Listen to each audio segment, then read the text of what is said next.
So, assuming that it's all right here. You do agree, right, Jay? Yeah. Beatrix will set him straight.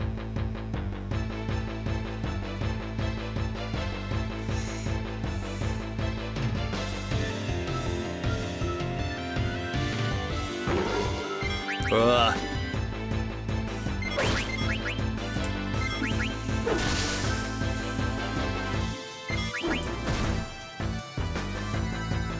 Now what we're doing here is we're looking for a friendly Yeti.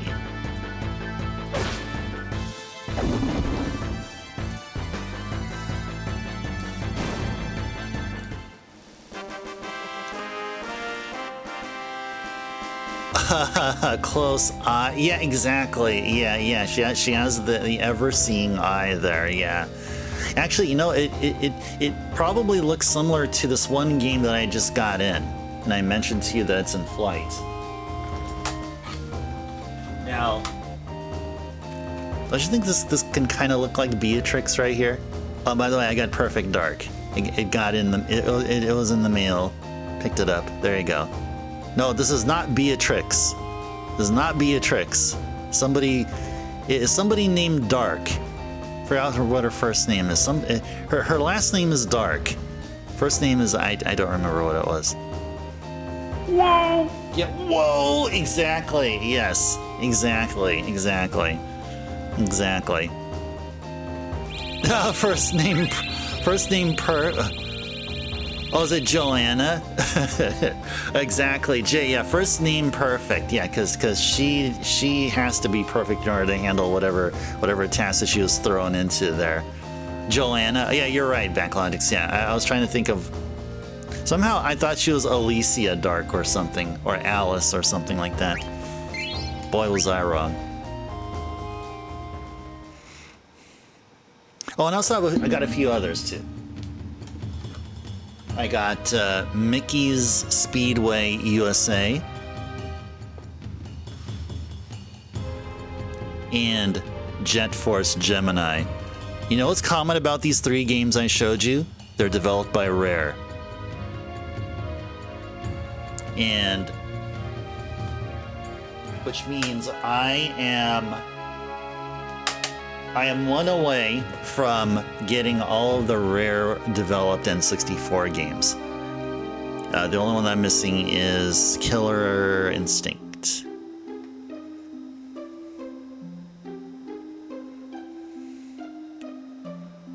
You thought it was called Project Dark before I came Perfect Dark. Oh, gotcha, Jay. Okay. I was wondering where you're going from there. You know, from what I've heard, Perfect Dark, they had Rare was trying to do a sequel to GoldenEye. Like they're trying to get the license to the rights for another James Bond game, but another company outbid them or got the bid. So instead, Rare then decided, okay, they're gonna make a game anyway, and that's how Project Dark got started. You heard that too, Jay? Okay.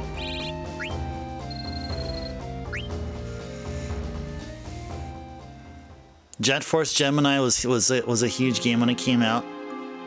Well, it seems like that can be said about all of the Rare developed N64 games, really. I mean, except for DK64. DK64 it seems to be really divisive. What do you guys think about DK64? I mean, does it pale in comparison to the SNES games?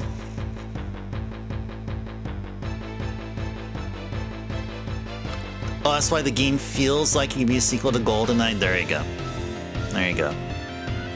Haven't got a chance to actually test out these games yet, by the way. I just got them in the mail. I had 20 minutes until stream start. And usually that's enough time from me for stream preparation and to do nothing else. If I got back home about an hour before stream start, I would have had plenty of time to play test the carts. But I'm I'm confident that the cartridges would work. Oh, you never played it, DK64, but you heard many did not like it. Did I ever try Perfect Dark Zero, Lamb? Oh, that's on the Xbox. No, I was so close to actually buying a copy, and they're going for dirt cheap. I remember, I think it was like back in 2015-ish or somewhere around there. 2015, 2017. There was a steel case edition of Perfect Dark Zero going for like, what is it, 10 bucks US? Or maybe it was 20 bucks US. I almost impulse purchased it. But no, I never have. Never have. Have not played any Perfect Dark game. That is until tonight. That's right, Jay. You too like to live dangerously. yeah. Nothing. I mean, nothing lasts forever, as they say. What? It still is that cheap, Lamb? $12 for the steel case? Dang! I really should pick it up before it balloons up to $14. Can't allow that. Okay, so we obviously see Yetis here, but they're going to be intermixed with all this Disc 4 endgame enemies, so it'll take a while for them to appear. But I'm pretty sure we never encountered a Yeti. I did check through the VODs, and I did not encounter a Yeti as of yet. A friendly one, that is. Oh, Lamb, where did you see that it's $12?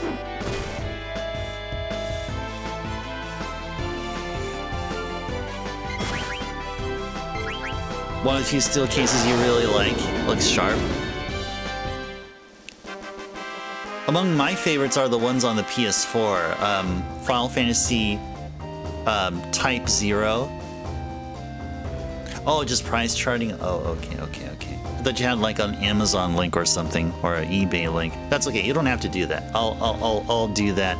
I'll do that work myself. But yeah, I mean, price charting has been typically on point.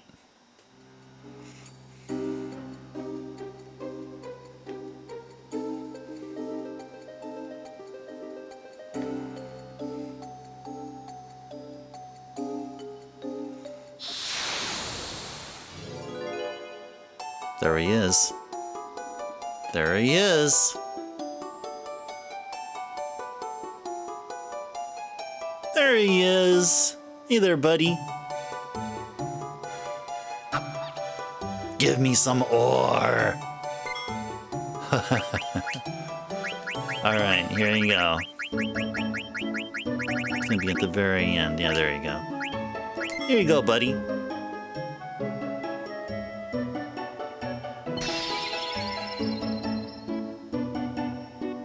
Give me some more. Okay, alright. You want another one? Sure, here you go. Here, have another one.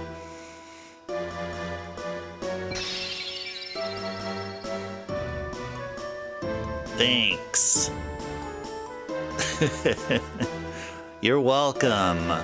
More ore, exactly. Yeah, them steel cases are really nice, though, I gotta say. They are really, really nice.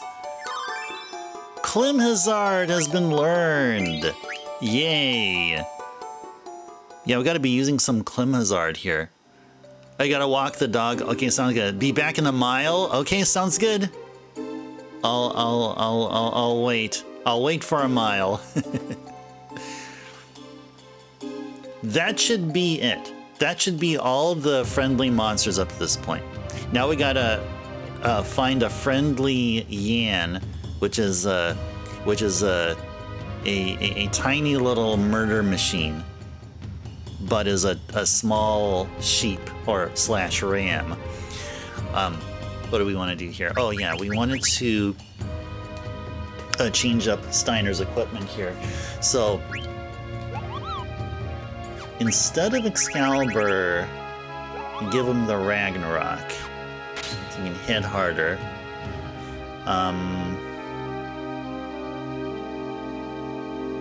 Or he was hitting hard with Holy, so I don't know. Well, I mean, the Ragnarok is technically his most powerful weapon here. And he's done with Long Reach.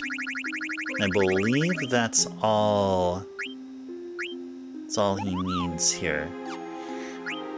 It's another cool thing to give him. A ribbon.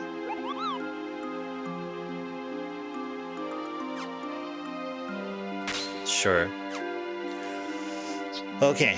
I think everyone else is good. I think Eiko's the only other one that's been learning stuff.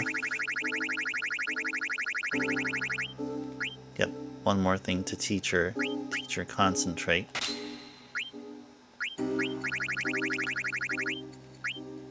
Oh, and she can learn... Ooh, she can learn concentrate off of Robe of Lords. Ooh. That's right, we have Robe of Lords here. That is right. Yeah, Robe of Lords. There we go. There we go. Okay. Alright, so it is time to get on over to Vile Island.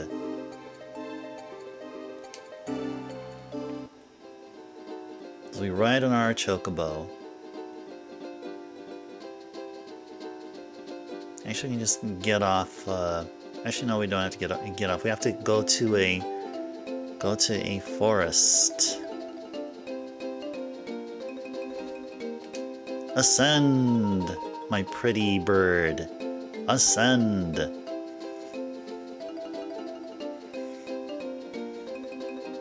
Ba ba da da da da. So yeah, after last night's stream, I did the work in finding out that Yeti was the only other friendly that we're missing. Now, after we talk with, I think he's probably up here. So after we interact with a friendly Yan,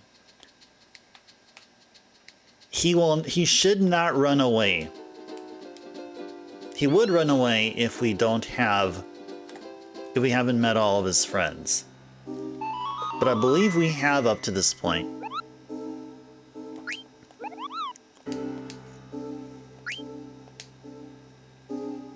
And so our interaction with them will be a little different.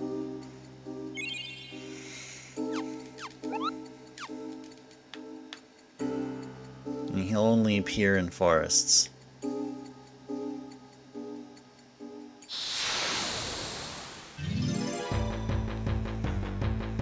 If it's going to be a Yan, we're going to run away. Because these guys are tough. But yeah, these guys are... I don't want to mess around with them at all. Yeah, these guys are tough. These guys are tough.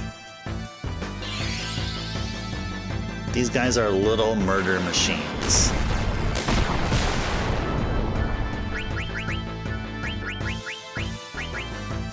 What did I tell you? What did I tell you?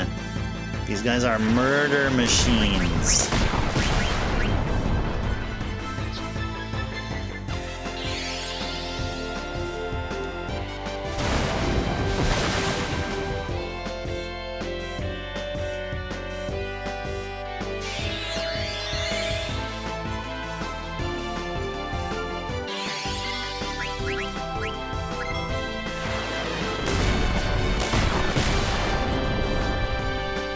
Good.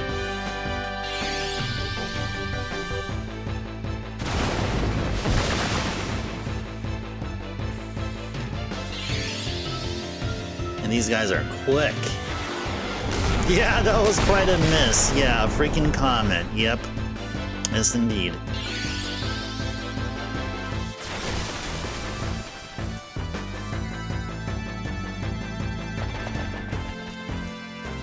Whatever, dropping Gil, that's okay. Dropping Gil is better than party annihilation. Go heal up our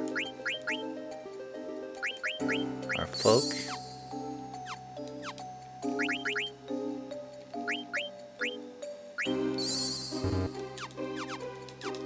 Alright. Continue on the search for a friendly. Ah! What a robbery. Yeah, exactly. Almost mugged. Yeah, what's gonna happen again? If it's gonna be another one of them. Another one of them encounters. Yep. It will be.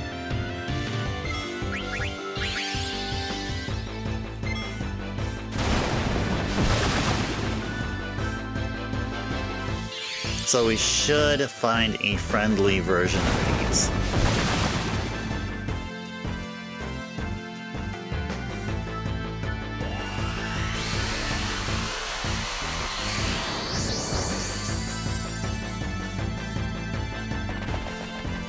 Okay, cool.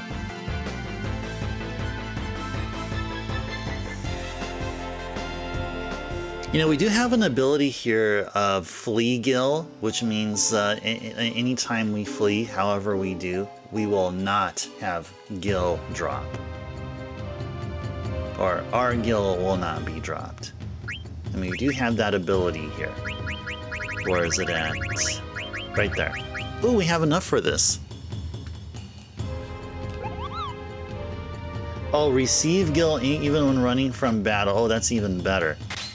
That's even, it's even better. Let's go heal up Steiner here. And, okay, yeah, HP-wise we're okay. Alright, come on, friendly.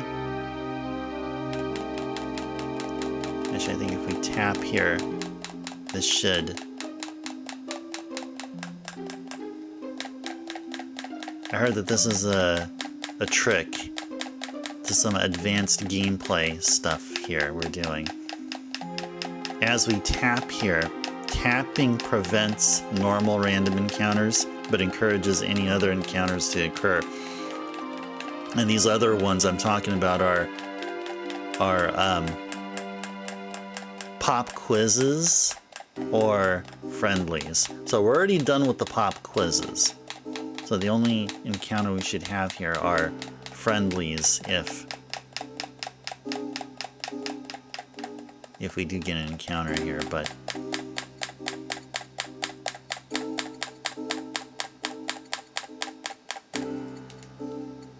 and we are in Vile Island. Okay, I just want to ensure that I'm there. Ha ha ha ha, abuse potentiometers, exactly. Yeah, Sony loves me. They do. They definitely do. They do. I mean, I recently bought a game through PSN. Recently got Ninja Gaiden Ragebound. If you guys ever had a chance to play the demo of it or give it a try, it's such a cool game. It's also available on the Switch, but I mean, anytime a game, you know, comes out multi-platform and it's on multiple consoles, I'm always going to say, get it on PlayStation. Now, I think we'll only be getting Yans here, right? Yeah, we won't be getting... oh, they're even going to back attack us too. Yeah, we won't be getting any Malboros, unfortunately. It'll be great if we can.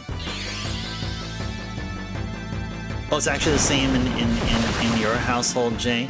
As long as it's console only? Yeah, I guess really the exception is it was released on Steam. So Steam apparently is, I mean, if you have PC as a choice, I mean, you typically would go PC, but for me, I'm console only, so yeah, it's PS5. But if it's only on Switch, then, well, then it was only made for the Switch. And I'm totally fine getting it on the Switch. Or if it's only on Switch too. You're the same way, Jay. Okay.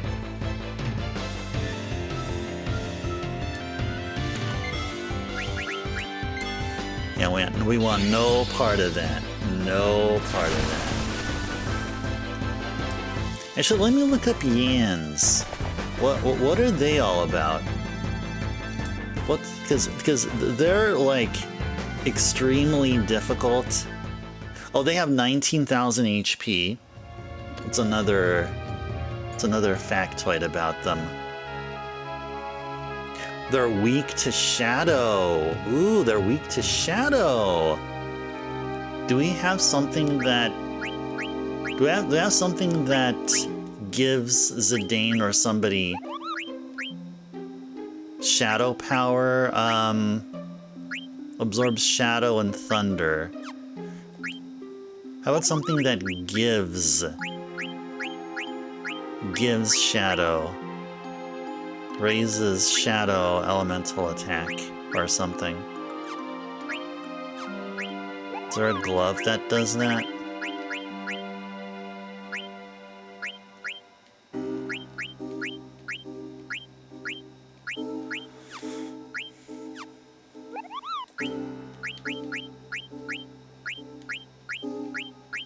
What's one that raises shadow elemental attack?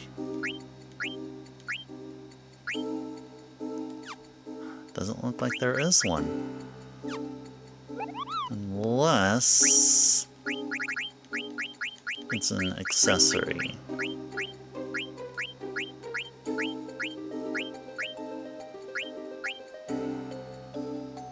Yeah, this one. Raises shadow elemental attack. Yeah, let's give him this. If it's anything you'll play frequently from sofa, it's available on PC and it's technically demanding. Grab it on PC. There you go. Yeah, that's how it is for me with the PS5. Yeah, if it's the most technically demanding, yeah, I from my experience that a Switch version just wouldn't do it. Just wouldn't cut it. But hey, if I want to play Zeldas, if I want to play Marios, I want to play Metroids, or Mario Kart, or what have you. Well, it's only one place to go for them. Alright, so we gave Zidane something for shadow.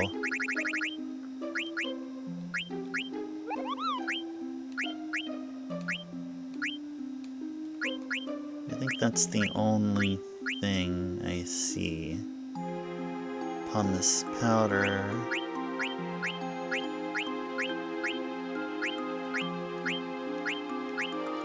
Okay.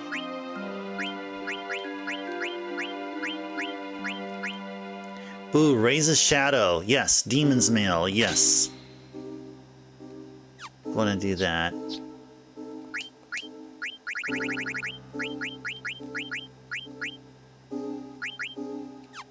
Okay. Sure, let's do this here. Alright, who knows, we may run into a friendly here. To keep plugging away here. Gotta do the work. Gotta do the work.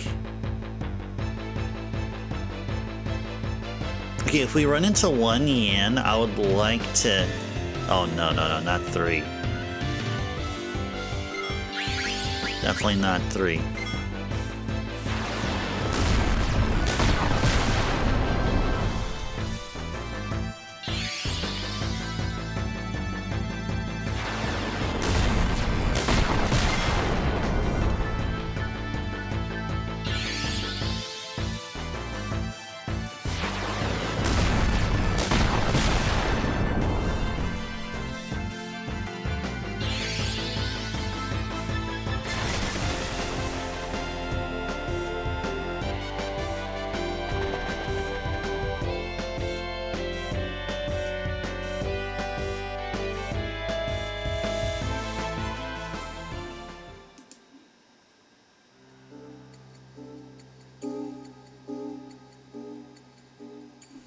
Forest and Vile Island just next to the Aoife tree. Okay. Is this the only forest here? I think that's the only forest here.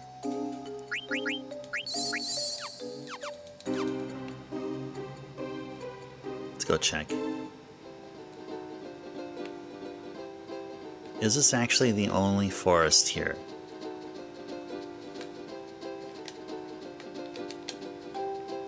Yes. Just checking in case there's another forest. Maybe there's a forest on the other side, and that is where we would apparently see like our very first encounter in this second forest, if there was such, will be the friendly. No, but it's gonna appear here. We gotta wade through all these battles here. Okay, we got 2.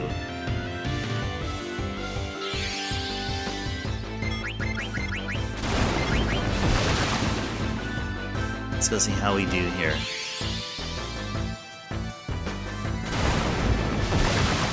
Uh-oh, uh-oh.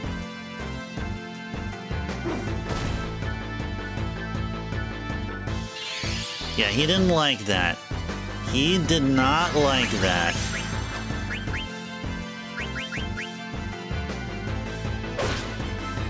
$42. It's still a long ways away. A long ways away from taking out one of them. Yeah, so we did like, what, almost 6,000? And those little ones have like, what is it, like 19,000 HP?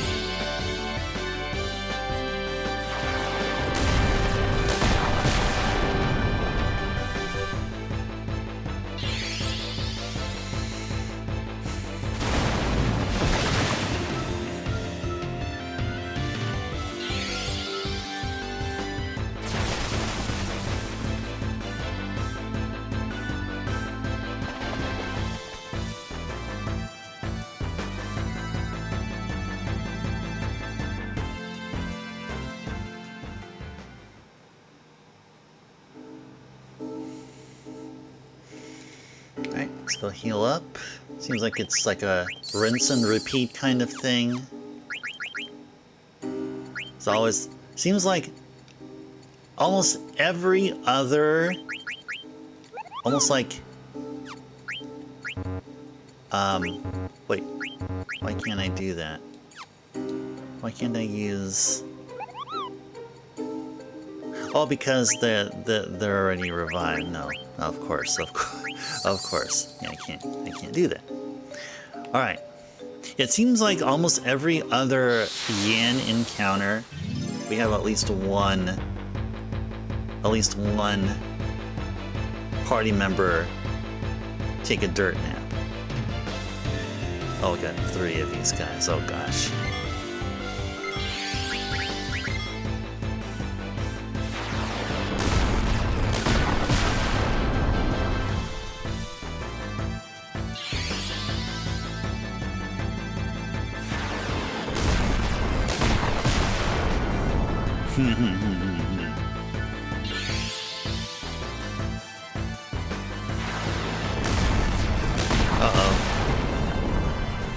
Alright, nice. Nice.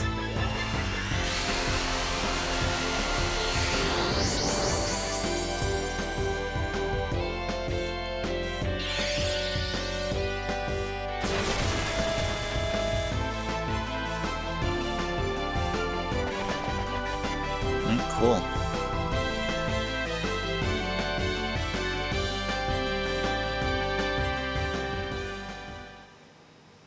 I think it's about time that we we should heal up and then save. Heal up and then save.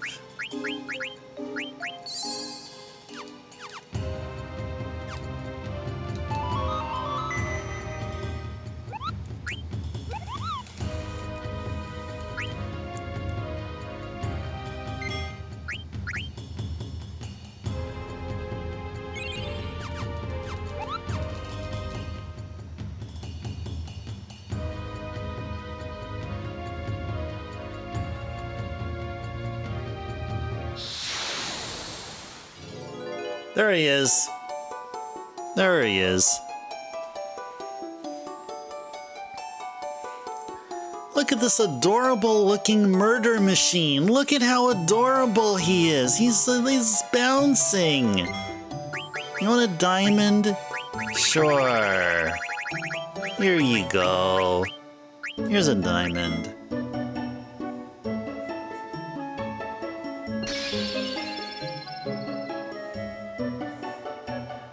Thanks a lot. Now you can reach the round guy. Huh? Now you can reach the round guy. I think I know what he's talking about there. I think I know exactly what he's talking about. The round guy, Ozma. Apparently, yeah, we can now reach him. Someone mentioned here about how the friendly monsters are required in order to reach Ozma, but I thought you could play against Ozma whenever. I mean, as long as you get access to the air garden. But apparently I was wrong. I think it was Lady who said that. They said that on last night's stream.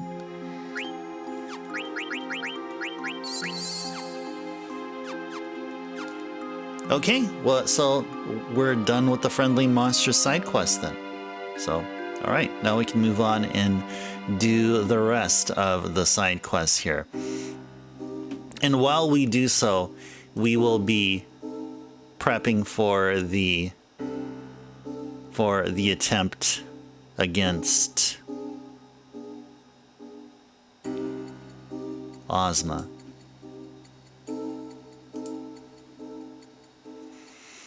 Okay, couple more side quests that we'll be doing here. Let's first save. In case we actually literally get murdered by those little rams while we walk to our chocobo.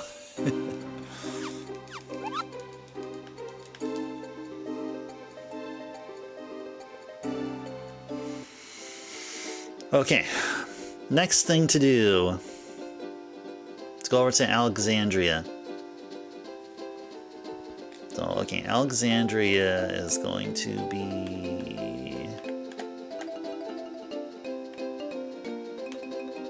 over here. So let's go over to this spot right here and enter through the harbor. Yeah, through the harbor over there. La la la la la la. Yeah, that spot right there that you just saw, that's gonna be our story progression location, but we're not ready for story progression as of yet because there's so much awesome side questing to be done.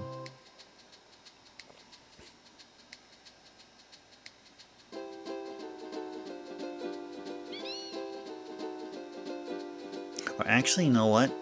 We can actually enter Alexandria through here now, can't we? Yeah, because we have our chocobo here.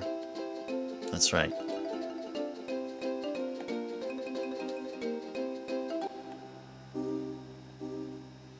Alright, cool.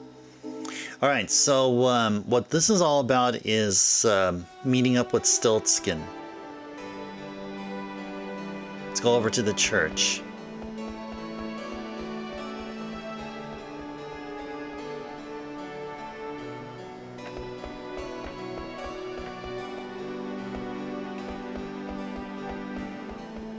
Church should be over on this side here. Go through here.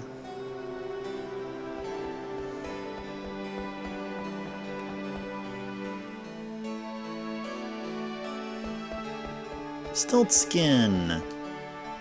I tried to figure out what Artemisian was doing, but I didn't understand how he felt.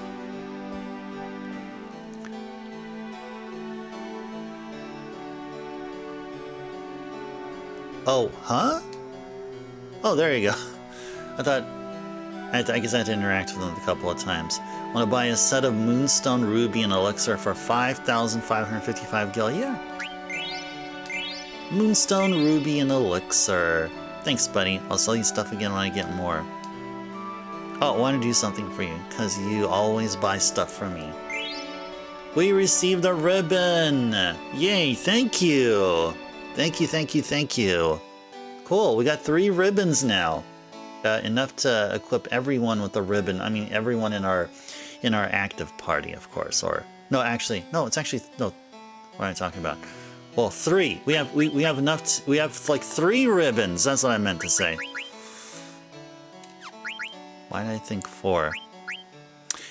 All right. This is double check how much ribbons we have. I think someone has 1. Somebody already has 1 equipped.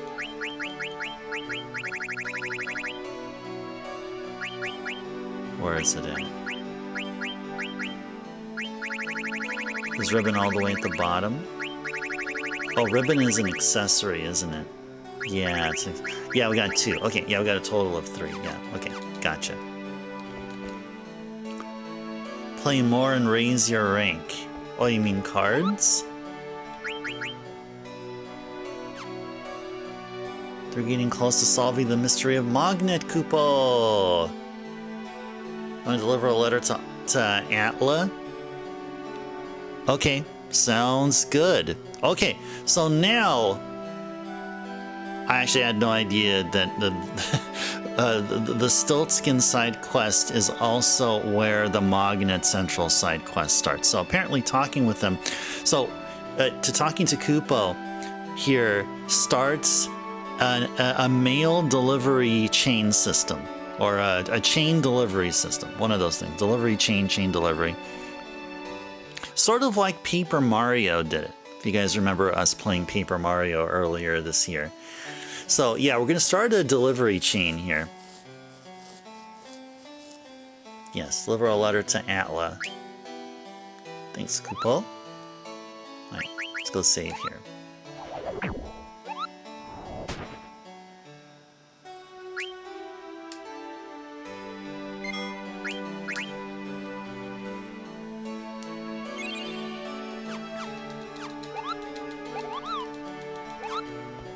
Okay, now we'll head on over to Burmecia.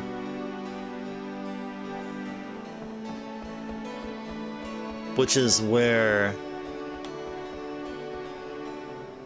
we encountered the friendly Yeti.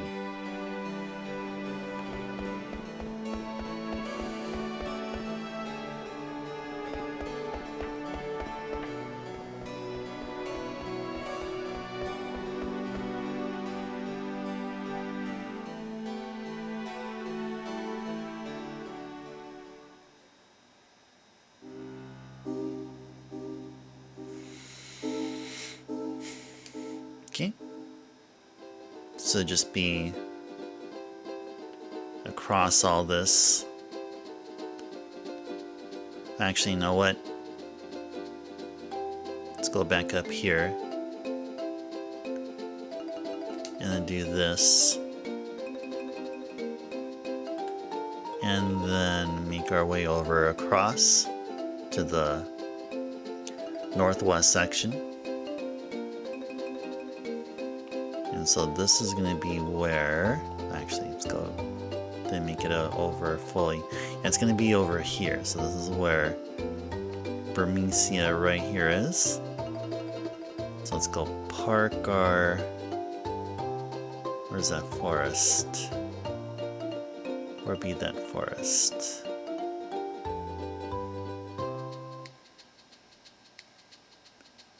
there a forest over here? Is there a forest over there?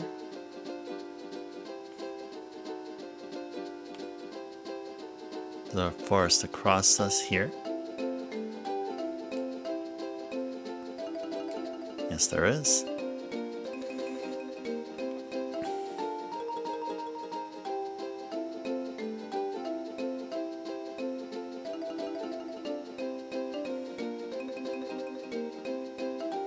Yeah, that was what used to be Clara. Let's go to Burmecia. Let's find Atla. Go find where this Atla is here.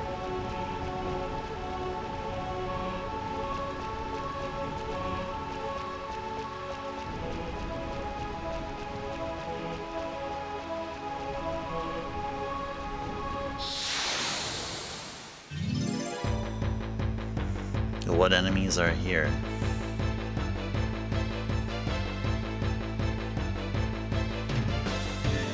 Oh, it's just those guys.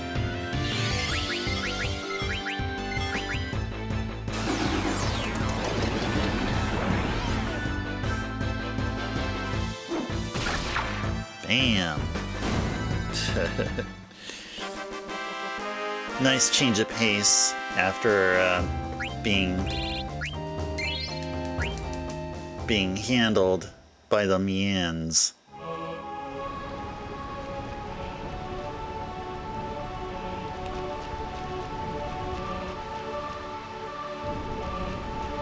Where are you at? Gotta look for where our Moogle is.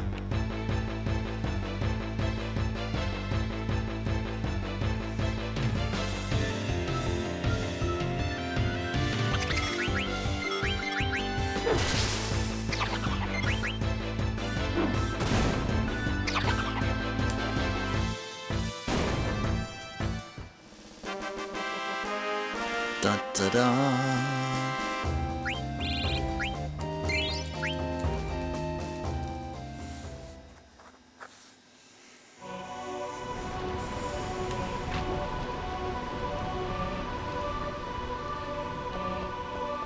Oh, Atla, where are you?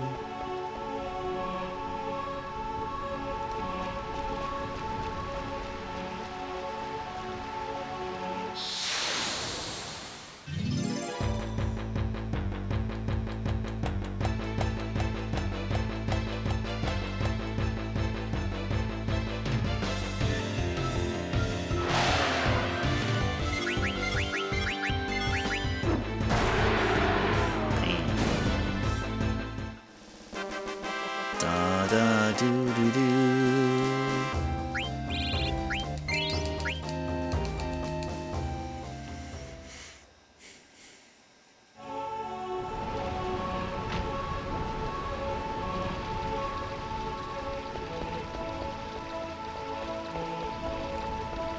Oh.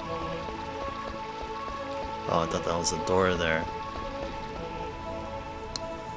Where exactly is Atla? Where exactly be Atla?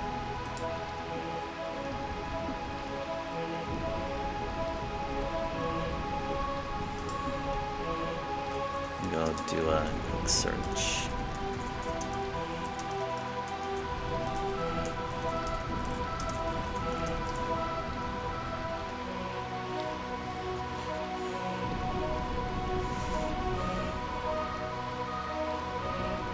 Within the armory, wherever that is, wherever the armory is.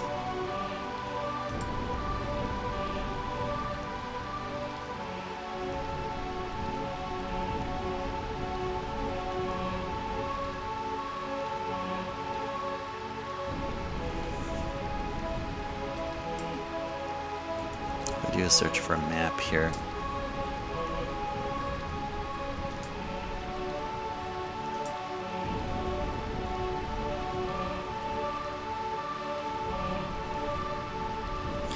Ah, I see. Okay. Okay.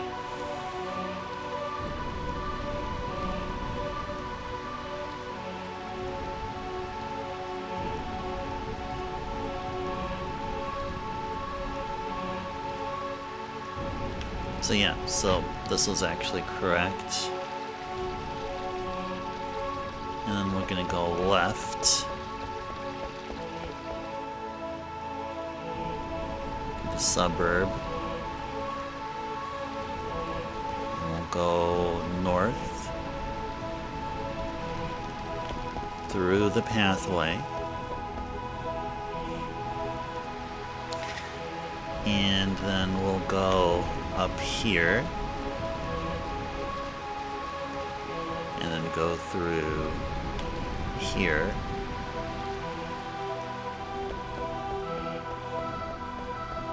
This place is gorgeous, guys. I gotta stop here, enjoy a little bit of my coffee, and just talk about how much beautiful imagery is here in this game, guys. I mean, really.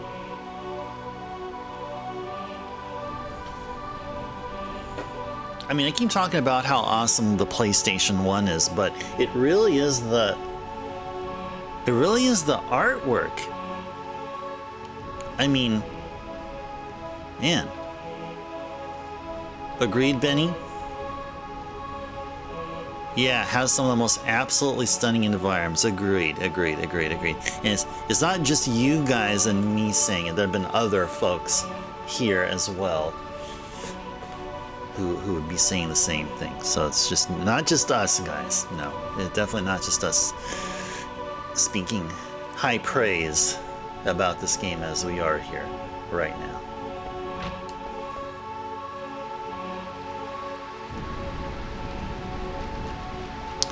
All right, so then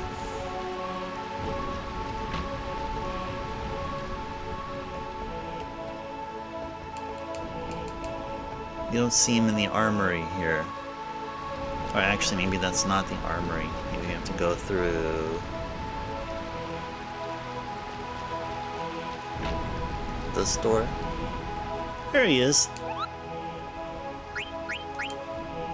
I have a letter for you. A letter from Koopa? I wonder what it could be, Koopa. I heard we haven't received any mail lately because the machine in Magnet Central broke down, Koopa. It's supposedly a complicated machine. They're missing something that makes the machine run smoothly, Koopa. I wonder if I'll start getting mail again when the machine gets fixed, Koopa. We're getting closer to solving the mystery of Magnet, Koopa. I want you to deliver a letter to Magrio. Okay, I will. Oh, what do you have here to sell?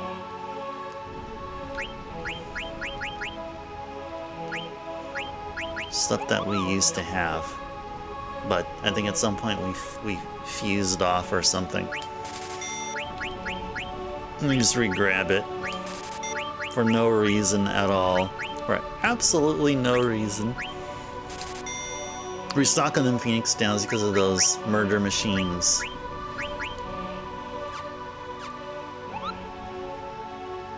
Yep, we should be all good. Actually, let's go ahead and save.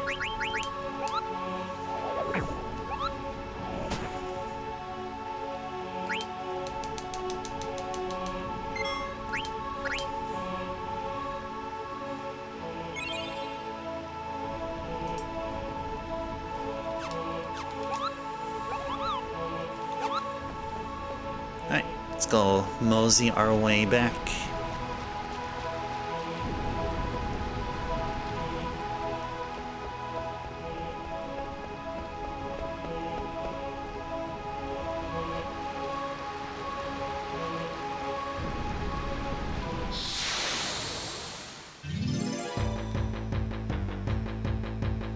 Oh yeah, Bahamut, that's true, that's true. Great PS1 game backgrounds, yeah. Yeah, we started it all off with Legend of Dragoon, yeah. Been some really good PS1 games we played here so far, huh?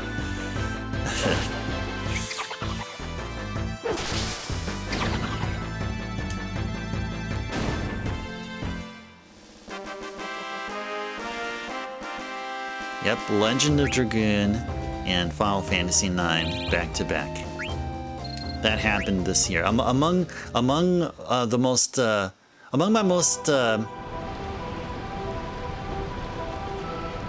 most cherished achievements that's happening here in 2025 is playing those two games.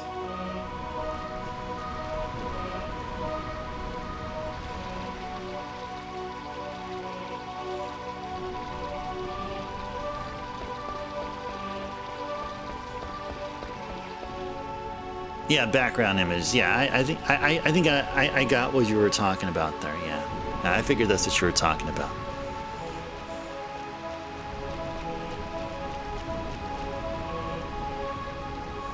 All right, so Magrio is going to be in Black Mage Village, so we know where that is.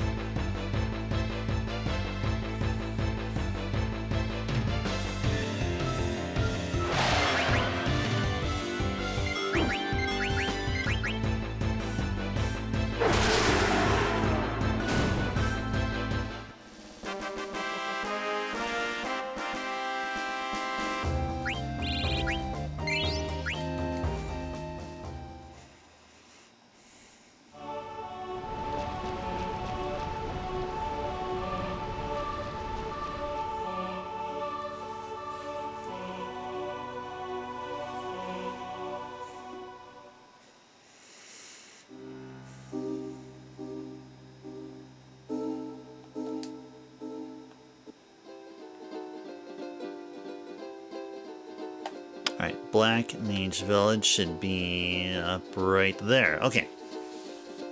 Let's go get on a forest first. Whoops. There you go.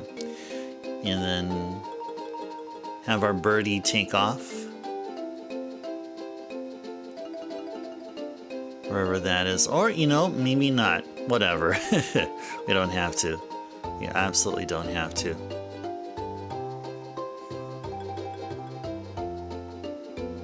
That's unless we were going to the Forgotten Continent. So then, if we were, then we absolutely must take off from a forest. Yeah, where again is it? Right there. Okay.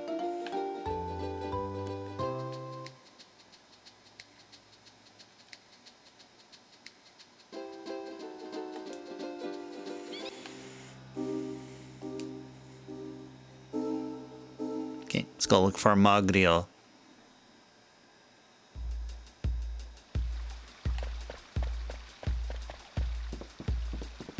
I think he was over at the synth shop? Oh no, he was not at the synth shop, okay. He's somewhere here.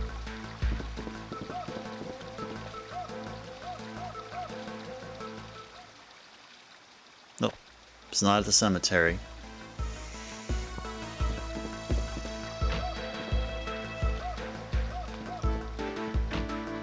Was he at the stable?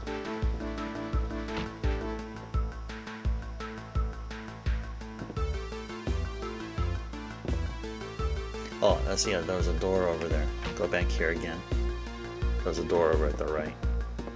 I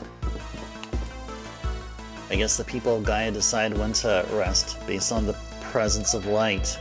There's always light in Terra. The same method wouldn't apply there. Yeah, apparently.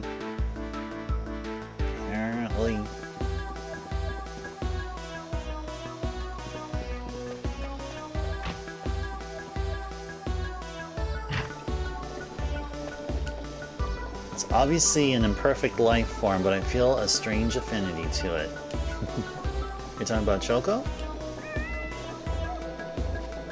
Oh, there he is. How's it going? I got a mail for you, buddy. Thanks for delivering mail from Atla, Kupol. We haven't been receiving mail because the machine in Magnet Central broke down. I wonder how we can fix it, Kupol.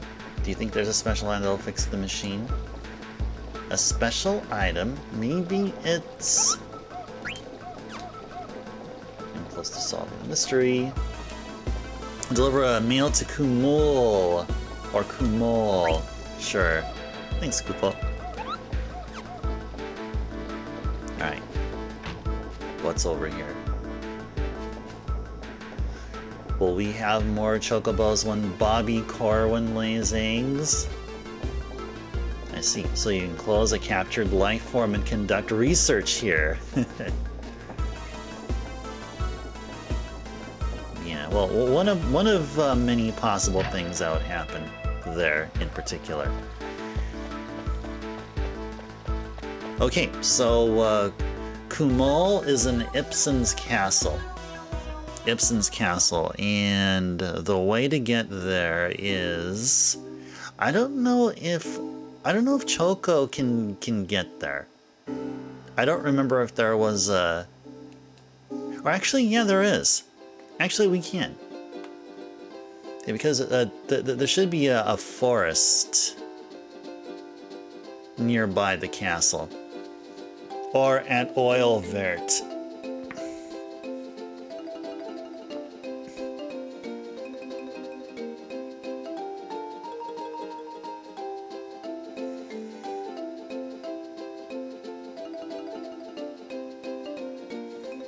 Yeah, there we go. Just get off of one of these here and then just hike our way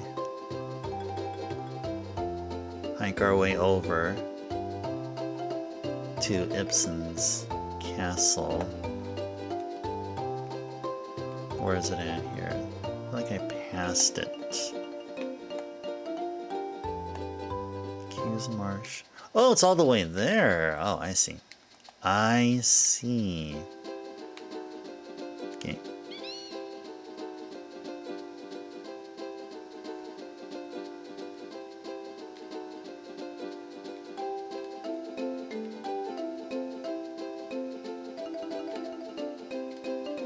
Yeah, there it is.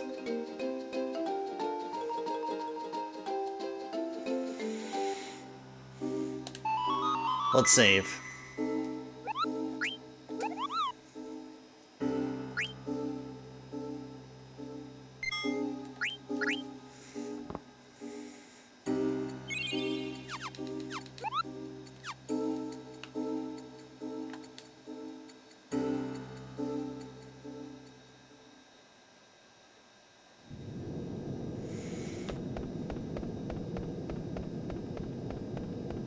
Let's go look for Kumul.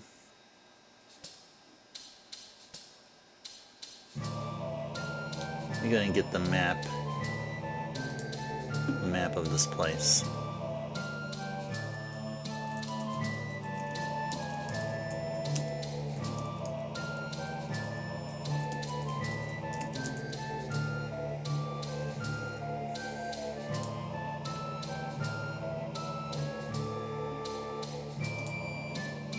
Give me a few more moments, guys.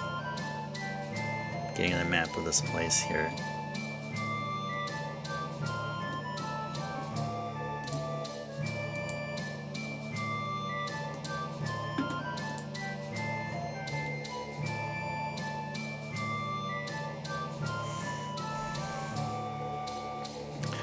Okay. A lot of FF9's art still feels kind of unique. I would say, like, I mean, I can find some real good images from 7 and 8, but 9 just has a whole bunch of them. It's really hard to pin out or find like it's really hard to do like find your most favorite image from Final Fantasy IX as you can with Final Fantasy 7 and 8. I mean, it was the age of pre-rendered graphics, which is an art in and of itself, and a really awesome art too.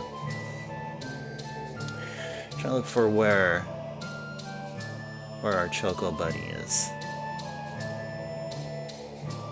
Where would he be? Okay, I see it.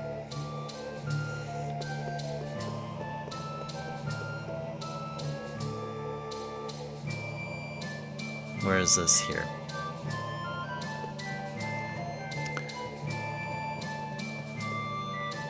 I think this is supposedly... Oh, you're digging the music here, Bahamut? Yeah, this is a remix of the title screen music. I believe somebody here, it might have been Ifrit, pointed that out. I remember.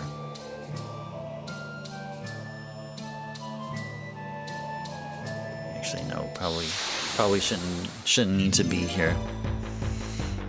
Now, because we're equipped with powerful weapons, we won't be hitting these guys really hard at all.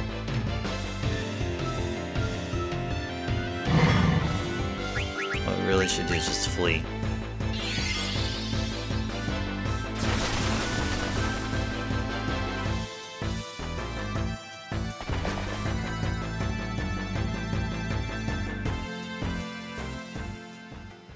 Okay, I went the wrong way. So let's go backtrack.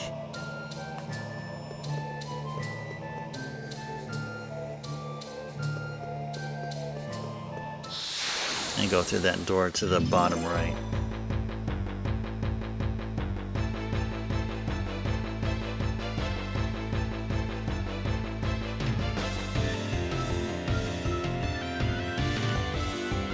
Yep, these are veterans.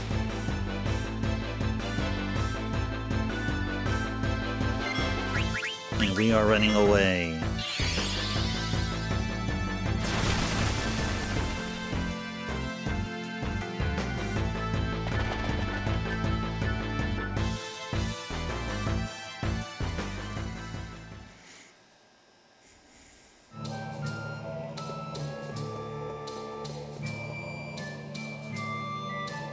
Yep, there he is.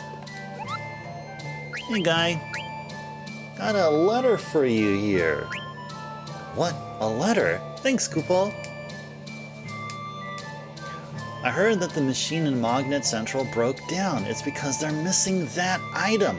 I wonder where you can find one, Koopa. It's a rare item, so I don't think you'll find one very easily. That item! Oh! Okay.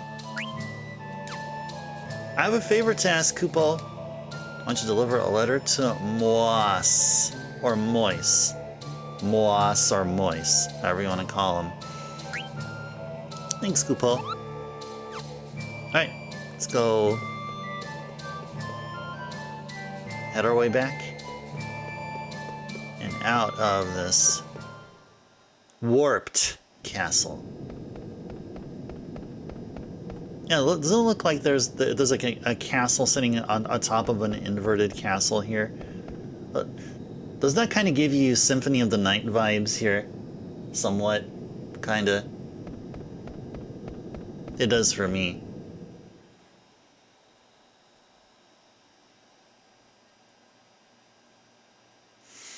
Okay, so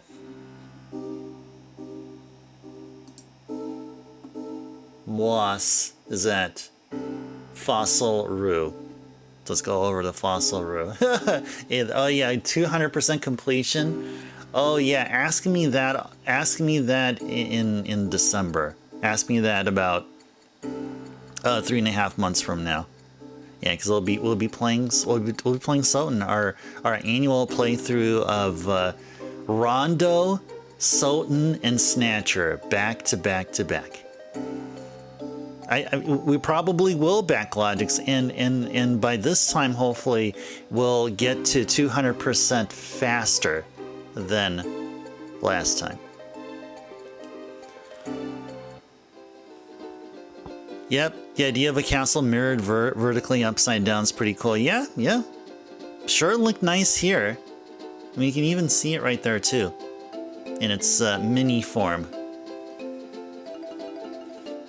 Yeah, it might be a PB and possibly a world record. Yeah, sure. Yeah, I don't know about world record stuff. I don't know about that.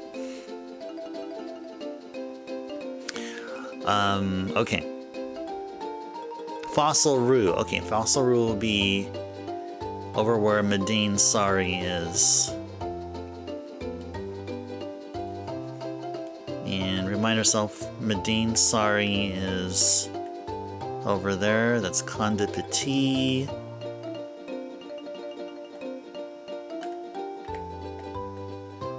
Oh, there's Fossil Roo right there. Actually, no, it's not even next to Medine. Sorry. Okay. All right, let's go.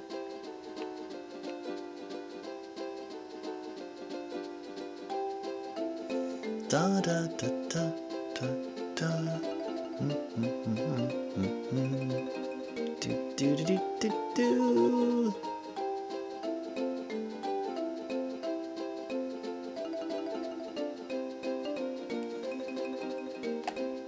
Yep, heading right to it.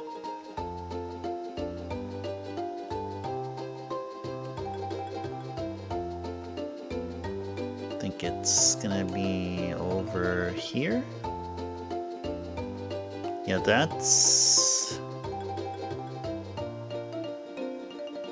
it's gotta be over here then. It's gotta be over here then.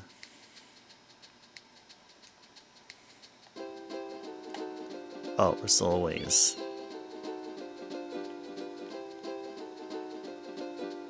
That must be it right here. Yeah, that must be it right here. Or not.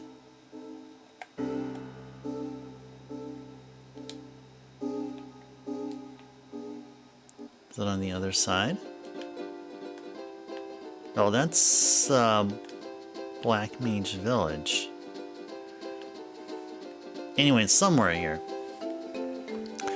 Am I doing SD Snatcher this next playthrough, Liam? Don't recall I played last time. Oh no, for this one, we won't be varying it. It'll be the same. it'll stay the same.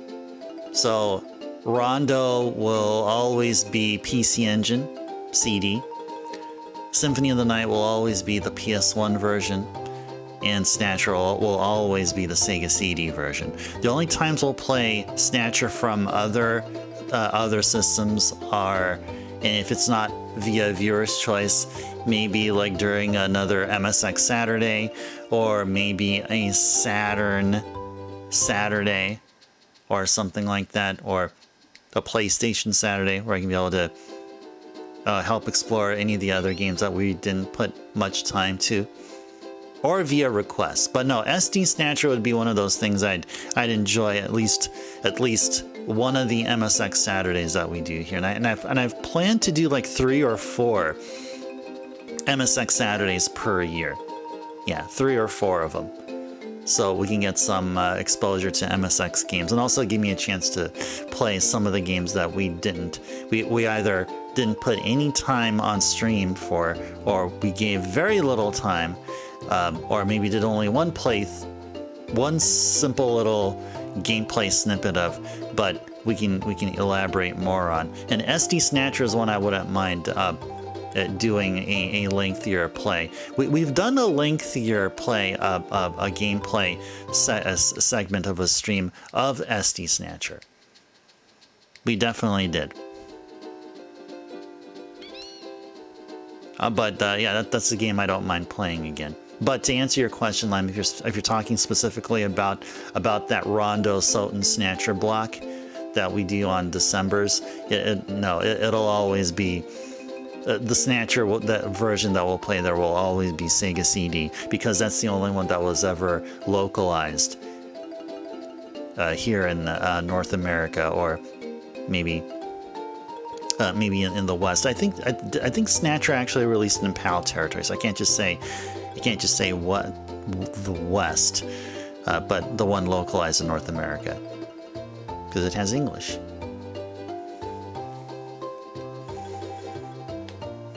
Okay, why am I missing out on Fossil Roo here? Is it because I can't go there, or?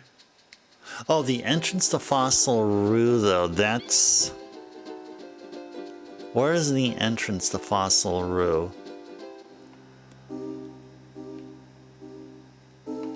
I guess this used to be the entrance. Yeah, I guess this used to be the entrance.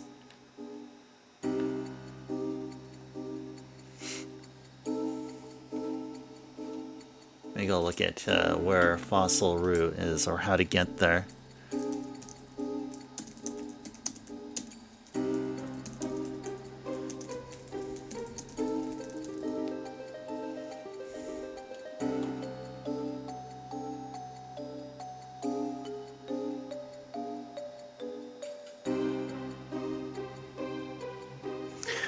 Oh, it's within a marsh.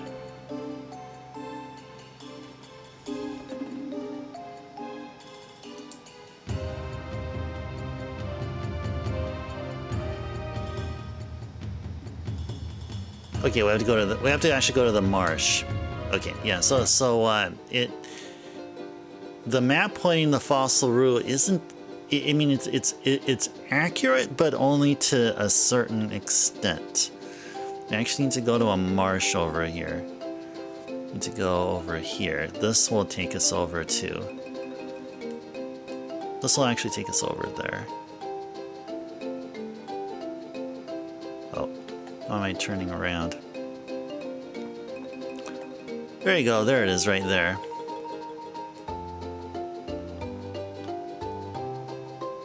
Park our chocobo somewhere. Let's go find a forest.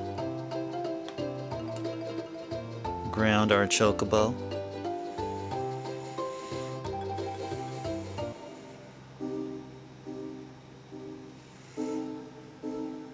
It's like a 15+ hour game. Yeah.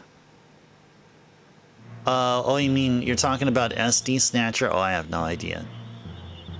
Also keep in mind, Lamb, that SD Snatcher is a game on floppy disks, and you'd have to also take into account load times and stuff.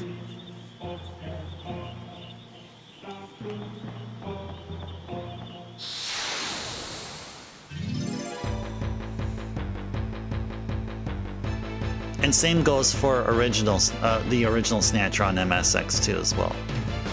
In fact, in Snatcher, not SD Snatcher, but Snatcher on the MSX is known for having the longest load times of both. Yeah, exactly. That's more like it. 5-0. That's more like it.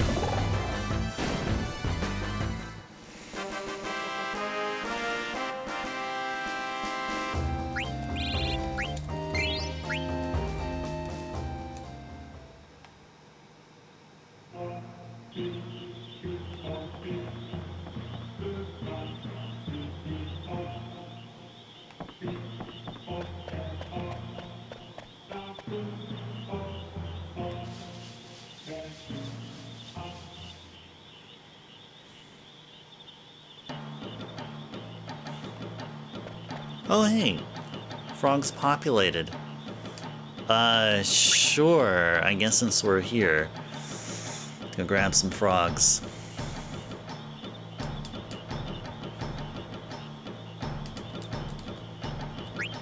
Let's leave 3 of them here. 3 of whatever. 3 tadpoles, or 2 tadpoles and 1 full frog.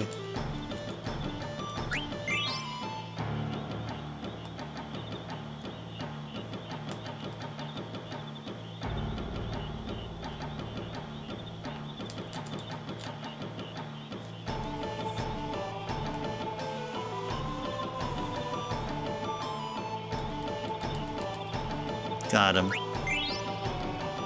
How many of these guys do we have? Do we have 3? Look, we have 4. Go grab one of them.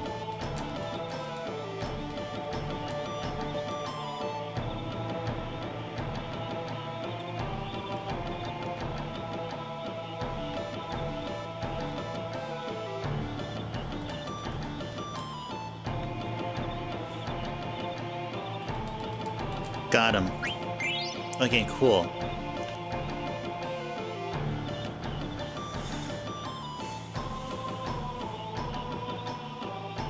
Okay. Had enough? Yes. I done catching. It'll take me 2 years to play it 30 minutes at a time. That would be rough. Yeah, yeah, I mean... You guys like RPGs that much that you'd be willing to do such? I mean, you know, take an example what Wen is doing with Scheherazade. That is the Saturday viewer's choice for him, and it's working. I mean, I guess we're doing it there. But what's this?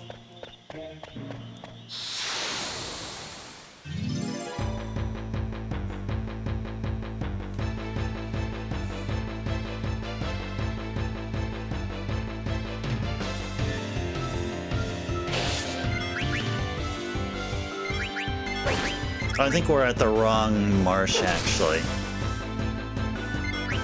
Yeah, we're actually at the wrong marsh, apparently.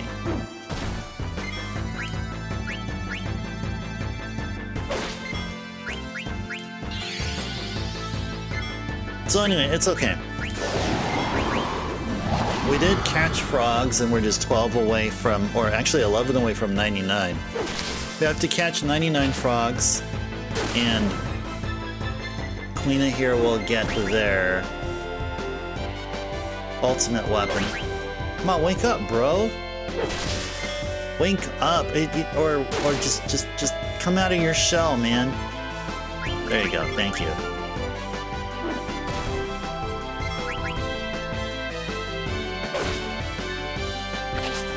There we are. Thank you.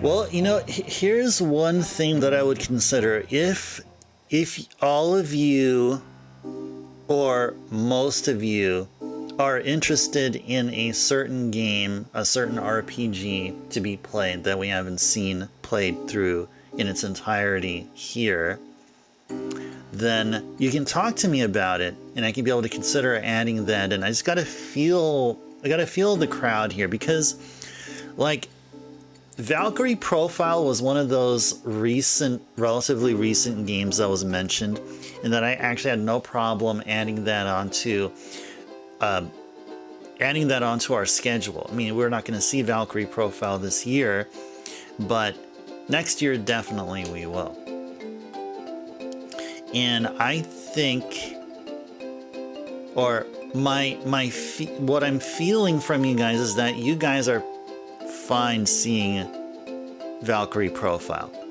Now, Lamb, if you're interested in watching SD Snatcher here, and if many others are also, then I might consider somehow squeezing in SD Snatcher and play that game to in its entirety from start to finish. Now that'll be a game that wouldn't be played in December, because December, as I mentioned, the versions of Rondo, Sultan, Snatcher are locked. So PlayStation, PC Engine, PlayStation, and Sega CD in that order.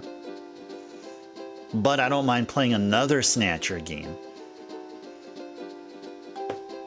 but it has to be outside of that December block.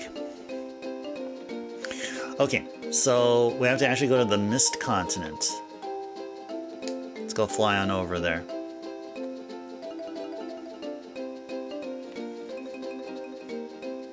Yeah, that marsh is going to be to the west of the Chocobo Forest.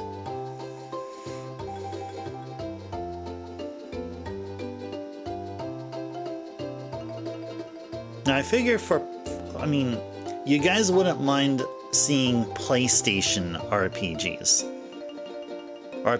on the PS1. I mean, I'm sure you guys would have no problem if I said, hey, you want to watch some Xenogears? And enjoy some Xenogears here? I'm sure you guys will be like, yeah, we're totally on board here. And if I'd say something like, let's go play some Star Ocean: The Second Story, and you'd be like, yeah, see, you guys will want to see that. I can say we can play some Suikoden or Rhapsody or Vandal Hearts. And you guys will be, yeah, we'd love that. SD Snatcher though is a bit more I guess specialized. It's like from a specialized interest, I guess. But hey, if many of you folks want to see SD Snatcher played, then I'll be more than happy to try to make it happen, or consider it a thing.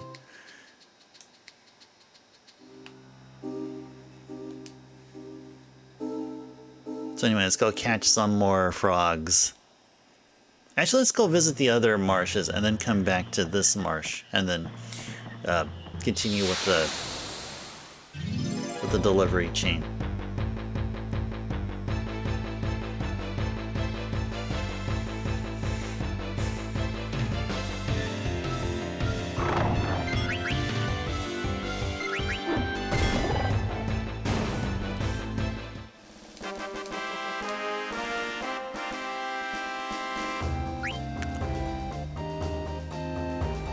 When I played Snatcher the first time, you knew nothing about the game.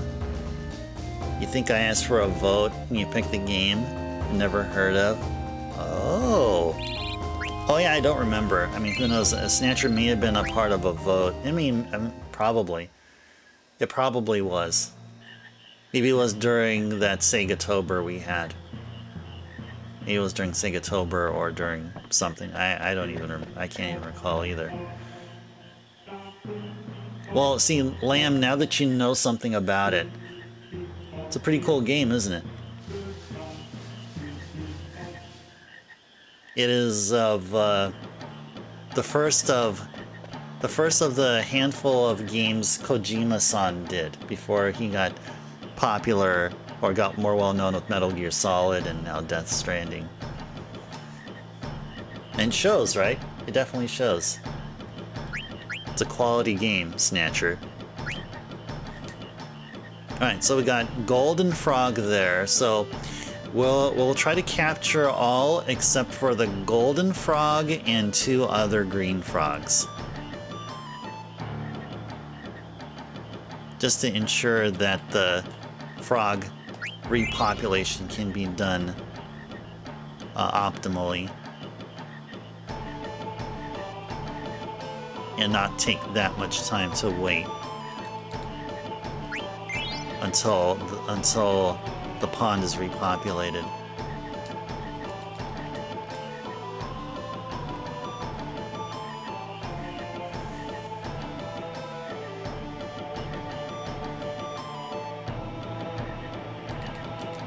Arg. Ah!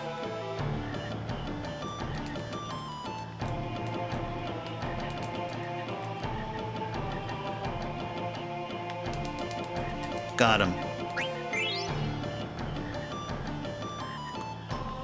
Oh, I had that one right there and I didn't do it. I didn't do it.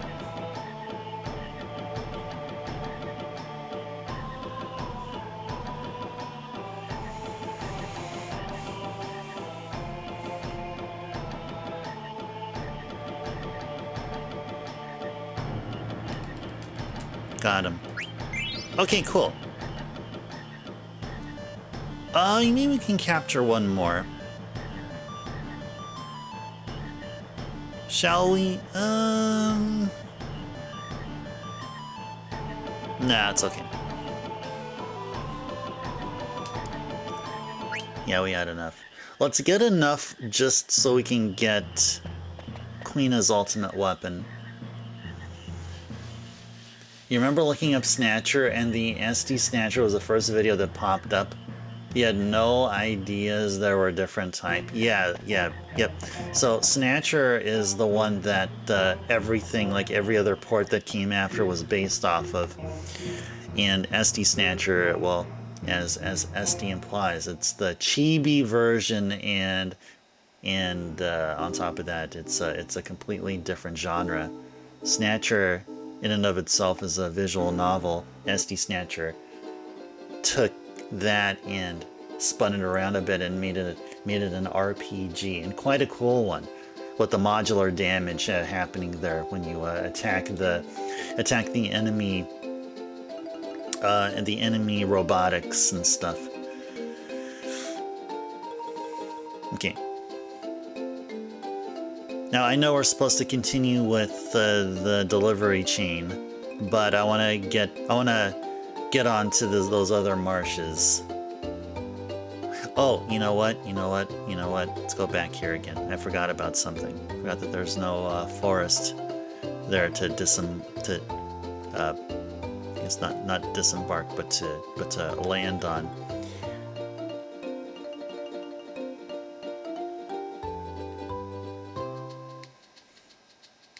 Okay, there we go.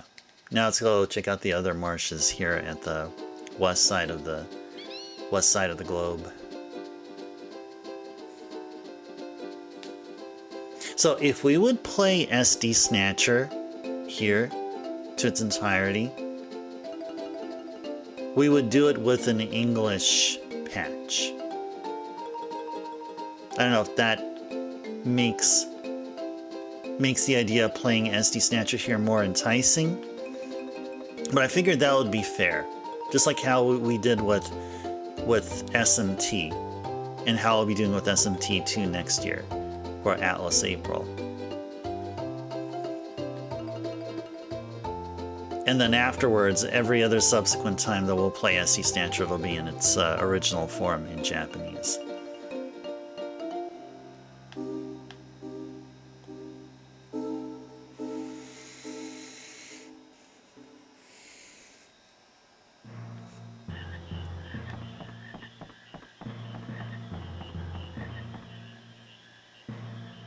But there is one thing you guys can trust will happen every year that we will play Sega CD Snatcher. That is for sure. You guys can rest assured that'll happen.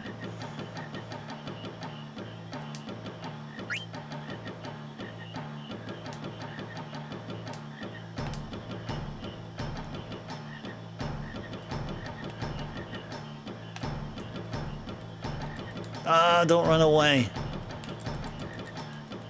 There you go.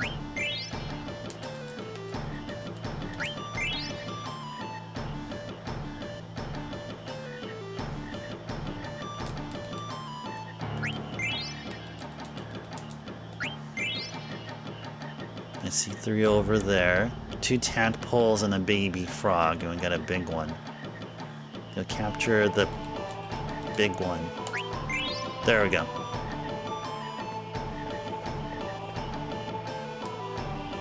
Yeah, okay, we're done. We're gonna leave 3 here, and then we're gonna move on to the 4th and last marsh. And this should, after we get there, it should take us to 99. And we can even go further. We can go above 99. 99 is not the cutoff point. It's not like you can only capture 99 and then the numbers can't increase any further from that point. In fact, yeah, we can actually go 100 and above. And the more frogs we catch, the more stronger one of Queena's Blue Magic's attacks would be.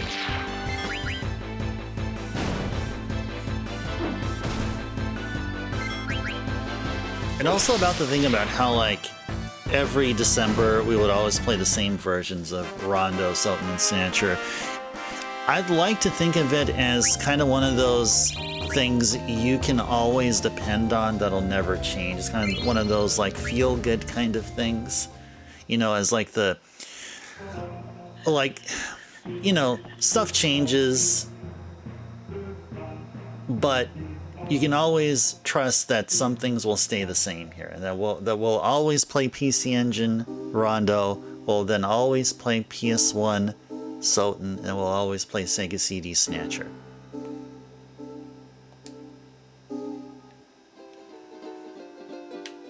Okay, and this Q's Marsh, I believe, is going to be... Oh, it'll actually be there. Yeah, that's a bad thing. Okay, yeah, we better hop onto a forest. Yeah, we better go hop onto a forest. So let's go. Where's the closest one?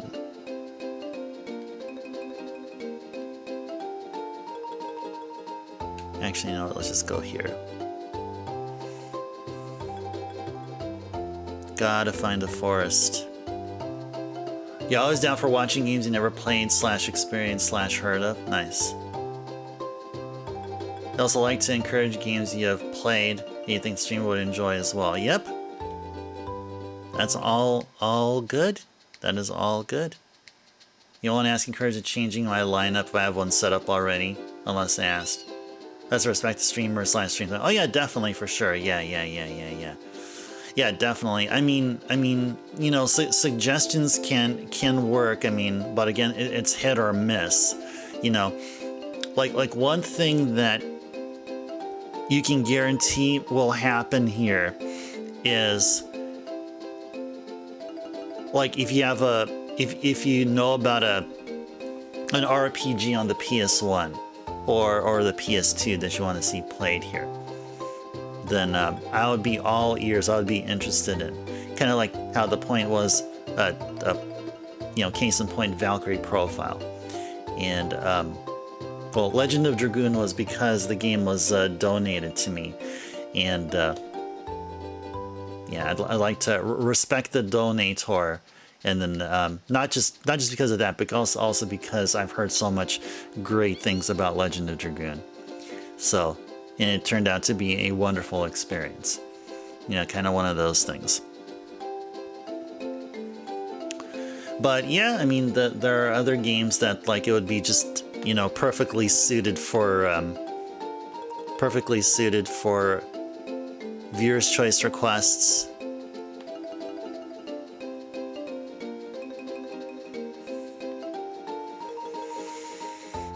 Yeah, well, the lineup that I do, like, I plan well ahead of time.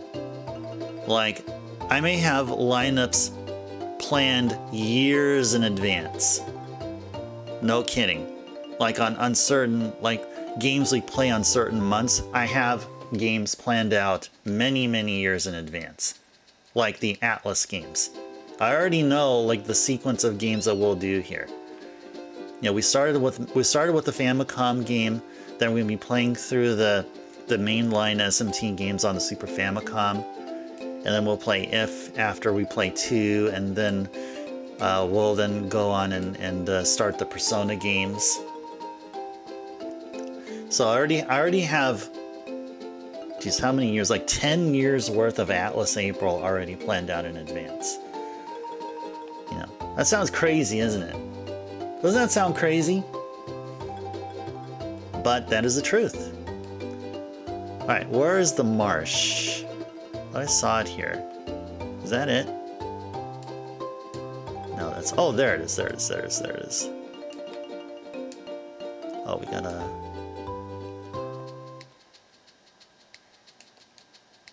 land here and then go here.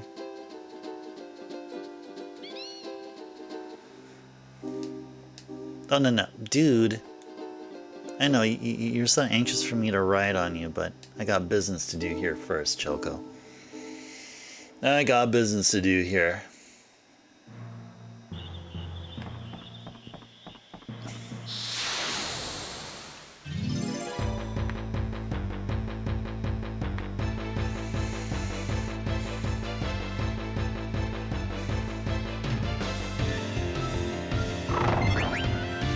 Well, one recent example is when I was considering filling in between the gaps of time between Final Fantasy IX's conclusion and the start of Sagatober, but how I have now, I've actually changed my mind about how I've been going about it. I'm thinking we'll just take our sweet time with 9. We may play this game till the end of August without caring one bit about whatever we'll be playing in September. And I figured we can squeeze in 2 really quick games. We can do Yoshi's Story, then follow that up with Ys 3. So keep in mind, the version of Ys 3 we'll be playing here will be the PC Engine version / Turbo Graphics CD, not the Super NES version, which I have picked up earlier this year, by the way. But the PC Engine, the Turbo Graphics version is the one we're going to play. Valkyrie Profile is the one you want to play / CLAN. You know nothing about it. Want to play it purely because you have 2 Silmeria and you want to play them in order. All right, awesome. Yeah, I need to pick up Silmeria. That's one of the games I've been hoping to pick up, but other games have been taking priority. So many games, so many priorities. Why can't every game have the same priority? They're all really awesome. Okay, so I see that the pond is slowly coming back in. How many away are we? Only 2.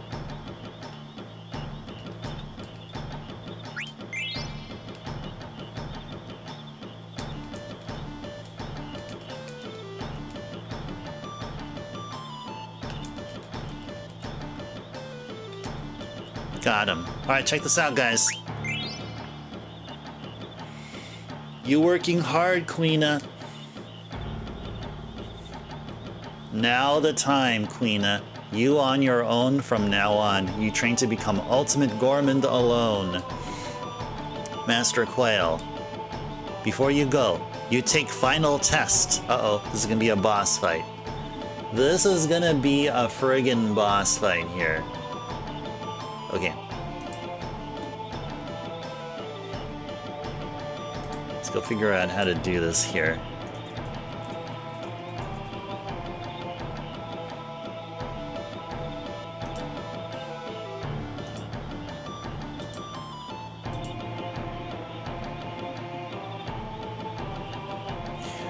Okay, so he's weak to thunder.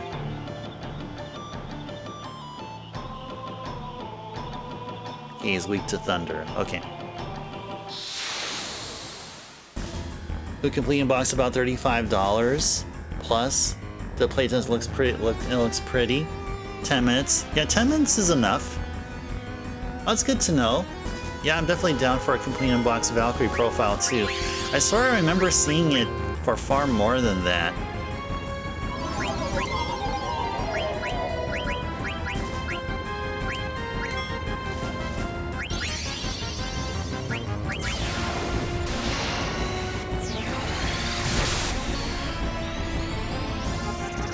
So it looks like it went down in price.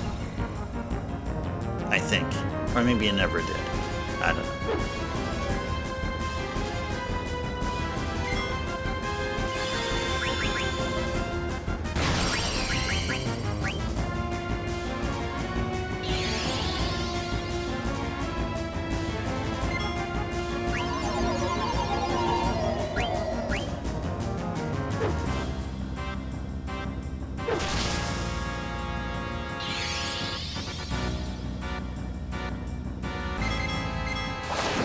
Did Zidane ever attempt to steal yet? Uh-oh, never mind. Oh, we can't run away. Darn.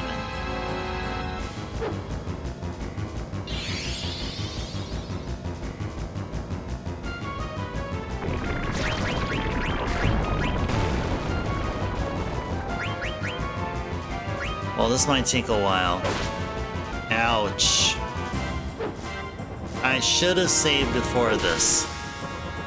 That's what I should have done. I should have saved before this. Darn. Why didn't I think of that? I was so frog happy. I was so frog happy. I did not even think at all. Did not even think at all to save before doing this. Darn.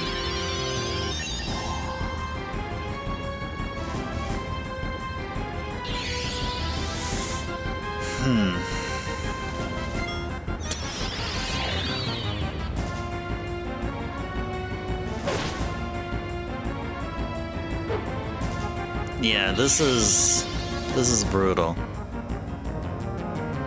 We may have to recapture all these frogs or whatever the heck it is that we did last time.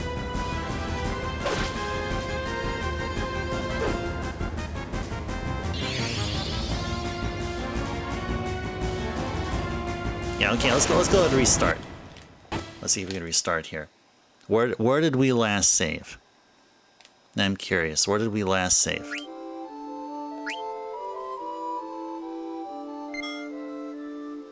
Hadris Basin. Let's see where this is. Where is this?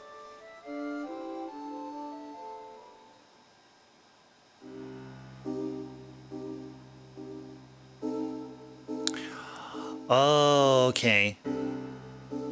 Okay. We were in the middle of did we deliver the mail? Actually, let's go check to see if we delivered the mail. Yeah, I think we've lost about an hour's worth of progress or something. Something like that. I don't know. We may have. Unfortunately.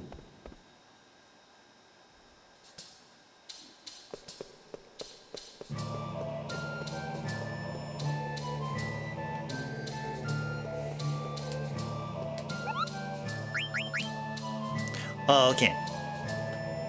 This is where we were at. Okay. Alright, this is where we were at. That's right. Okay, and then after this, we were about to go to Fossil Rue, but then we were doing the frog catching. Okay, there we go. Yeah, I already read all this.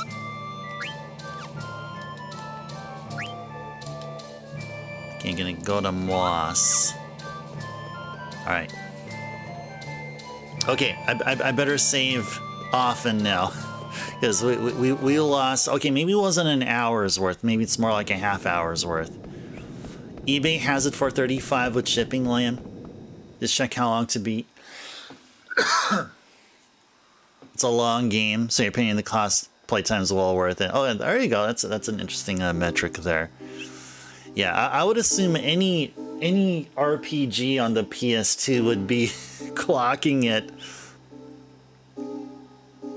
darn near close to 100 hours. I would say an average of like 90, maybe 80. 80 on average. 80 for an average playthrough, 100 for like the minimum amount of time to spend to do a near completionist route.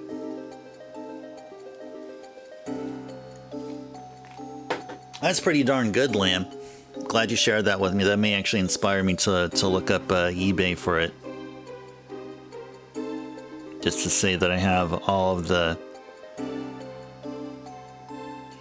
mainline Valkyrie profile games, which apparently there's only 2. That may have been a side game. I think. I feel like that there was a side game done for it. I think maybe for the PSP.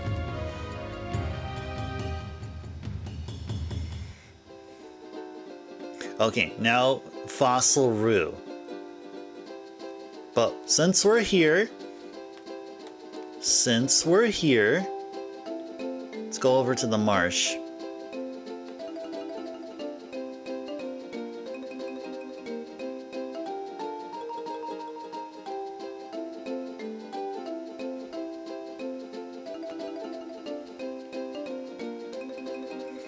Okay, we're gonna go to this marsh first. We're gonna catch as many frogs as we can, but we're gonna catch all the way up to until we're like a few frogs short of 99. Main story about 45 hours. Assuming you know what you're doing. Completion is 81. There you go. All right. Well, for me, I mean, if we're gonna be playing the game here on stream, take that completionist and like multiply that by 1.5. So here it'll be definitely 100 and at least 125-ish or somewhere around there.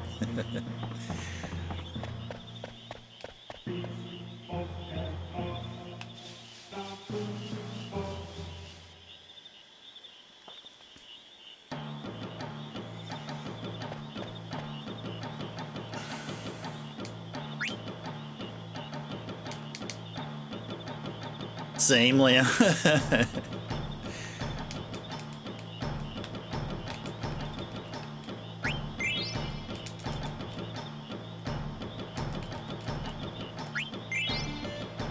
How many frogs are there? 4, 5. 5 frogs.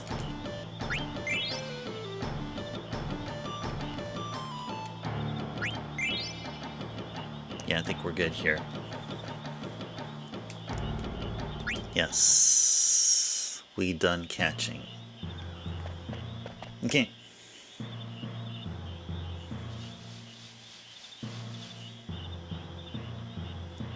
Oh, maybe that's what I was talking about.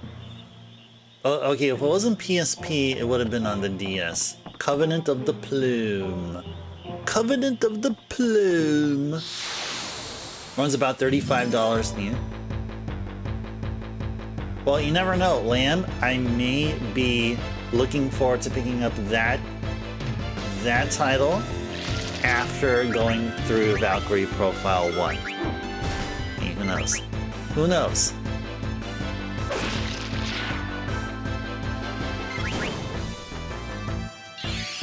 Do you happen to know anything a little bit about it, Lamb? Is it also an RPG?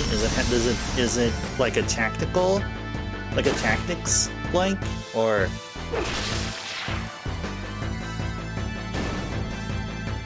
is it anything different than the mainline games? Any little tidbits there? If it just says RPG, then it's just probably plays the same. Not a clue. Okay. Yeah, well, Lamb, if especially if you're personally interested as well, yeah. But I appreciate it, yeah. I appreciate it. Yeah, if you can check and just...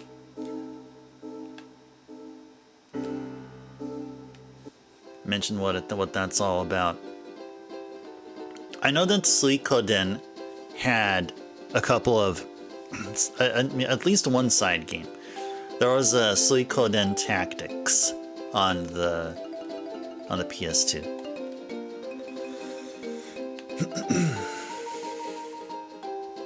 Oh, that's right. We don't have a... That's right. We can't get off from here because there's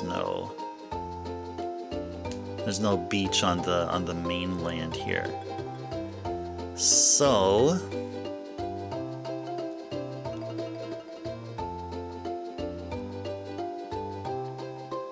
we're gonna have to land somewhere and then hike our way over. Oh, it is a tactics game. Okay, okay. Yeah, tactics games are cool. They're pretty cool.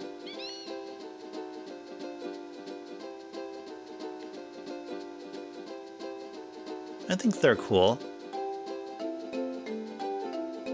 Ooh, I see that there. But I want to do them in a certain order, so let's go over to that marsh all the way at the west side there. It's gone up a little since you bought it, Lan. I think you got it when it was $20 on Amazon about 3 years ago. Nice. Okay, yeah, that makes sense because that's that's actually the same story I can say about Etrian Odyssey. So I picked up a triple pack of the first 3 Etrian Odyssey games on the DS. They're each like roughly $30 a piece, and the entire package was like $90 US, $90 to $100 US. Fast forward like 5 years or so, they're now way more than 30 a piece. With Etrian Odyssey 3, brand new, being well over $100. So I know what you mean, Lamb. I definitely know what you mean.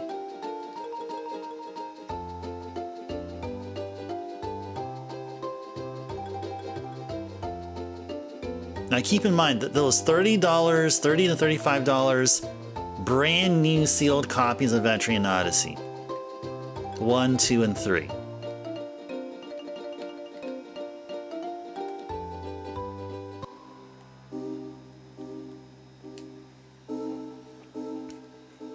So yeah, going from 20 to 35, that's still significant. That's like almost going up twice its original value. That is a big deal still.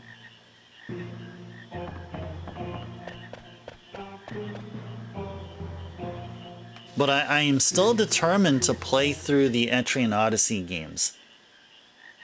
Etrian Odyssey is an Atlas IP.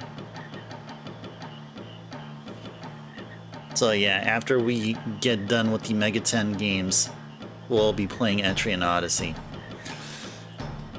You're a little strange about the tactics games, Lamb. You do not enjoy playing tactics at all, but you do enjoy others watching others play them. Well, you know you'll be in luck, because we'll be playing tactics at some point here. Probably not this year, but at some point. At some point we'll be playing Final Fantasy Tactics. I mean, I may put in the game next year.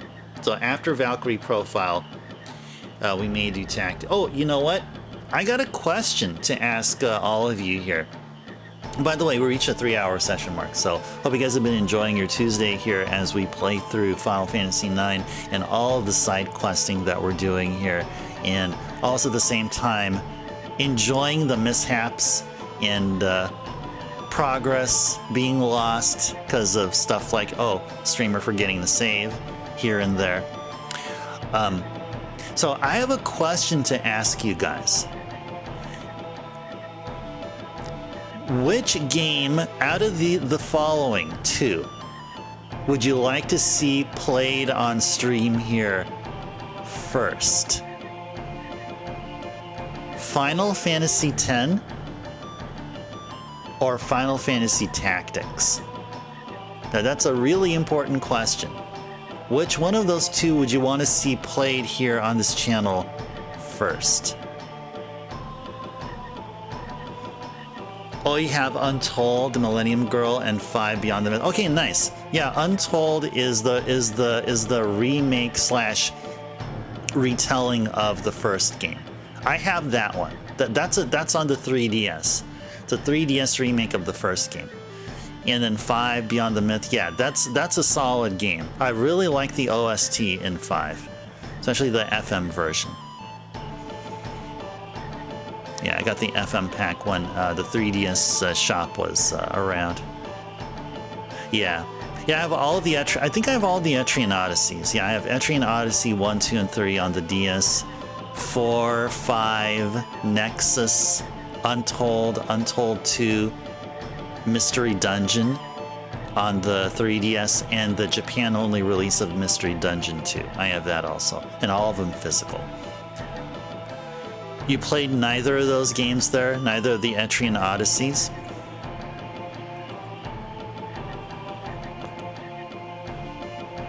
I wouldn't know which game between those two to start. If you want to start on an Etrian Odyssey game, I suggest getting Etrian Odyssey 4. I think 4 is a really nice introduction to the games. And 4 refined the gameplay from the other games. I think 4 is where the series really draws its foundations from for the later games. Yeah, 1 and 2 are a bit rough, somewhat unforgiving. 3 gets better, but still not as polished as the later games. I think 4 is really good. So in case, Lamb, if you're wondering if you want to get start on the Etrian Odyssey series, and I really love it. It's a first-person dungeon crawler, and you get to not that you need to, but it's encouraged to draw a map as you go, and you use a stylus to draw the map. It's just a game like no other, a series like no other that I've ever experienced. As far as for the Final Fantasy games, either works for you. Okay, it's kind of a flip of a coin for you, Lamb. Okay, I'm interested in what anyone else here thinks, because that's a question I'll be asking every now and then until I get a definitive feel of what you guys want to play, and that's really, I'm really asking about what game you want to see played after Valkyrie Profile next year. So Valkyrie Profile we're going to start in May, and then once we get finished with Valkyrie Profile, the plan has been all along to play Final Fantasy X, because we'll be completing 9 here, so of course 10 is the next game. But I was thinking, you know what? I wouldn't mind shelving 10 for Tactics if you guys do desire that. Oh, that is possible, Bahamut. Yeah, that is very much possible. If we can do Valkyrie Profile and then Final Fantasy X and Tactics within a 5-month time span, then we can be able to do that. 10 may take a while, though. That's the thing. 10 may take a while. If we didn't do Valkyrie Profile, then I would have done X and Tactics. Maybe play 10 first and then Tactics after. I think from what I'm getting, all of you want to see both games. Just equally. You equally desire all the games. All right, let's go have Queena catch some frogs. Let's do it. Yeah, thank you, Lamb and Bahamut, for your input.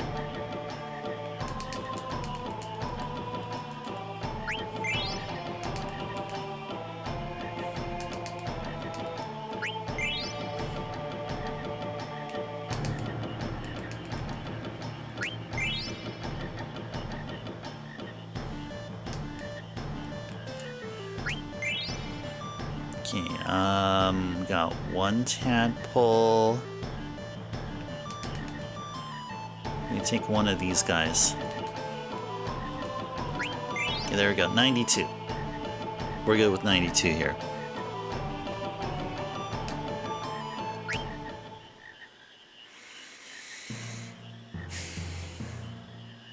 Okay, Lamb, so you're voting for tactics. Okay, because you don't think you've seen me play a tactics game yet? Okay, nice.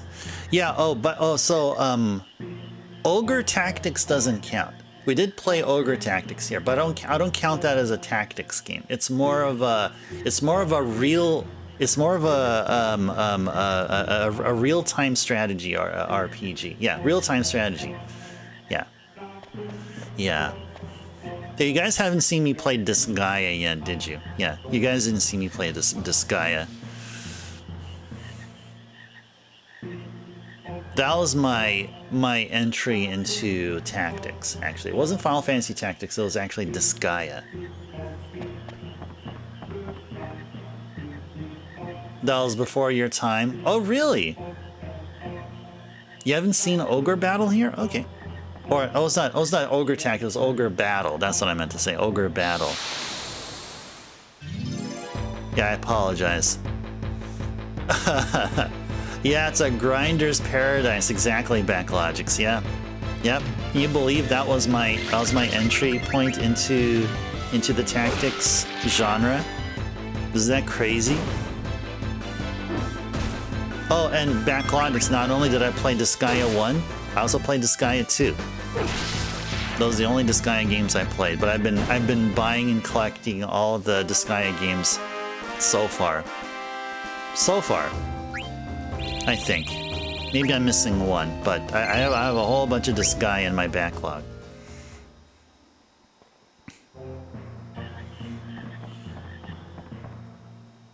Oh, Disgaea 3 was your first Backlogics? What system did you play it on? Was it PS3 or Vita?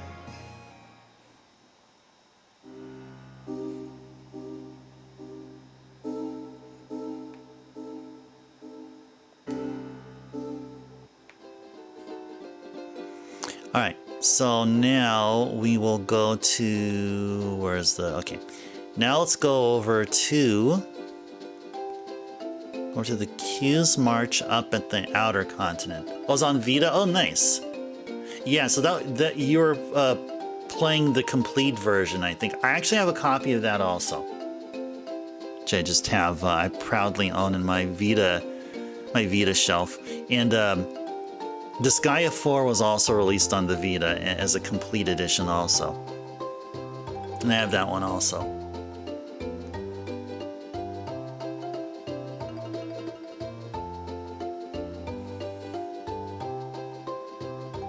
Oh, Bahamut, are you asking which version of Tactics we're gonna play? It'll be PS1, if that's what you're asking, Bahamut. Tactics will be on PlayStation 1.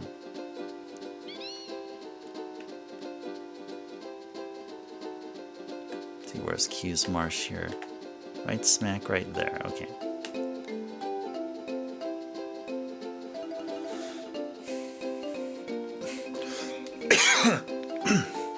You remember renting Tactics and having no idea what you're doing? Same here, Backlogics. Same here. That was a common thing. That was the same thing for me. I actually was I was in the same boat. Same boat. Also, Bahamut, you want to see Tactics first. Interesting. 2 votes for Tactics and none for 10. Interesting. Interesting. That's some interesting results. Yeah. What the hell is this exactly?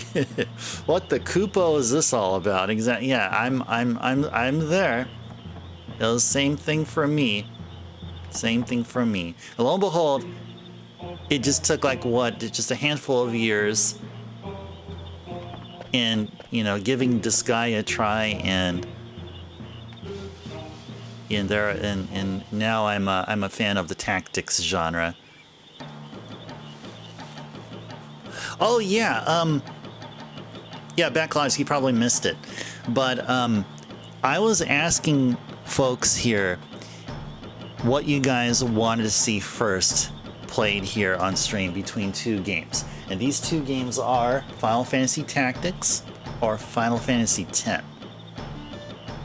Now we're gonna eventually see both games streamed here, but I was asking what you guys want to see played here first. And really what I was asking, what game do you want to play after Valkyrie Profile, which we'll play next year.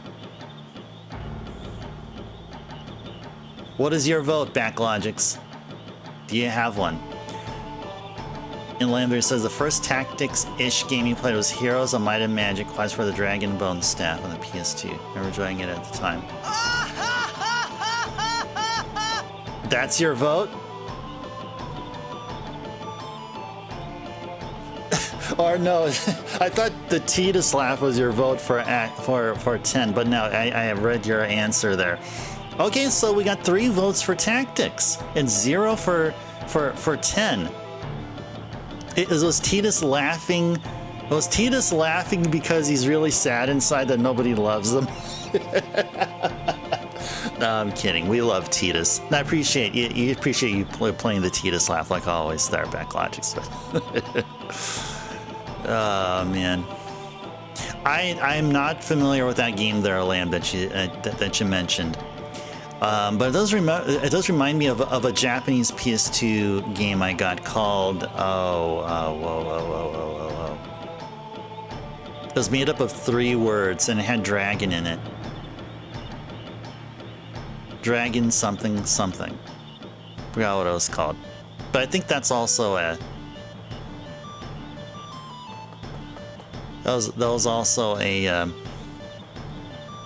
tactics game. Let me see if I could do a search on what the heck the game I was thinking of here.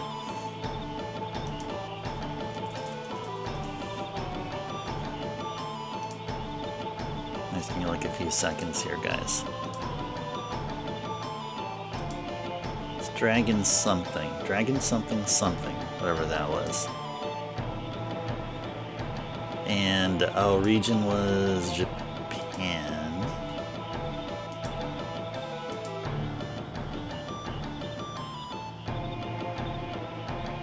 Dragon Shadow Spell.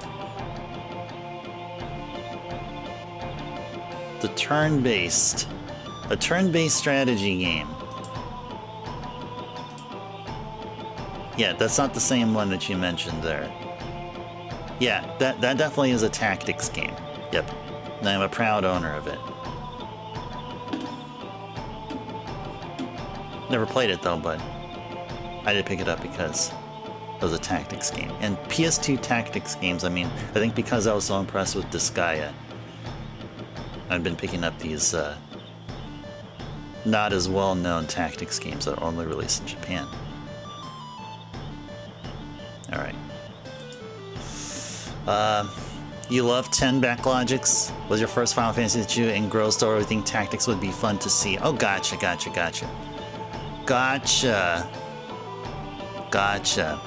Okay. Alright, how many frogs are we... How many frogs have we caught? 92, okay.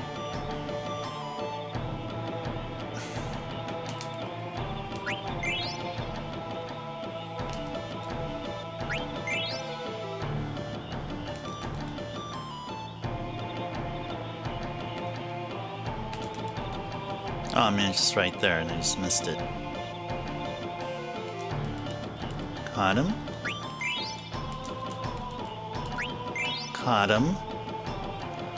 Alright, how many other frogs are there? 1, 2, 3, 4, 5. Okay, so I can take one more here.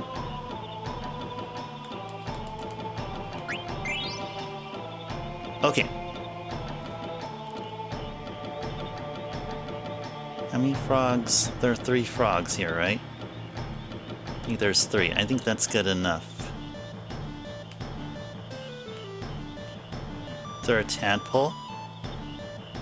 No. Okay, yeah, we're good here. Okay. We're good here. Yes. Okay, now we're gonna go to the one in the Mist Continent. And we will... We will then save and then prepare for the fight.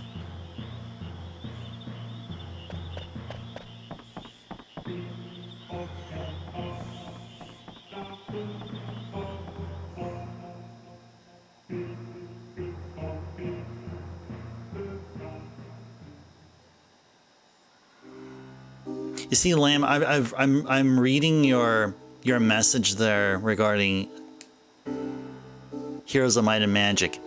So what you described here is like what almost half of the games that I've been playing here can be described similarly. Last time I played Final Fantasy IX before this was 20 some odd years ago. Just like it was with Final Fantasy VIII last year. Just like it was with Final Fantasy VII a couple of years ago.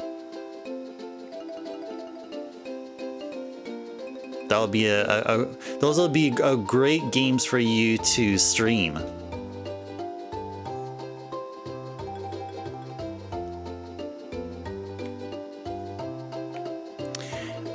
Okay, so now we will go get on out of here. I think we can go underneath here. Yay, bridge!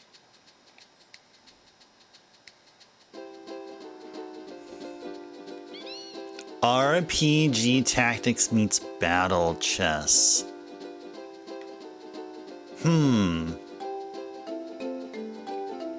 That's an interesting concept. You know, that reminds me of Cultcept a little bit, although Cultcept involves cards. I think some of you heard of Cultcept before.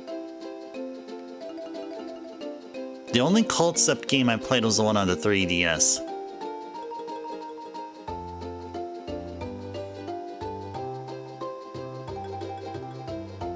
There's a Cultcept on the PS2.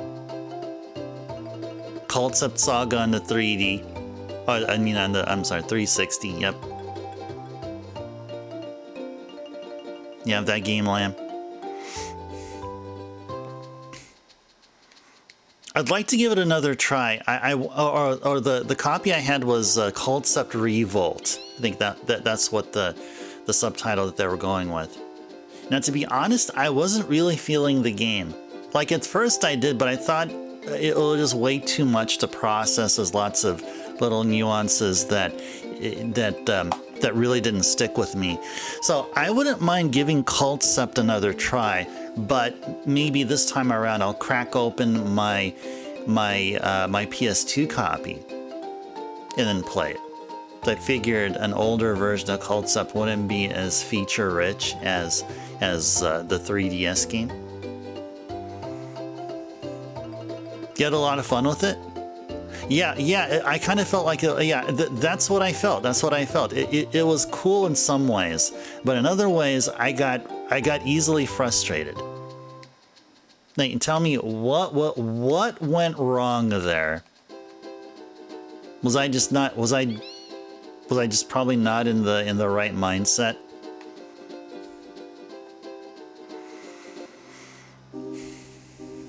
You have the collector's edition complete in box. Not the right time to get out. Yeah, exactly. Yeah, the best time to get into it is like right now. Within a couple of years or something. Right now is a great time to get in. You have the collector's edition complete in box and collector's edition without the 3DS game. I want to try to remember if I actually got the collector's edition as well, because I've been getting like a lot of the collector's editions that I've been picking up like in the mid 2010s-ish times. I've been storing them in storage bins and not seeing them, for all this time, while the current stuff that I get, or stuff that I got like from now until like back 2 years ago, I have them prominently placed somewhere here within plain sight. I'd like to say I also got the collector's edition. Or did it come with the CD soundtrack? If so, then I may have it. It may come a CD soundtrack or a CD soundtrack and a small little art book.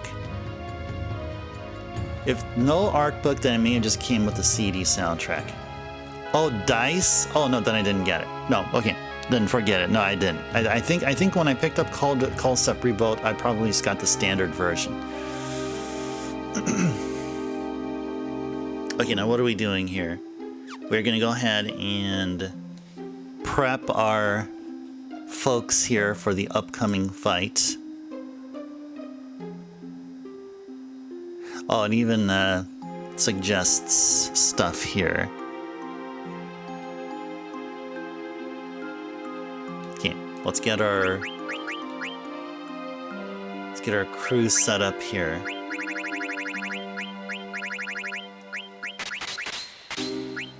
Keep the Master Thief. Fleagill can go. Let's give everyone ribbon. Water absorbent or nullifying equipment. So maybe we'll do that first. Get the equipment on here.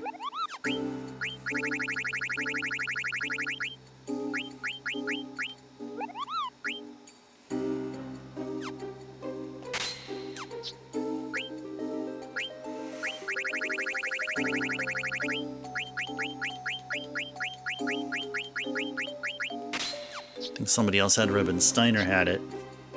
What would Queena have? Queena should get something that nullifies water. I believe there is something like that here.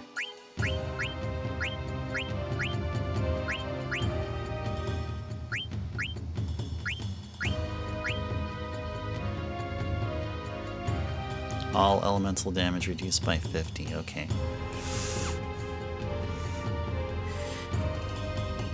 You were the same way with Concept Saga. I had a friend that loved it, played a lot and wasn't into it, and you were into it, played Revolt not too long ago and had a fantastic time. All right, nice, nice. Glad to hear that. Glad to hear that. Like I said, Nick, I will definitely give Concept another try. I just think, as we discussed, it just wasn't the right. Just the timing for it just wasn't there. Just life stuff was getting in the way. Just didn't really gel with the game at the time. Like, Persona was like really awesome during times where it was, trying, where it was challenging for me. Yeah, Persona really was a nice escape from all that. And maybe one of the big reasons why I'm such a fan of Megaten. Alright, so Queena needs... What does Queena need? Water damage reduced by 50. How about water damage reduced by 100? Anything like that here?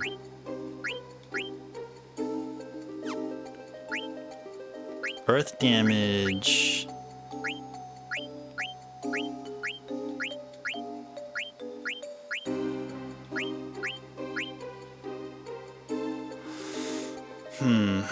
Reduced by 50. No. I guess the best thing is this. And what is it? The Protect Ring down here? Sure. Okay, there you go. Alright. Angel's Snack. Who has Angel's Snack? Is that a Queena ability? Yep, it is. Uses Remedy on all party members. Okay, nice. So that's cool. And look at how cheap it is for the low price of 4 magic points. Ah, okay. Limited edition has foil cards, 2 metal, 6-sided dice, an art book, and a CD OSD. Okay. Okay, never mind. I did not get the limited edition. I just got the standard edition. I think I remember now. I think I ordered. I don't remember exactly, but I may have ordered directly from NIS America, their website, their store. I think I did. I think it was Concept Revolt, the standard edition, paired with some other some other game I got, which happened to be of a limited edition variety. Probably one of the, either a Disgaea game or one of the Falcom games that they brought over. Don't remember which one. Okay. Okay, now let's go back to abilities here. Now, does Eiko know the mini spell? Yes. Okay. Now let's go focus on abilities now. Clear-headed, bright eyes, loud mouth. Let's get everyone to have that.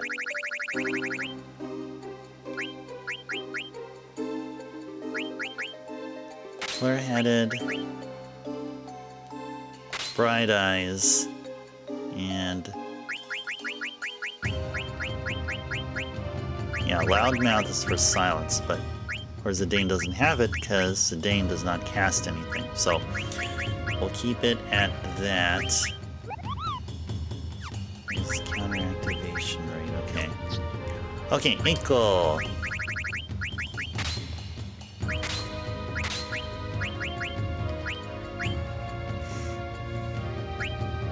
Loudmouth, clear-headed. She have bright eyes? I don't see bright eyes anywhere. What's boost? Oh, raise the strength of Eidolons. Nice. Doesn't look like she has it. Okay. I don't see bright eyes anywhere. Alright, what's a thing that she could use in place? She has 4 open. She has Guardian Mog. Sure, let's give her antibody, sure. Okay.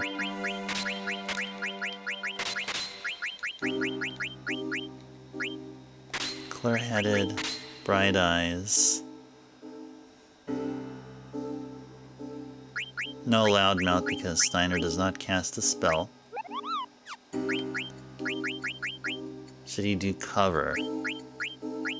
Should he do cover? Maybe he should have Man-Eater. Sure, Man-Eater makes sense, because Quail is a humanoid, I guess? Guess we'll go with that. Quail is a humanoid. It's another good one. Physical attack accuracy. Maybe HP plus 10. There you go, HP plus 10. The 25 bucks. It does look pretty cool, doesn't it? Yep, that's one of the games from a while ago, from the Japanese PlayStation 2 games that I looked into, and that one looked really, really good, and I picked it up, and like I said, I'm a proud owner of a game. Okay, now last but not least, Kleena.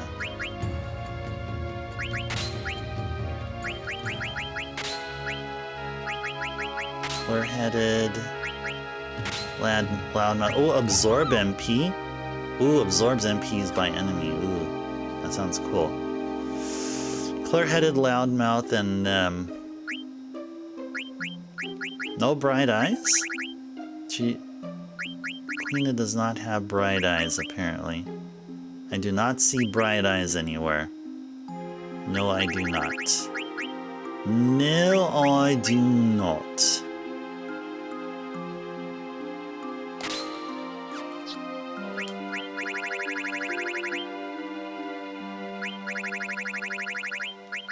Is that a bird killer? Is there a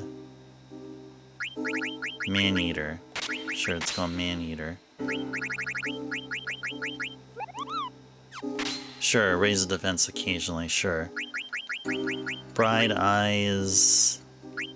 Clear-headed. Okay, and we'll keep Zidane with the bandit and the master thief, because Quail here has some cool stuff to steal, including Robe of Lords. We can get ourselves a second Robe of Lords, believe it or not. Yeah, Robe of Lords. It's that one that we kept hoping we would amass enough Chocobo Hot and Cold points to get. Oh, by the way, We haven't played any Chocobo Hot and Cold in seemingly forever.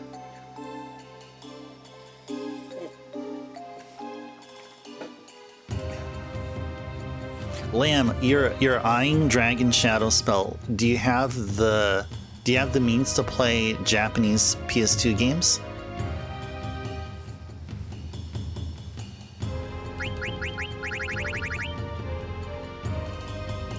Bright eyes, clear-headed. What's another good one besides antibody?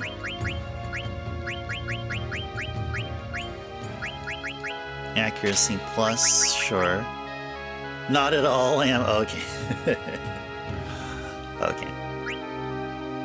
I was about to ask you if you did, then I would love to know what your Japanese PlayStation 2 library looks like. Your highlights of it, but alright, I guess I'm gonna have to refrain from asking. Okay, I think we are set up fine. Oh, weak to thunder. Okay, here's another thing we can look into. How can we add the thunder element to attacks? Raises thunder element attack. Is there any such thing here that can do that?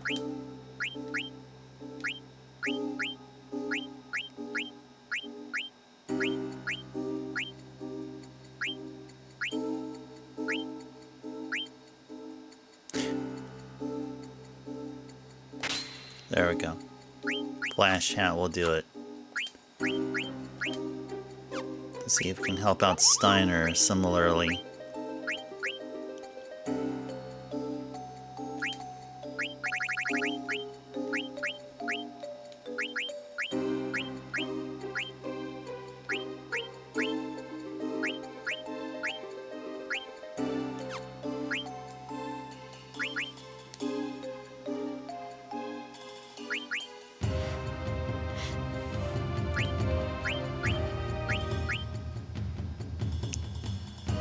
Yeah, thunder gloves.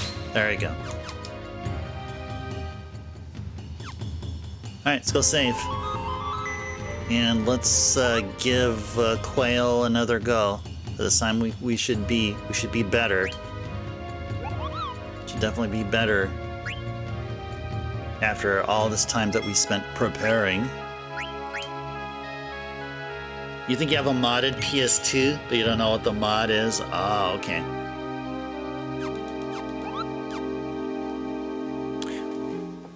Yeah, you can check to see if it has a different BIOS. If it's modded with the test BIOS, it means that your PS2 has the same BIOS as a developer unit, which is not region locked whatsoever. It makes it so you can play any CD from or any game from any region. You don't have any Japan games, Lamb? Shop here that does all the games sells them at this crazy high price because all Japan games are rare in the States. Oh my gosh, that's Lamb. I don't mean to offend your store person, but that's just way too lame, man. That's way too that's lame. That's the lamest thing I've ever heard. Like, no offense, but I'm just being like totally reactive.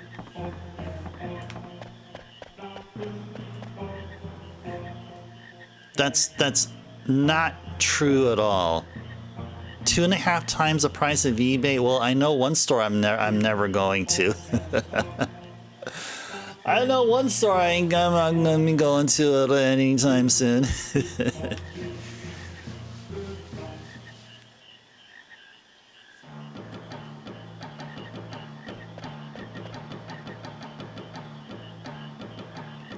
You're on board with me, Lamb?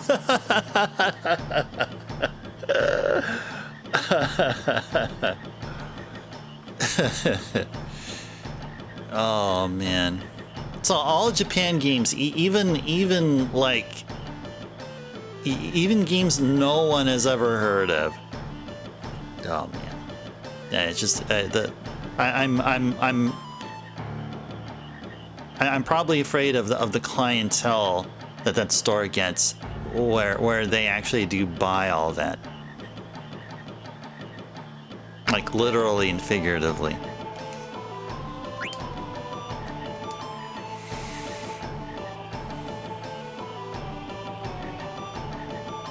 Gotta capture 2 frogs, and then we're gonna have a boss fight come up. We're not catching the gold one.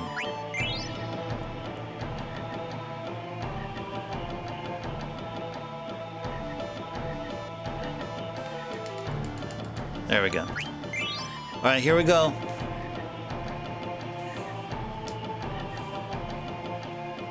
Quail fight, attempt number 2. So before I take that final test, let me go sip some coffee here.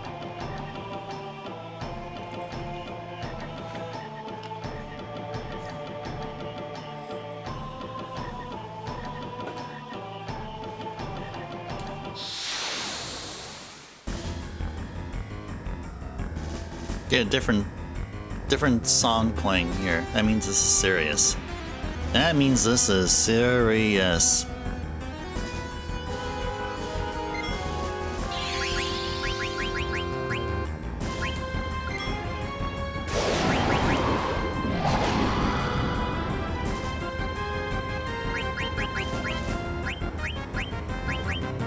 It's a good one here for frog drop? Sure, let's do frog drop.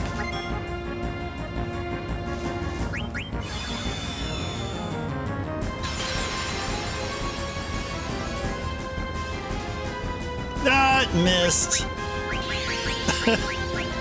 That's funny. Or no, actually it wasn't 5,000. That's good. I don't know what it was that we did. Oh, it was something from Steiner. Yeah, what it was.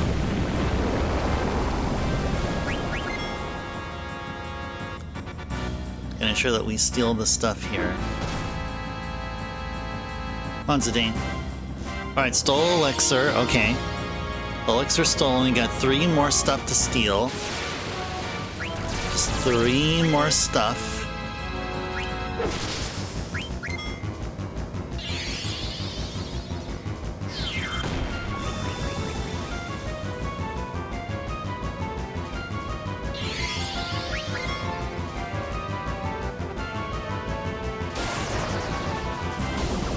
Wait until we steal all the things.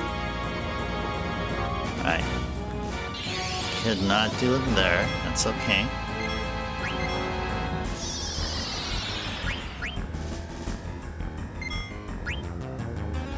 Glutton's robe. Okay, good. Alright. 2 more things to steal. Robe of Lords and ninja gear. That's what we'll be going for here.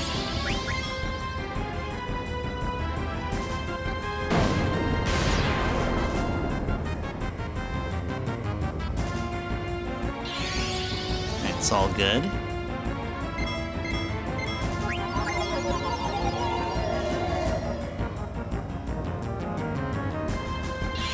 You never recommend them to anyone, Lamb? The owner's name is Matt. Jobs over having a Matt Tax.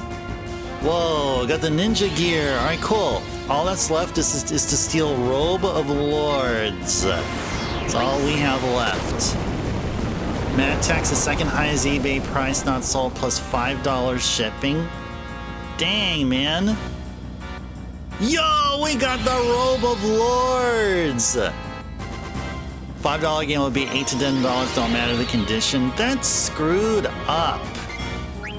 That is the most screwed up thing I've ever heard. Like, ever. And they have the... They have the guts to continue on with that nonsense. Holy moly, man.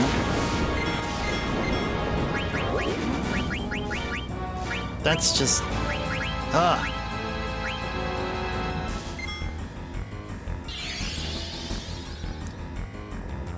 Oh, it would have been nice if we had Dagger with us also.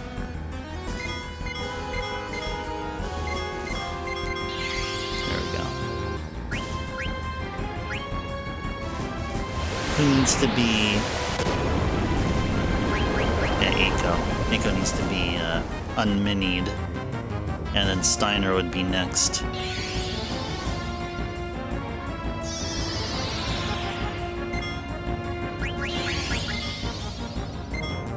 Then we can just start attacking.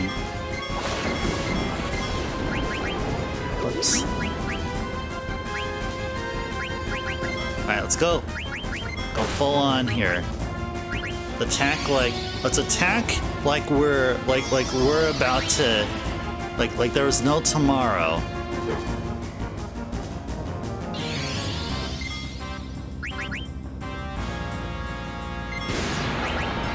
This guy here has 66,000 HP, by the way.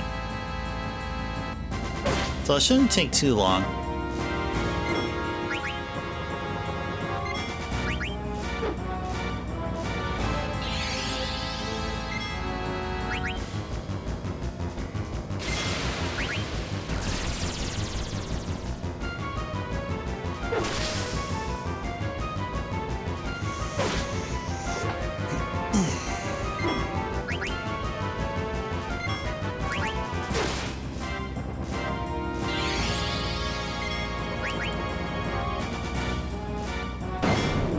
Yeah, I've been watching the past couple of VODs. I've been noticing that at times I start out the stream sitting up straight, and then all of a sudden I start slouching. So yeah, it's like a good reminder for me to ensure that I sit up straight, or as straight as or comfortably.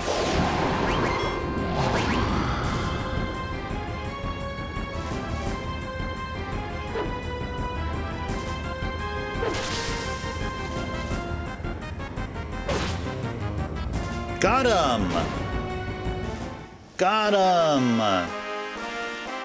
Yay!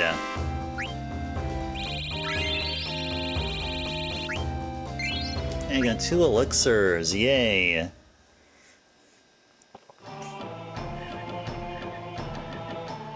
I know how more to teach you. I give you this. The Gastro Fork! Guys, that is Queena's ultimate weapon there. Alright, GG's to Queena. Thank you, Master Quail. I train more. Oh, we can continue capturing frogs. Capture our 100th frog. Can we do that as a celebration?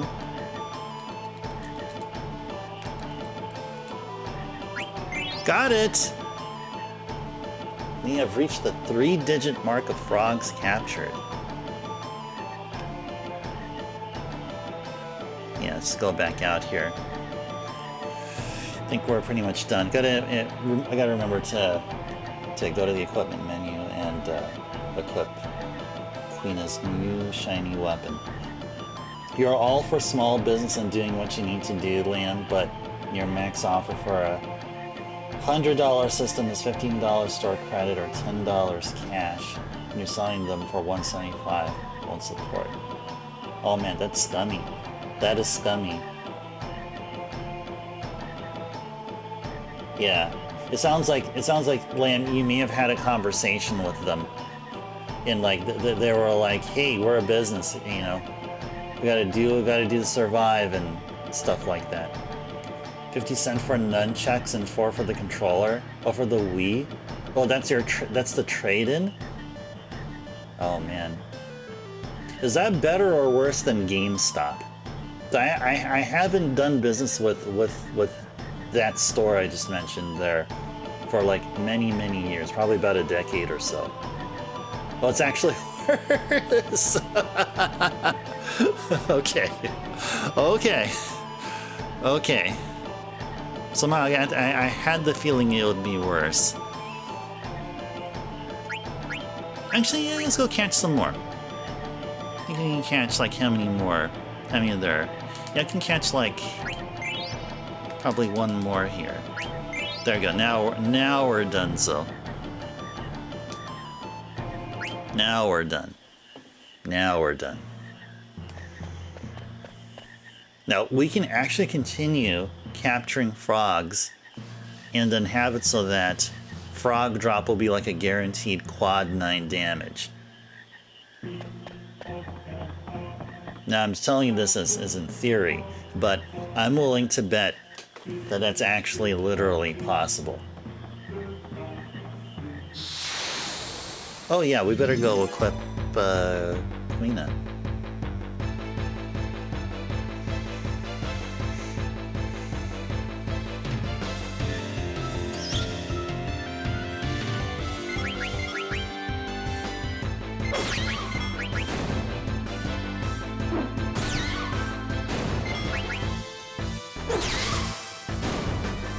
Cool. Da-da-da.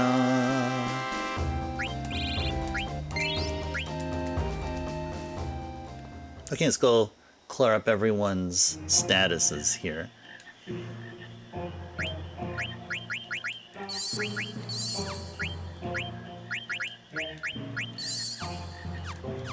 And what else? HP wise? HP wise, we're good. I'll switch up everyone's folks' status stuff. Maybe we can keep these.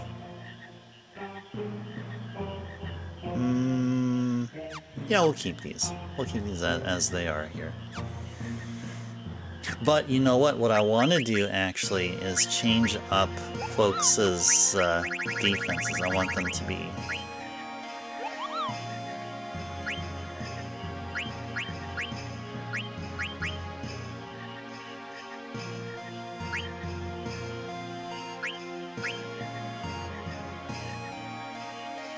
water elemental attack.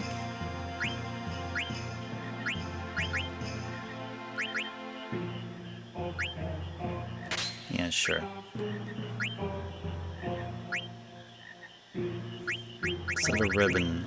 What did I have them wear last time?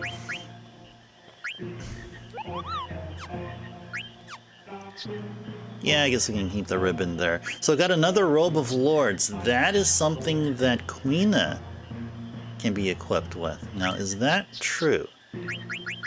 Yes, it is. It is. Definitely a slight improvement in speed, a modest improvement in defense.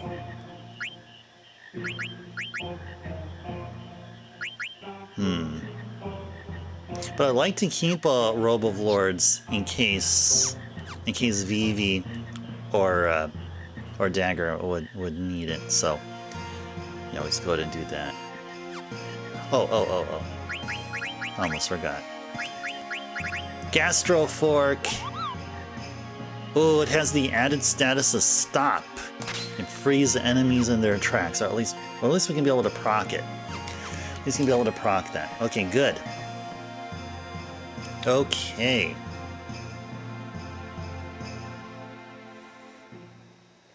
Alright, so what's next here? Okay, now we can go back to the mail chain delivery system. Alright, let's go ahead and save first. Definitely save first. We're about to reach the 4-hour session mark, but we'll continue on. We'll continue on like we usually do up to the 5-hour mark.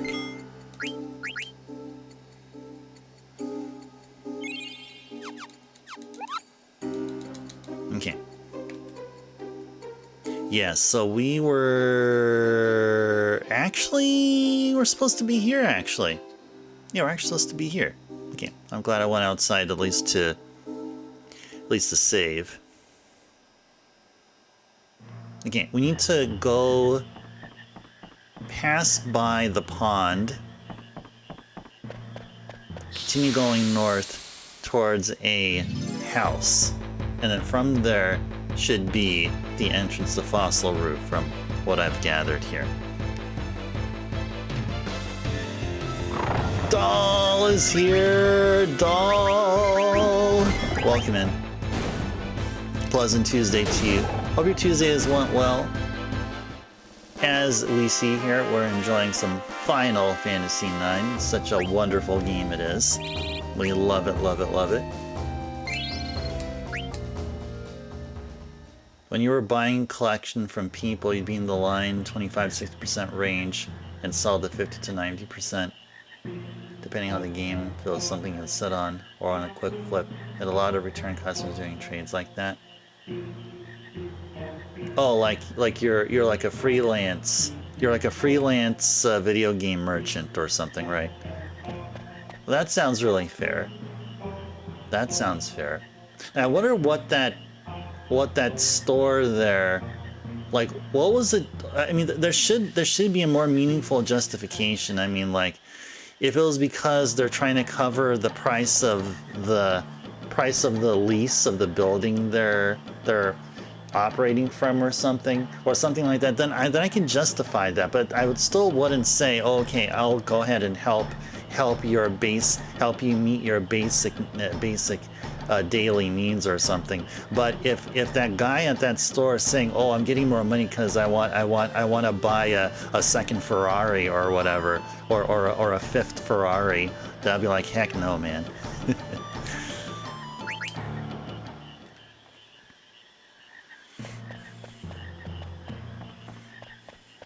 So yeah, a doll, in case you missed out. So earlier on the stream here, we found the final friendly that we were looking for. Apparently it was a Yeti, and apparently it's written on the text box down there. So we found the Yeti. I looked through the VODs after last night's stream, and I found, well, I was missing the Yeti. And so we got the Yeti, and then we took care of the very final friendly afterwards that acknowledged the fact that we found all of their friends. And so now we should be primed for the super boss. But we're not going to be going after the super boss yet because we have a side quest here we're doing, and then after this we're going to be doing nothing but level grinding and trying to get powerful. That's how it'll be shaping up.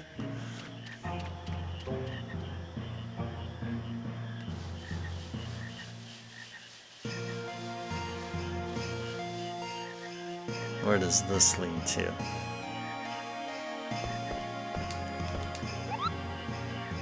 Right there! There he is, Moise! Or Moss! I got a letter for you, little buddy! A letter from Kumol? Thanks, dude! I mean, Kupol. I understand, Kupol. Magnet will function again once we have some. I think Moise would know, Kupol. Where is that item? We needed to repair Magnet. They gotta tell me more than that item, Kupol! Hey, you gotta deliver a letter to Nagi for me, Kupol. Sure. Thanks, Kupol. Alright. So we're all good there. Okay. Let's go head on out. And then go over to Nagi. Nagi is in Daguerreo. So let's go head our way there. Head our way there.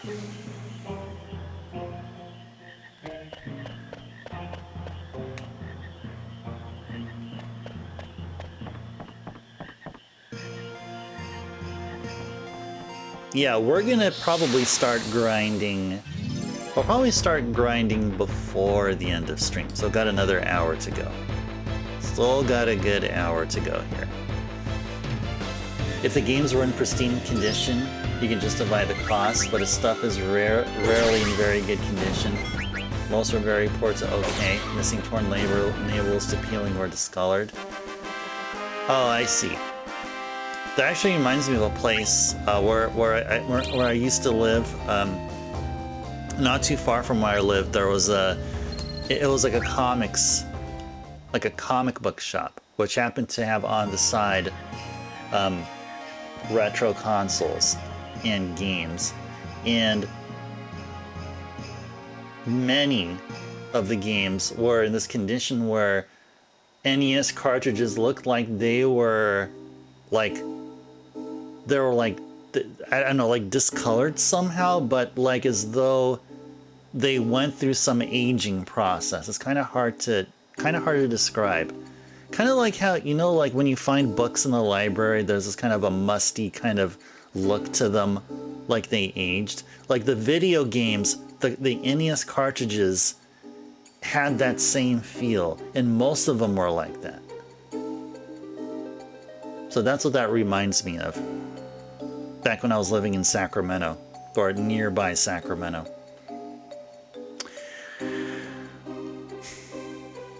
You know exactly what I mean, Lamb. So you okay, awesome.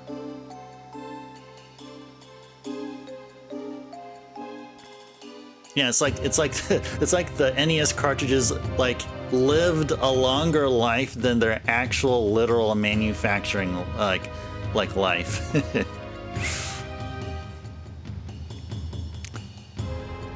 All right, Daguerreo, let's go. Let's go to Daguerreo.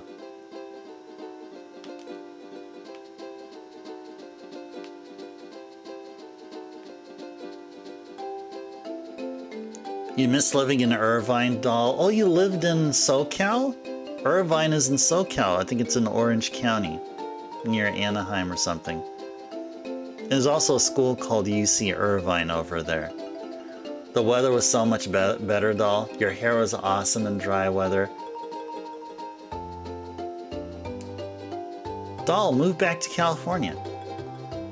Move back to SoCal. If you can't move to Irvine, I can encourage you San Diego.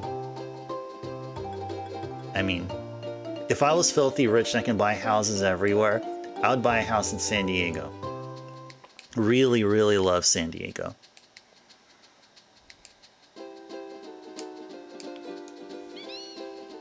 And I didn't know about that, doll. I didn't know that you actually lived in California. Maybe you said it and I just forgot. Maybe you did mention it. I do apologize.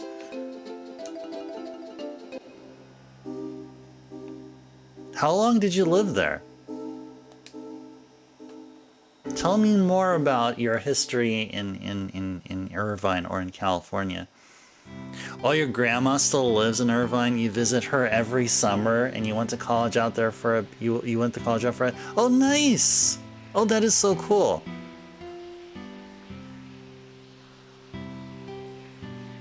Visit her every summer. Nice. Super duper cool. Awesome, awesome.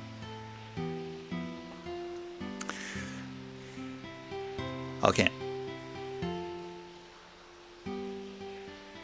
Where is Nagi? I believe Nagi is gonna be through here. Oh, you haven't been there in 2 years? Oh, wow. You mean you mean visiting your grandma, or it was 2 years ago that you last lived in Irvine, and then had to move to Florida for something. I think I remember you said you do live in Florida. I think you did say that. I think I'm gonna go with that.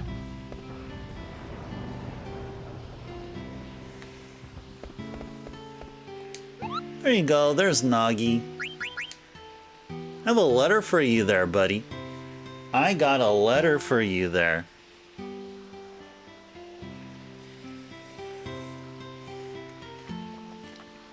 Have I seen when carts bubble? I'd like to say yes. I haven't seen any recently.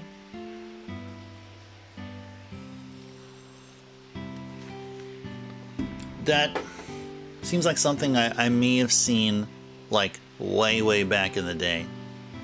Oh, visiting your grandma, doll. Okay. You've been back in Florida for a long time now. Your entire family is here, so you want to stay. Okay, fair enough. Fair enough. Fair enough. Fair enough. Sounds good. It makes a whole lot of sense, doll. Makes a whole lot of sense. Of course, you probably are guessing correctly that I'm gonna next say, well, doll, just move back to California. But that's like nonsensical. But yeah, I'm glad. As long as wherever you're happy, that's what matters. If you're happy, I'm happy. Everyone here is happy, and even the chocobos that we ride in Final Fantasy IX are happy. But that's kind of meaningless because they're always happy. Chocobos are always happy. They're just happy critters that say "queh" and help you find stuff. I'll give you a letter, Nagi. A letter from Moas or Moise. Thanks for delivering it. I think Magnet can go back to standard operation if we get the right item. Kupo, if you ask me, I think the item they're looking for is that thing. You know what I mean, right? It's that thing. That thing. Oh, I know, Kupo. Well, then freaking tell me. Freaking tell me there, Nagi. You wish, doll? If it was ever in your budget, you would much rather live in Soul Count. Nice. Nice. Okay, doll. If you would move to Soul Count, would you move to Irvine?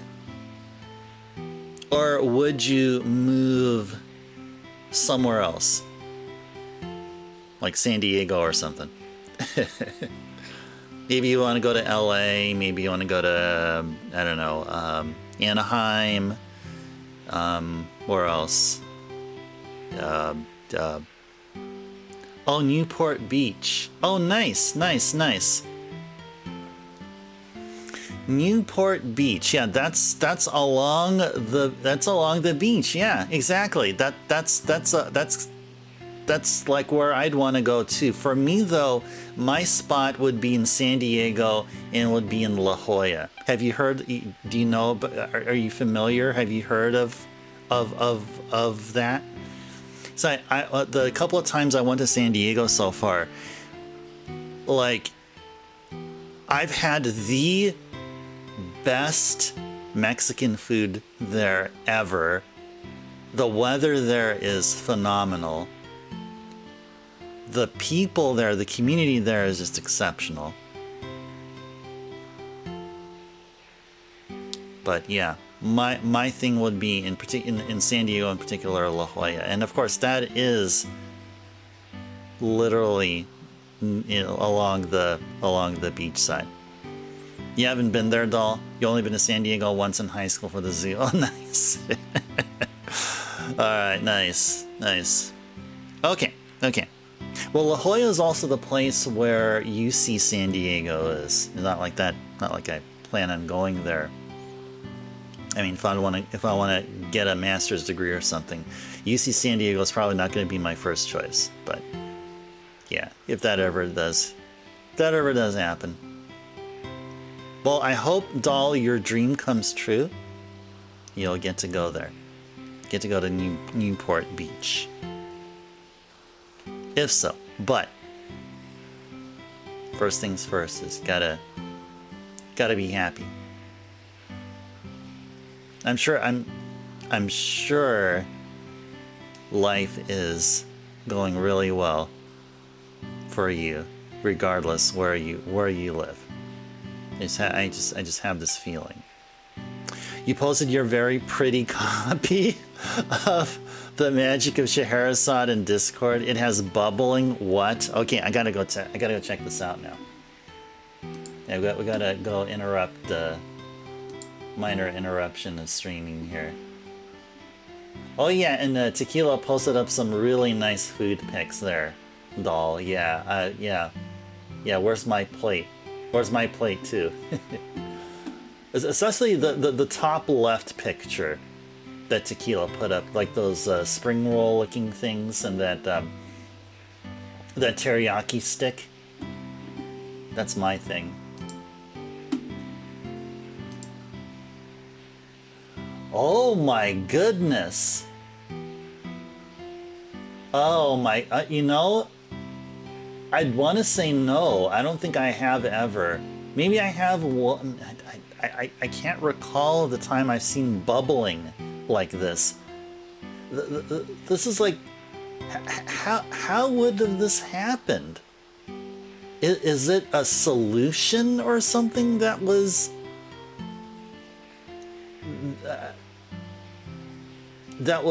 like poured onto it or something? It looks like something like that. How would have that? Wow, that is definitely something. That is definitely something. Favor to ask. Deliver a letter to Kupo. Yes. Okay.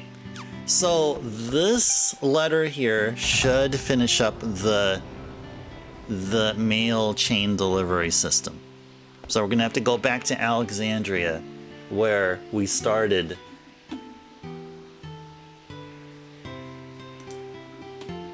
Where we started the chain.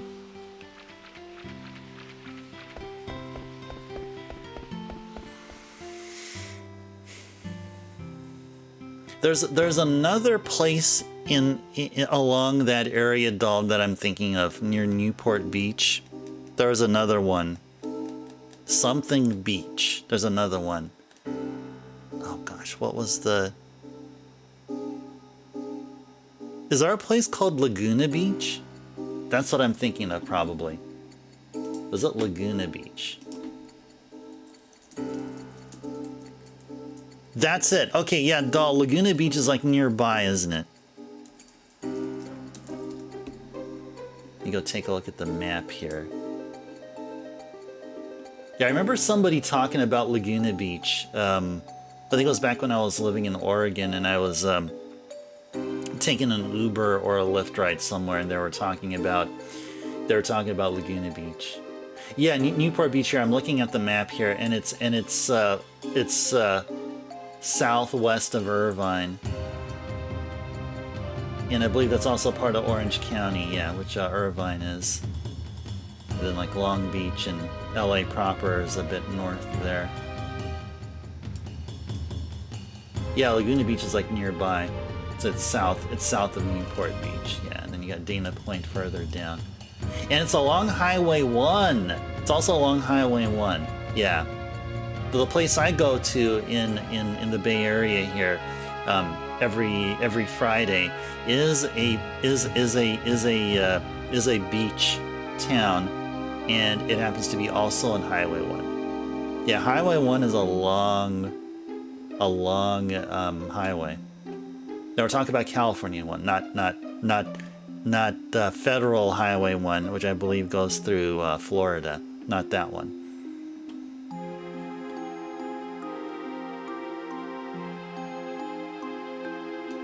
Okay.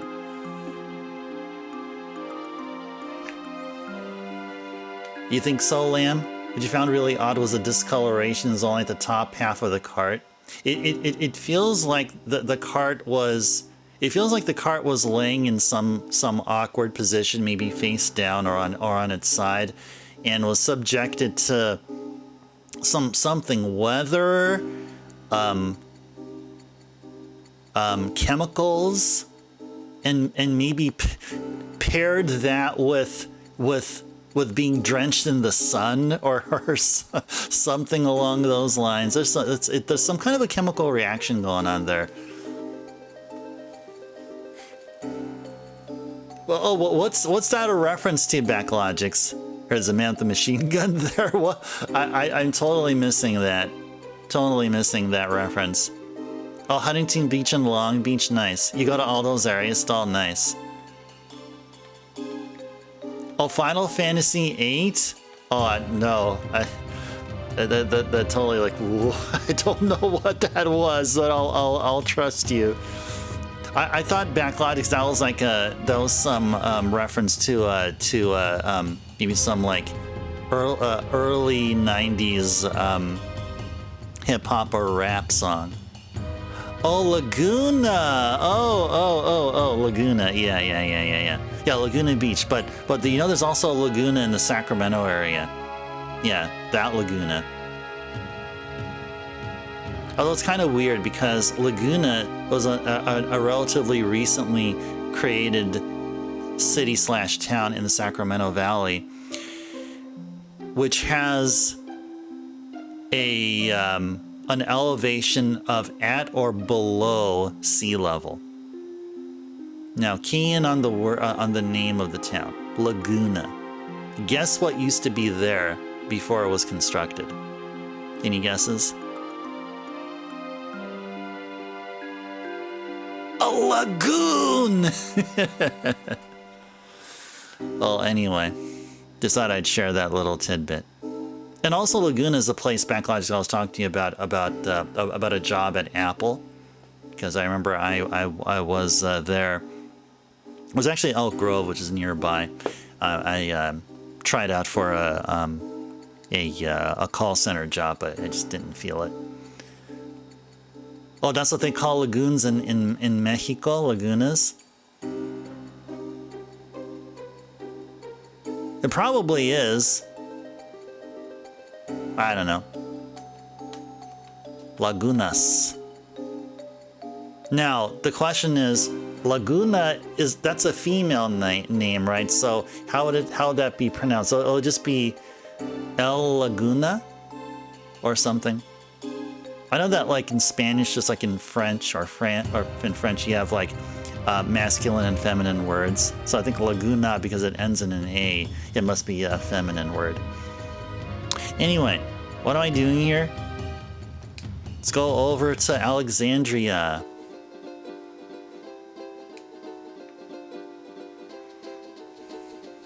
Oh, I trust you. I think you got the spelling right there, Backlogix. I'm just gonna say you got it right, even though I don't know. I don't know for sure. I'll just say, yeah, you're on point there, man.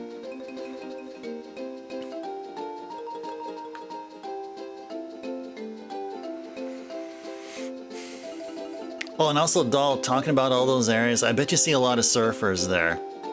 Way more surfers there, and then the water there is warm. Much warmer compared to here in the Bay Area, like Pacifica and Santa Cruz. Yeah, water here it can be cold. I see like usually like at least half of the people who surf in the Bay Area coastline wear a wetsuit. That's usually for when the water's pretty cold. But when I was over in San Diego, I don't see anyone in a wetsuit. No, they're just out there, just all, just with proper shorts or whatever, just, so they can be able to move freely. And they were having fun there. And way more people. You think it's La instead of L? Ah. And Carrie is redeemed stretch reminder. Okay, perfect. Let's go first. Let's first disembark near Alexandria. Or be Alexandria. That's not it. Must be over at the other side here.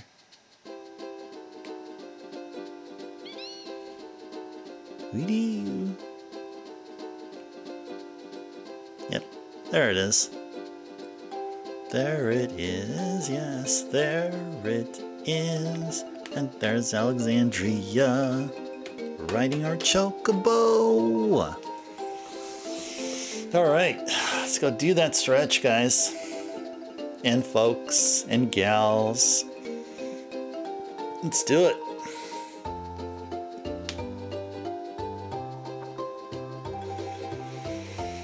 Surfer dudes everywhere, yep.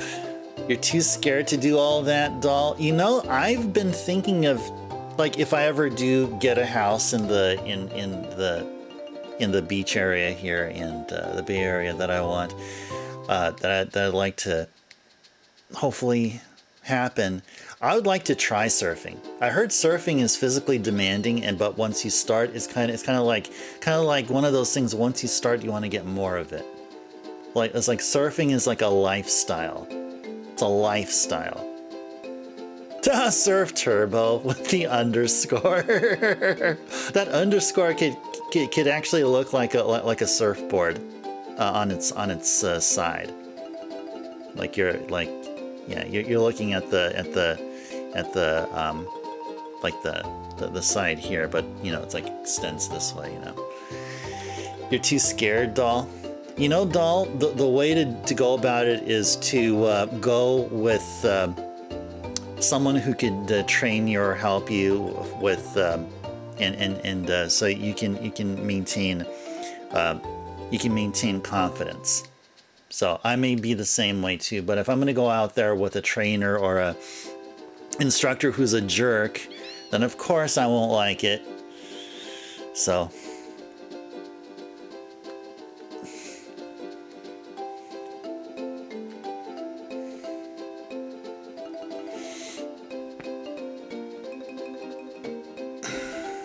Ready stretching feels good. I'm gonna mute the mic here.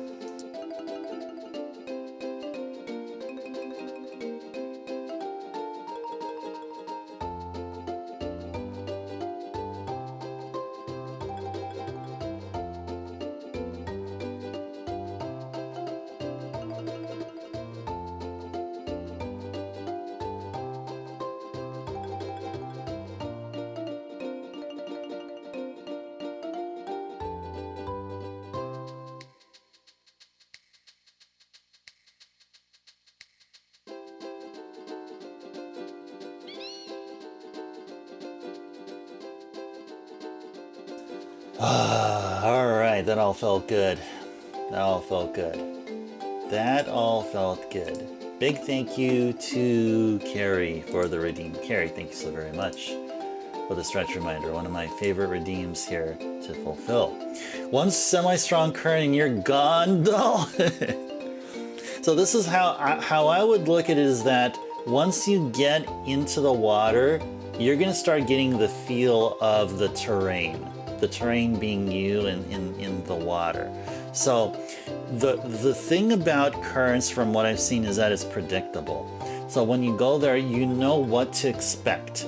It's like you are together with nature. It's like a powerful kind of thing that goes on there.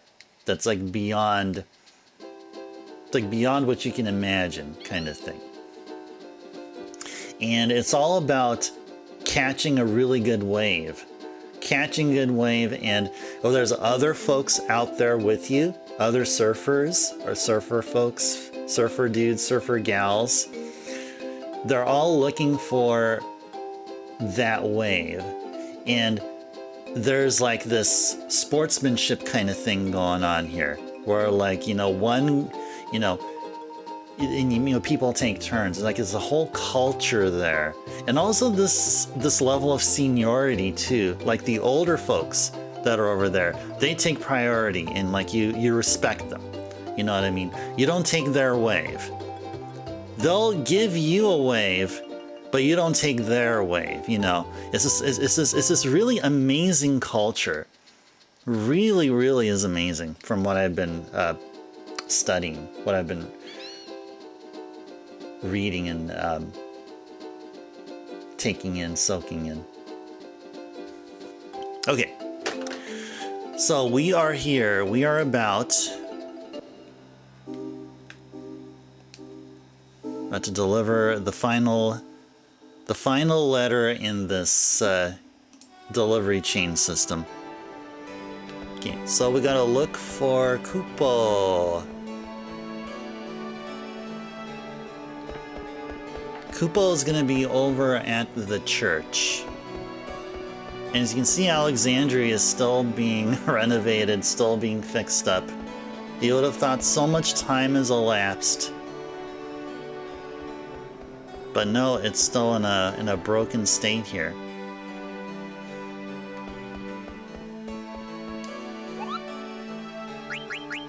I got something for you there. A letter from Nagi. I now know what's needed to run the machine in Magnet Central. It's super slick. I heard a rumor about it. The rumor said that someone in Alexandria has it. That's what I heard, Kupo. Find it and send it to Central right away! Ah, super slick coupon! But I don't know who has any. Alright. Alright. Okay, so at this part of the side quest, we would have to talk with literally every single person within Alexandria. However, oh, Backlogic's knows here. You must log into Play Online to find out more, Kupo. Exactly. Oh my goodness, that was good. That was a good one. GG's to Backlogics. GG's to Backlogics there. That's a good one. That is a freaking good one. That's a good one. That's a good one. Oh man, that makes me smile. Oh yeah. Oh yeah. Oh, you're welcome. Oh, you're very welcome. Very welcome. Play Online. See, even Tidus knows genuine comedy. You see, even Tidus is on board. Yeah, thanks for playing that Tidus laugh. Oh yeah. Well, fry my hide. How'd you know I use this here super slick in my hair? You wanna try some? How come you been needing it? You wanna be beautiful like me? You're pulling my leg, aren't you? No? Well, I'll get my folks to send some more. You can have this one. Yay, we got the super slick. You ain't gonna give it to some girl as a gift, are you? Nah. No way. No way. No, Zidane thinks Dagger is gorgeous the way she is, of course. Of course. Okay. Now let's go over to Magnet Central. So we're done here with this portion of the side quest.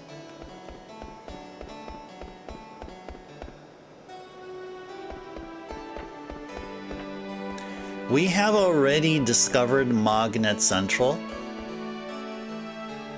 So we just look it up on the map and then we just pinpoint our way there and fly our way towards there.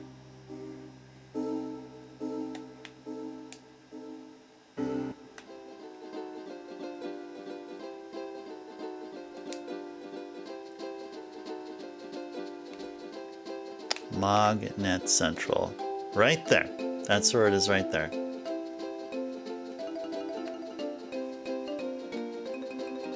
Let's go over there. Fly with our golden chocobo over there. Fly over some mist. And have fun doing it.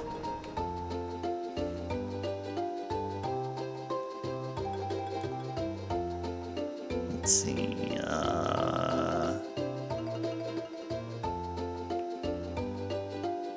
Yep, right there.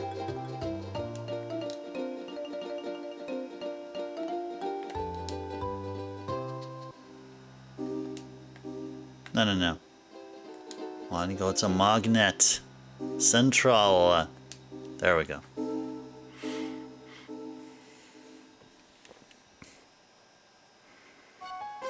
Now let's go over to Artemision. I wonder if Magnet will go out of business, Kupol. No. I got this taken care of.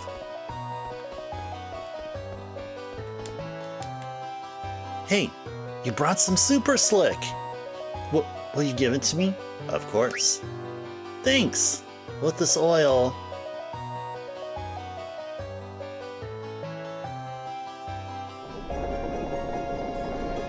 Yay. Oh, look at that. They got a conveyor belt going on there. That's pretty cool. Thanks. I'll give you this in return.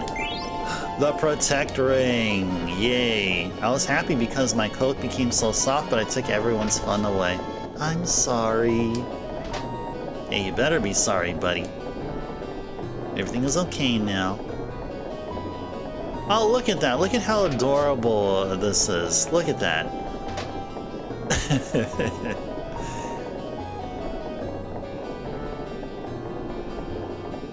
That's adorable. Can you talk with this dude?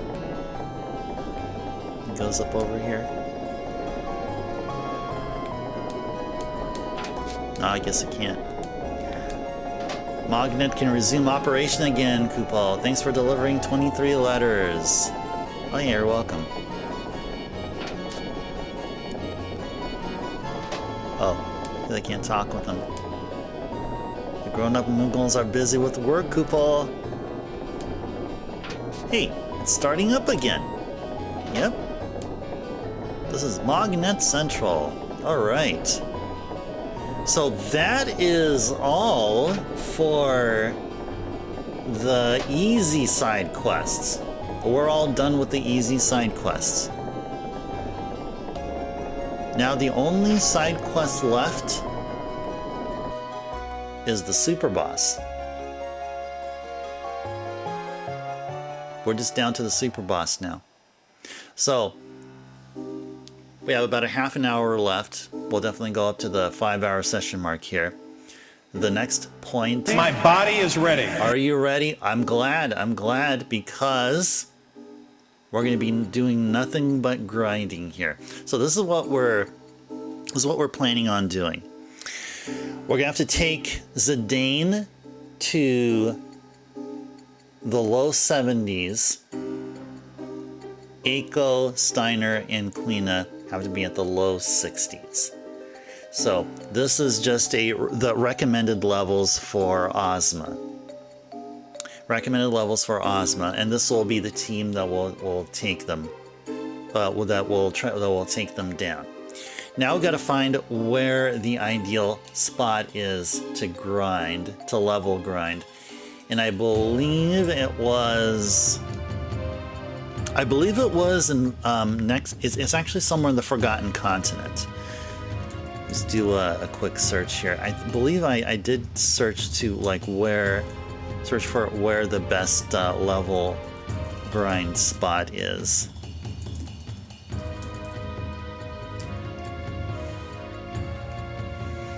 And that's fighting fighting Grand Dragons. And Yan enemies and Grand Dragons. So that is the plan here. Those Yans, though, are extremely tough. Grand Dragons, not as tough. Yeah, so we're going to have to go there. Let's go over to the Chocobo Lagoon Island. It's that island where there was that lagoon there. So let's go. So the way to get there is...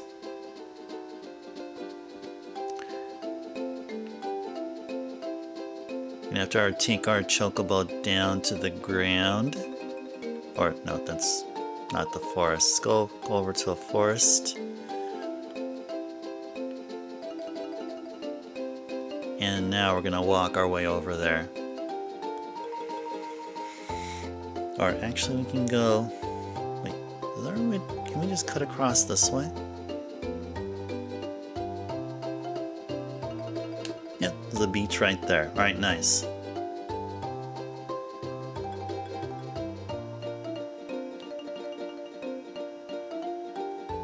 Da da.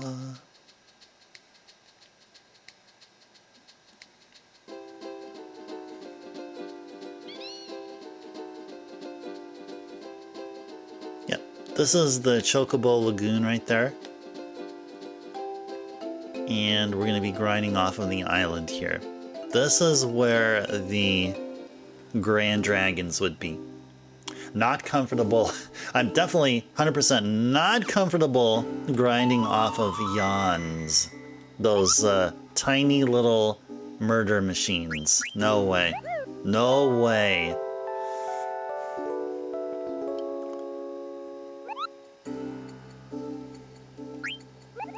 A golden chocobo have seniority to ride the big one? Cowabunga! Yeah, well, he does. They do. I mean, not only can they ride any wave, they can fly, they can climb mountains. They're amazing.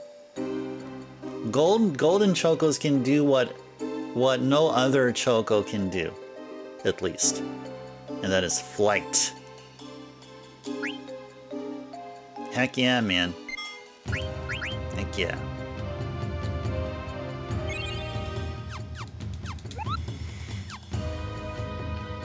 Okay, so if we're gonna be fighting Grand Dragons, then we should probably equip Dragon Killer, whoever it is that has it. Devil Killer, it's another one, Bug. Sure. Steiner have Dragon Killer? Somebody did here. Oh yeah, it was Freya. But we don't have Freya here because we're working on other stuff here.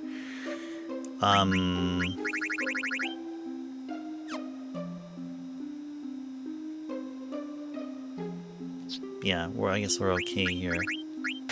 Gamble defense, sure. What is the name here? Have Bug Killer. Man-Eater. I don't think Man-Eater would make sense around here. How about Devil Killer? Okay. Okay, let's go.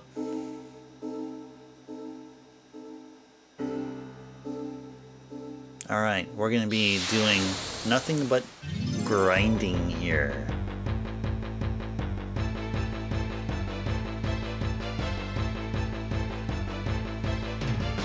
Like this guy. This guy used to slaughter us.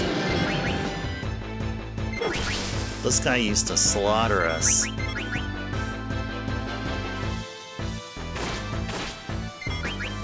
Ah.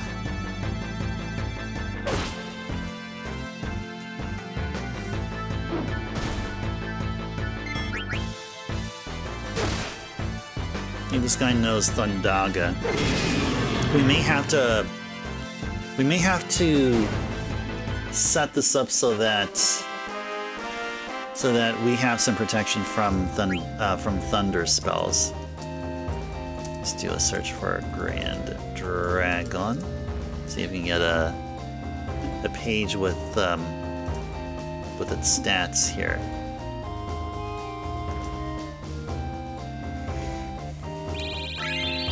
There we go. That looks all good.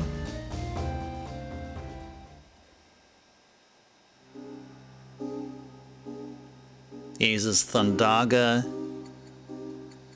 Poison Claw, and Venom Breath. Okay, so let's use some Thunder Absorption stuff. I think this is already good enough. What if there's something that can absorb thunder? Anything here that can do that?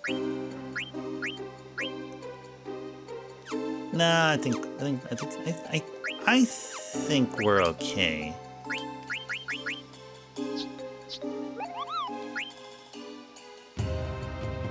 Holy Shadow, elemental attack. Yeah, I think we're okay. I think we're okay. I think we are okay against anything thrown our way here.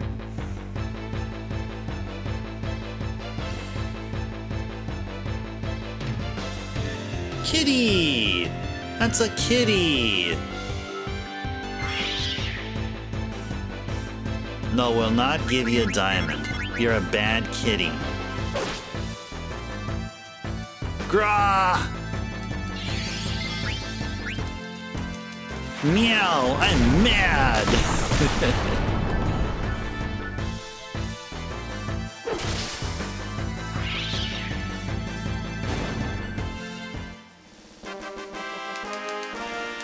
Yeah, we don't give anything to those kitties. No way. No way are they ever going to be getting anything from us.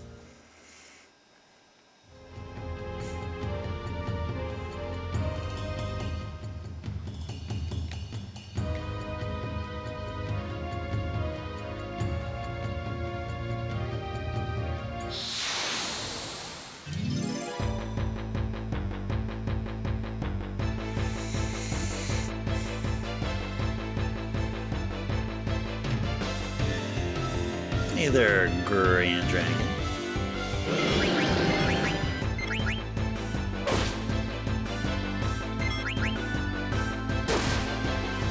Nice! Insta-kill!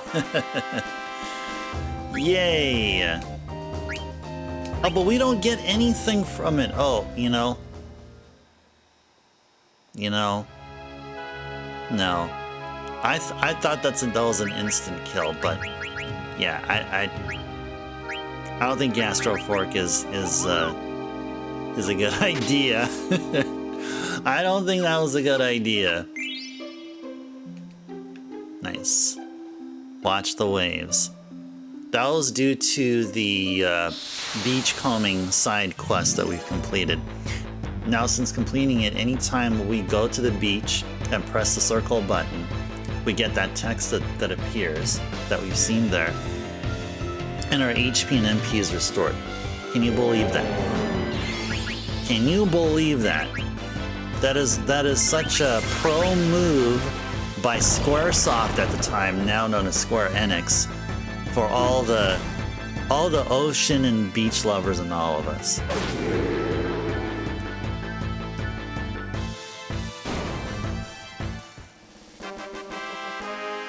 Da da da.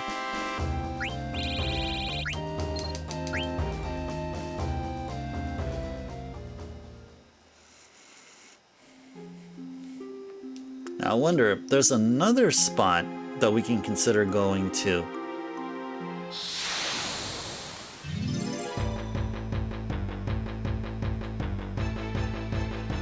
Now, the plot progression place,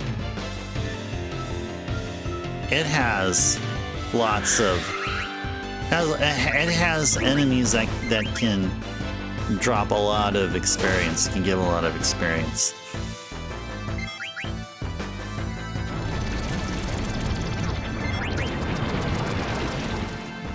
But I wonder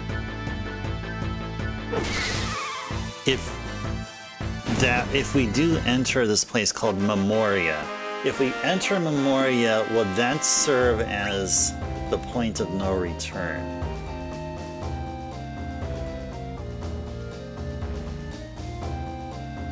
From what little I'm reading here, it doesn't. But that would be considered... The Memoria would be considered a good place to do some level grinding, which then implies that we can be able to leave, though that we don't know that for sure.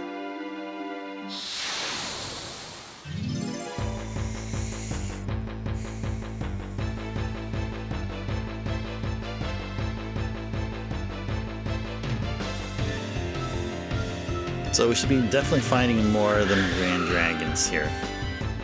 Definitely be fighting more of them. You know where we should go, actually, guys? Now that I'm thinking about it, where we should go is over to the island where Dagoreo is. I think there we'll have plenty of better fights, plenty more Grand Dragons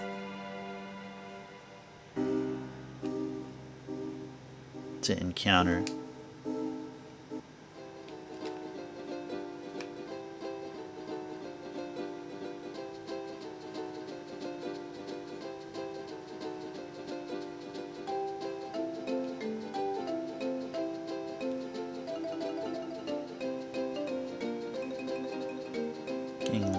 Here. This should be... Yeah, this should be the island where Dagoreo is. Alright, let's see if there's a... Is there a beach over here? I don't think so. But actually, you know, instead, the next best place would be around here. This is where we got our butts handed to us many times, if you remember, guys. You know, there's one spot where we got either almost a complete party wipe, or we actually did get a party wipe over here.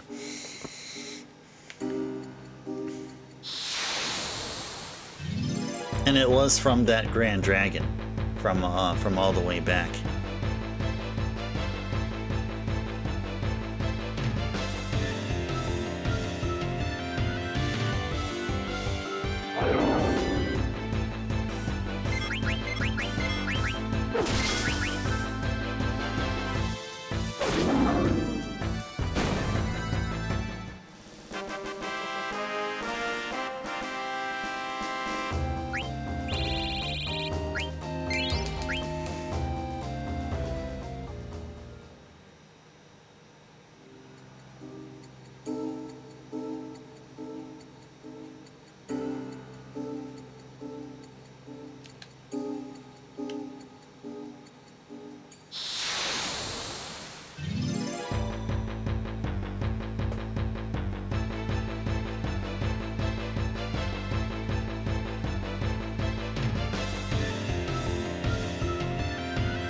Yeah, we should probably fight near Q's Marsh instead of the beach here, because at the beach we get seemingly weaker enemies and those that don't drop much. Now we're here to level grind. We are here to level grind.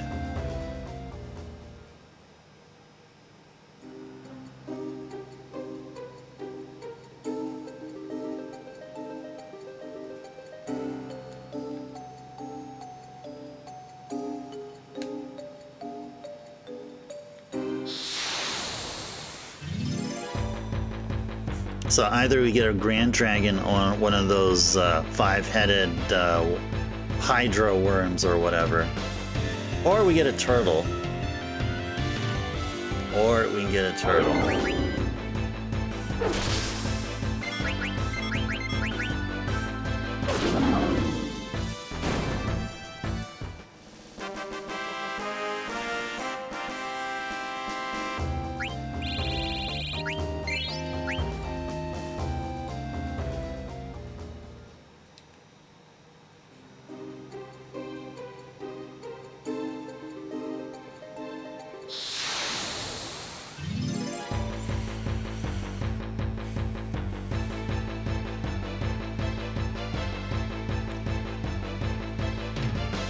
You know, I don't think we're going to have time to do this tonight because it's getting close to the 5-hour session mark.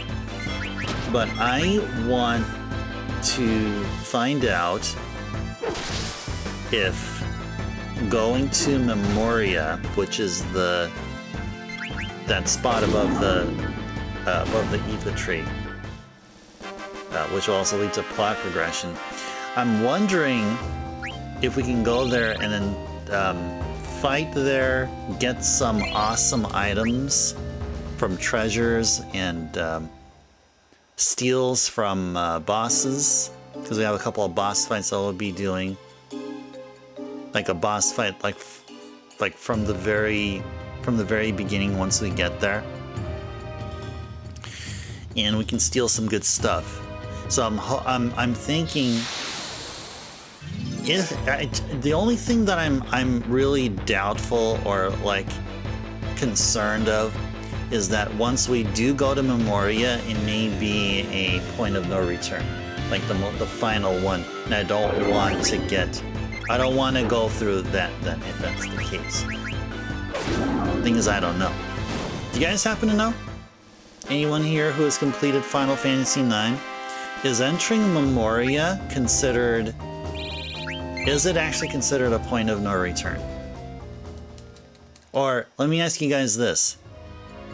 How far are we from the final point of no return? Is it literally or figuratively, the door before the final boss? Do we have to go that far? No clue, doll. So yeah, I'm down for getting more items, more better enemies, encounters with better enemies, as in dropping more experience as we're grinding our crew here. But at the same time, I don't want to enter that point in the game where, okay, once we enter it, we have to continue on because we have no other choice. It is not Backlogics. Okay. So this is something that I'd say we'll do. We'll do that at the start of our next stream, which will be another Final Fantasy IX stream. There'll be yet another one. It'll be yet another one.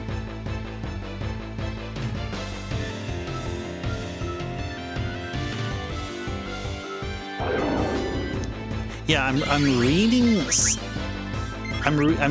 about this boss fight that'll happen just like right upon entry. Has some cool stuff to steal. There's a treasure there called Cain's Lance. Cain's Lance. That is a Freya weapon. That is indeed a Freya weapon there. And then later on, so then there's going to be another boss that we'll fight. The second one, which you can steal the following: Genji armor, Ultima sword, Masamune. Now, Genji armor and Ultima sword, I think we have already one of each. I think we already have an Ultima sword. I'm not exactly sure if we already have a Genji armor, but I can definitely tell you this. We do not have a Masamune. And that's probably somebody's most powerful sword. Whoever that would be.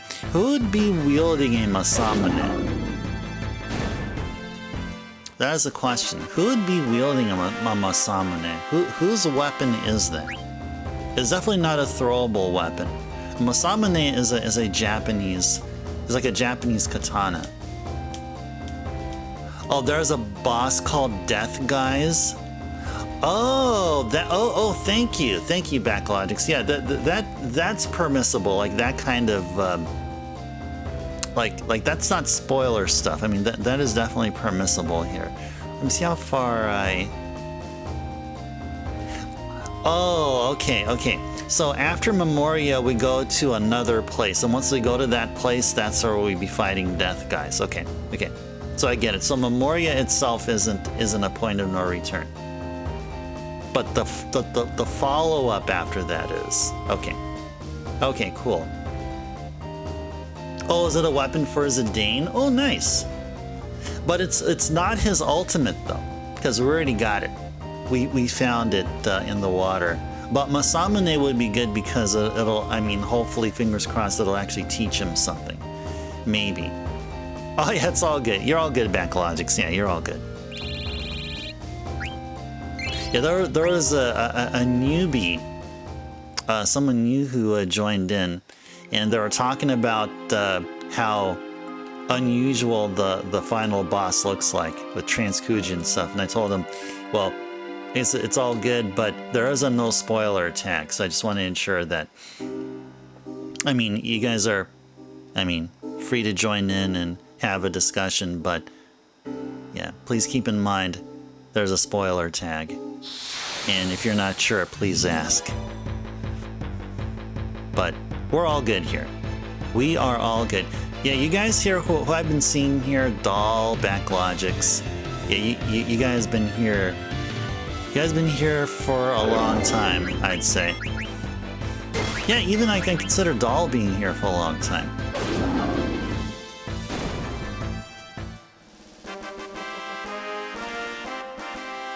And Lamb as well. Yeah, 2 months. Exactly. 2 months. 2 months is plenty of time to be considered a long time. It's been years. Oh my gosh, how many? Oh, it's been so many years. I lost count. Oh, I lost count of all the years. Look at that, Backlogics. Yeah, exactly. You guys are really close. Yeah. Yeah. You guys are two somethings.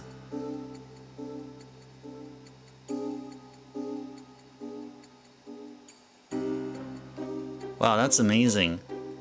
Lamb, I thought you followed for much longer than that, but actually both Backlogics and Lamb are roughly about the same. I mean, give or take. Well, no, I mean, yeah, I don't know.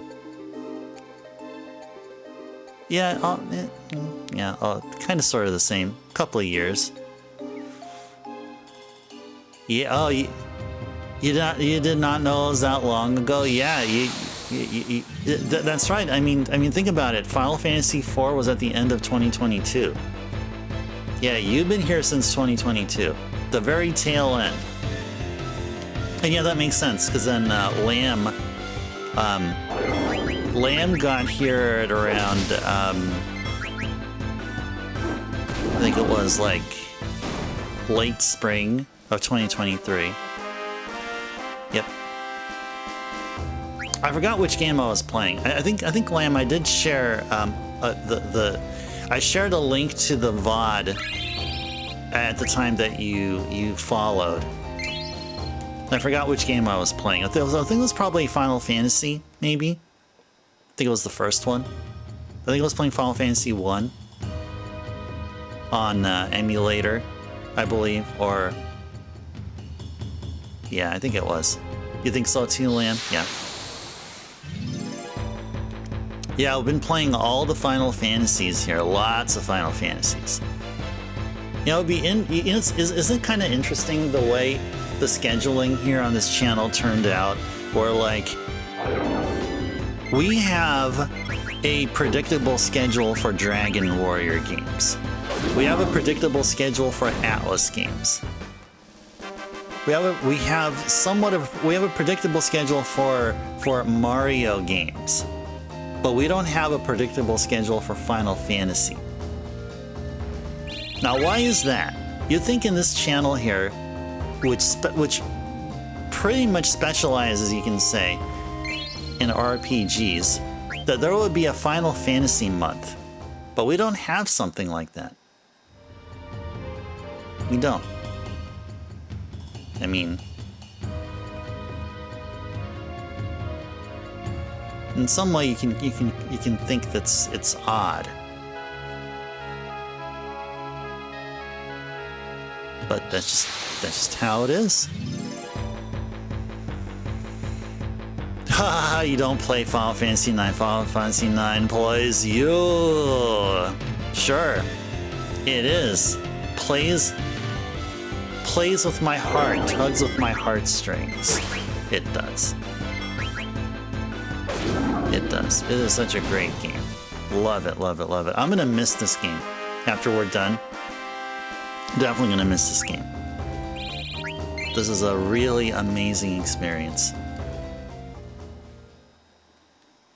And even the game we played before this, which was Legend of Dragoon. It's one that I'm gonna be remembering and understanding why I hear so many folks who stop on by here for the first time when we're playing Legend of Dragoon, and they'll be all like, when remake? Sony, when remake? Oh yeah, and that one too. That one just came out of nowhere because like the game's feel was, the feel and tone were so like consistent, and all of a sudden once you went to that magical city, whatever it was called, and then you get rough happening. And we got ourselves an Angelica raid,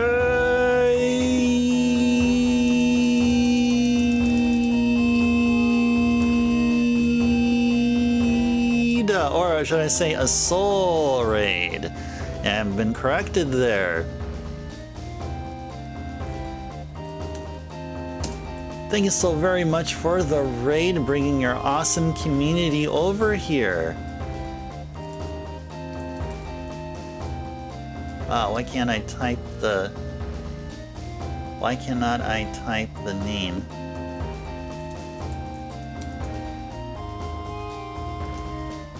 There you go. All right. Well, what have been going on in your neck of the woods there, so? You're playing Final Fantasy VIII Remastered. Whoa! So you're going from one Final Fantasy game to another? That makes total sense. You guys are Final Fantasy fanatics, and we sure do love our Final Fantasy here too. We're enjoying some Final Fantasy IX. We're towards the tail end. We're doing some side questing. We actually finished up on side questing to clarify. We are working on leveling up our folks here for the super boss. That's what we're doing. And we're taking our awesome time, as much time as we need, because this game is so awesome. You want to raid someone who's playing a Final Fantasy game? Well, there you go. That's what we're doing.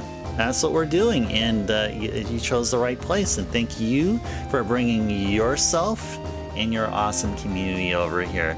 So this is your first time, or first play, a little more time in Balam tonight. How far are you in the game, so? Did you just start? Are you like about like 1 week's worth of streaming in? Did you play any cards yet? Triple Triad, trying to recall. Here you go.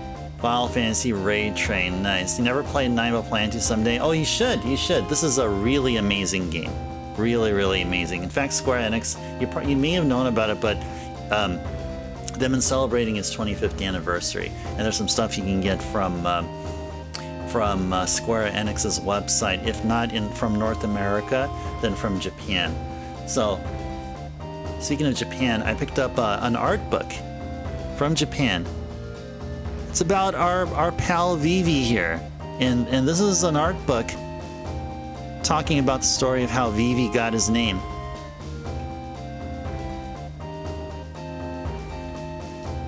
Let me go greet the folks that joined in here. JJ, Mock, HKA, good to see you guys here. Thank you so much for coming along. So, thank you for the follow. Thank you so very much. I appreciate that. 9 is definitely peak, JJ. Yep. I agree. I mean, for all of the PlayStation games, like all of them are great, but 9 is the best, I'd say.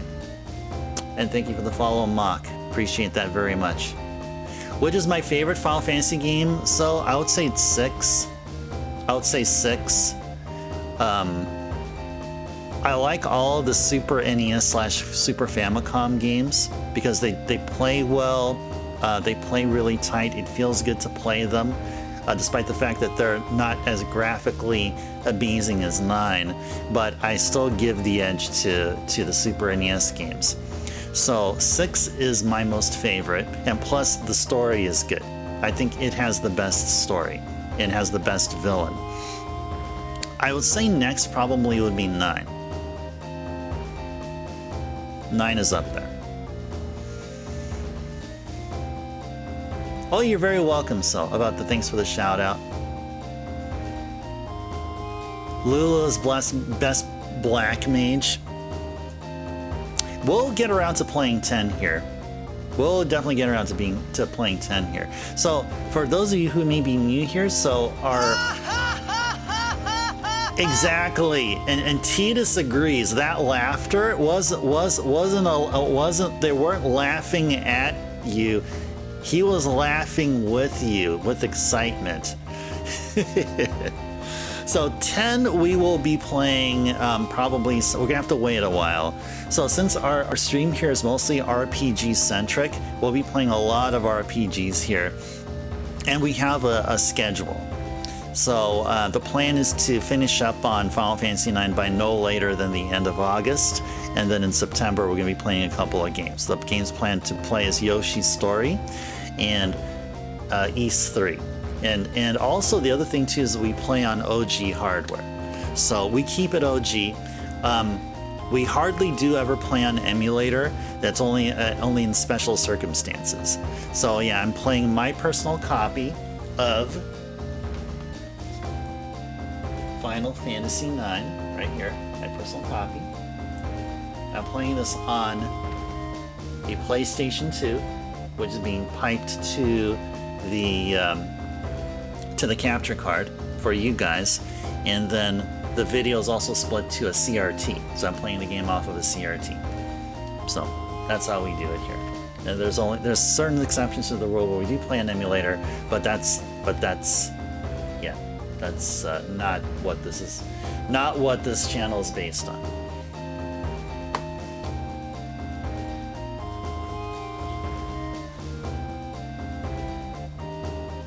Yeah, 10 is Backlogix's favorite. Yeah, Tita Slap is more iconic than your day job. Oh no.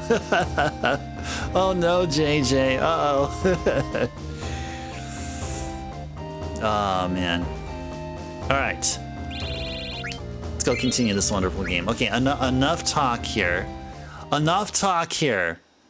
Let's go continue here. So yeah, we typically stream Monday, Tuesdays, and Wednesdays, and also have Thursday streams. And normally we try to keep it to the 4-hour mark, but because we're playing Final Fantasy IX, I'm okay pushing it up to the 5-hour mark and maybe a little bit more. So Monday, Tuesdays, and Wednesdays we play whatever main game we're playing, and it happens to be this one. And then Thursdays we have Chill and Cozy Retro Thursdays, which we play games other than the main game. And almost every Saturday, that is all except for one Saturday per month, we do a random Retro Saturday, which would, again, just like on Thursdays, we take a break from whatever main game we're playing, and we play other games. And Saturday streams are double the length. They go for at least 8 hours. So FYI. Oh, it's all good, JJ. It's all good to be. You can be yourself here. You can feel safe here. It's in your name. You are cool. That's why you're JJ Cool. Exactly. Well, hope you don't mind if I call you JJ. I will believe you. I will. If no one else will believe you, I will believe you, JJ. Now, see, we got to be slaughtering nothing but grand dragons. If we're gonna prepare ourselves for the Ozma fight. By the way, Ozma is the super boss here, like equivalent to Omega Weapon in 8, and Emerald and Ruby weapons in 7. Oh, thanks, JJ. Thanks for the follow.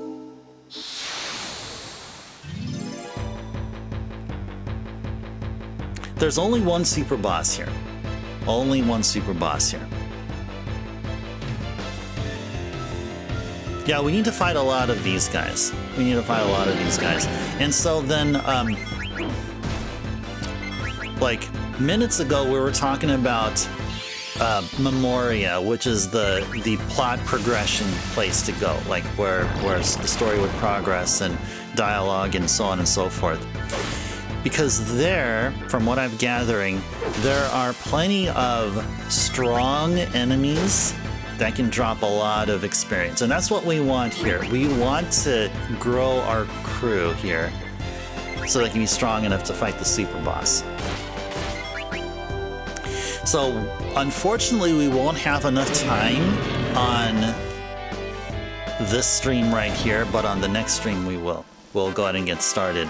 We'll head on over to Memoria, fight through these scripted boss fights, and fight alongside there and just reap the rewards of the experience points and, well, ability-wise, I think everyone already learned all their abilities here. Well, at least our main crew here.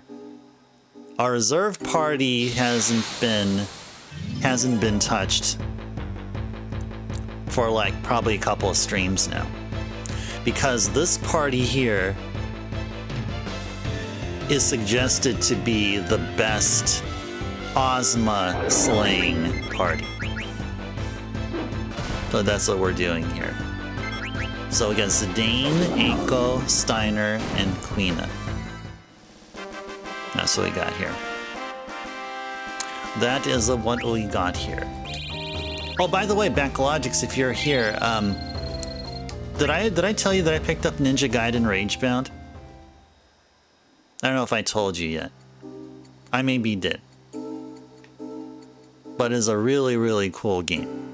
It was talked about by Gold. I remember Gold mentioning it, and it's such a cool game. I got it for the PS5. Really, really cool game.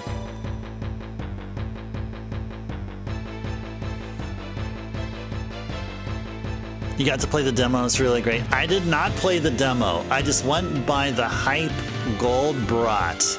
And I'm like, yeah. This is my kind of game. I played it and it's so cool. Ninja Gaiden is very challenging, but definitely rewarding, JJ. Yeah, that new 2D platformer that they just released, yeah. That's the one. It really harkens back to the old school NES games. I never got into like Ninja Gaiden Black and those titles that were released on Xbox at around the time. Replay both the NES and Xbox Ninja Gaiden again. Yeah, exactly. Yeah, they're all definitely classic. Yes, I agree. I definitely agree. Yeah, I happen to own a copy of Ninja Gaiden 1, 2, 3 on the NES and Ninja Gaiden on the PC Engine. Believe it or not, there was a PC Engine Ninja Gaiden. They're all tough, though. They're all tough. This is one of those things where, like, you play a game, it's really tough, but once you get good, the reward of beating the game or even beating an individual level is really satisfying. I mean, right? It's kind of, you can say the same thing about Mega Man. You can say the same thing about the Mega Man games. Like Capcom, where's Mega Man 12? Where's Mega Man 12? Where's Mega Man X9?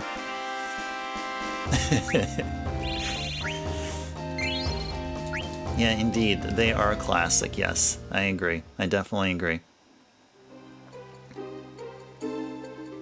Oh, and speaking of Final Fantasy, so another game I've been playing on the weekends whenever I have time to play on modern consoles is 7 Rebirth. So I played 7 Remake, completed it, and I'm doing 7 Rebirth right now, about 4 hours in. You love the Mega Man series, Mock? Still have to finish Mega Man 11. Alright. It plays just as well as the other mainline games.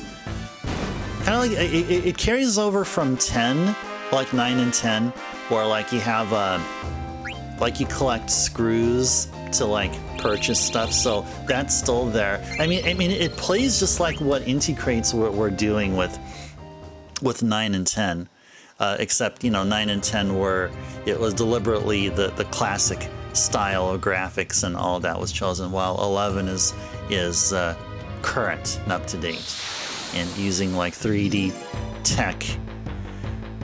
Yeah, in Mega Man's 9/11, they upped the difficulty. I agree. I thought 10 was way more difficult than 9. So I remember picking up 9 and 10 back when they were released on the PS3. Yeah, I thought 9 was... 9 I didn't have too much trouble with, but 10... Yeah, many deaths, stage retries.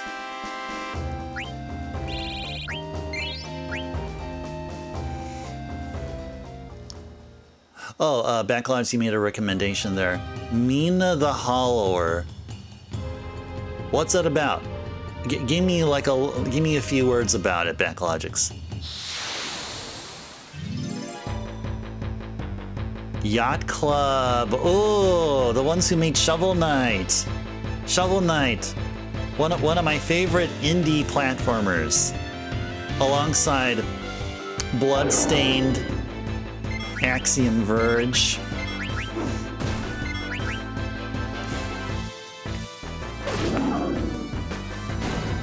Oh, they made Cyber Shadow as well. That's right. That's right.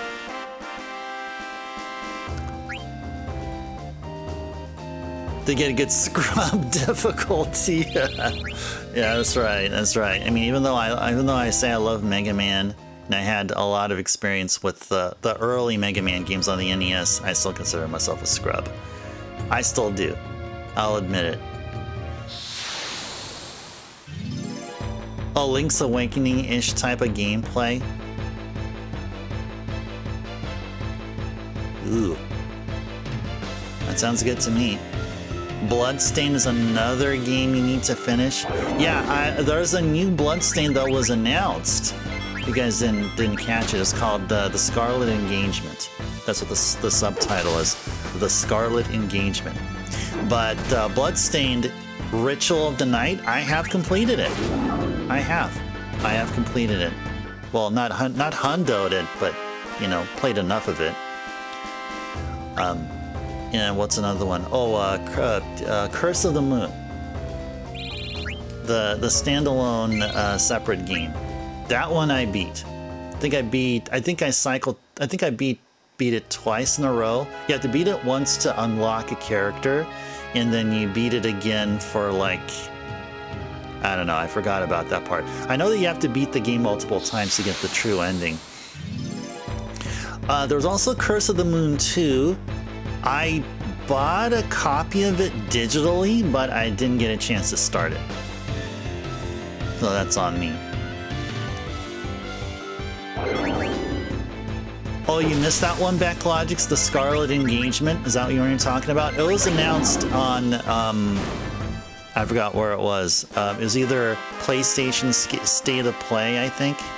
I think it was announced there. You're a scrub gamer, JJ? You can't pass any games? Well, you know, JJ, I'll tell you this. You at least try.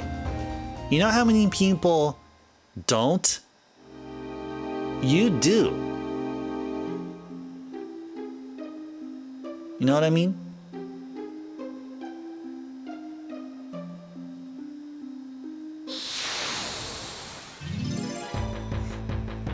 You know, was it like a saying like, it's better to have tried a game instead of never trying a game at all?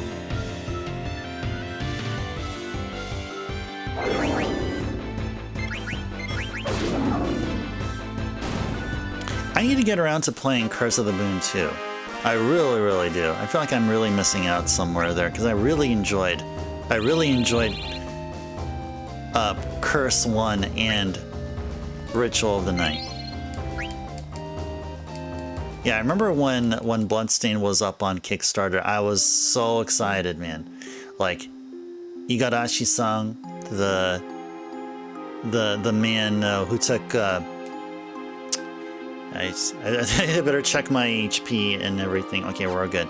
Yeah, Igarashi-san, who decided to go about it on his own, broke free from Konami, and he was the man in charge of Symphony of the Night, which is just a stellar game, and that we play here on an annual basis. And then did other games, the other handheld Vanias. Like Order of Ecclesia, Portrait of Ruin, Dawn of Sorrow, Aria of Sorrow. Aria of Sorrow is a really great game. Collect souls. Such a fun game.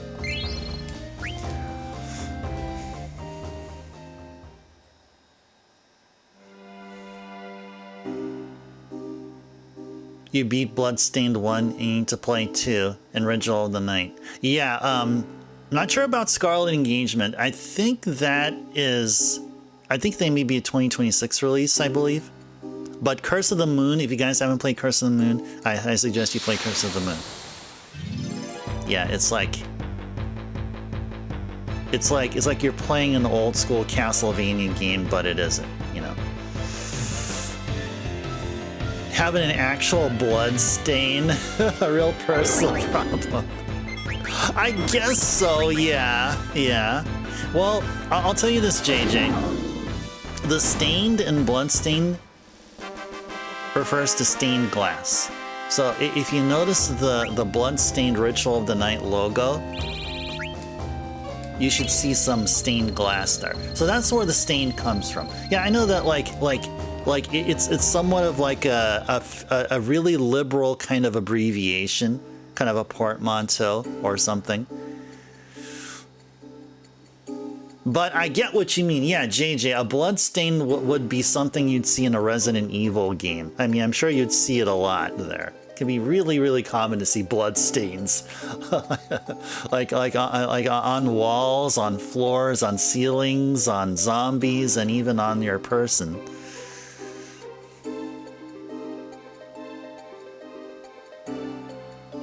Do I know if it's available on the PS4, Curse of the Moon? Yeah, it is downloadable there, yeah. Yeah, you can get it on the PS4. That's where I was playing Curse of the Moon at the time. 100%. Now, is it on a PS5? I don't know about that, but PS4, 100% yes, it is. There you go, Backlogics there confirms it.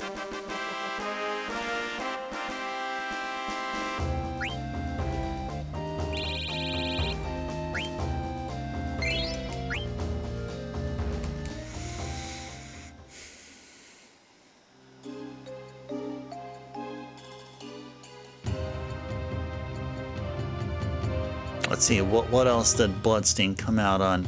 Came out on the Vita from back then. You guys remember what the Vita is?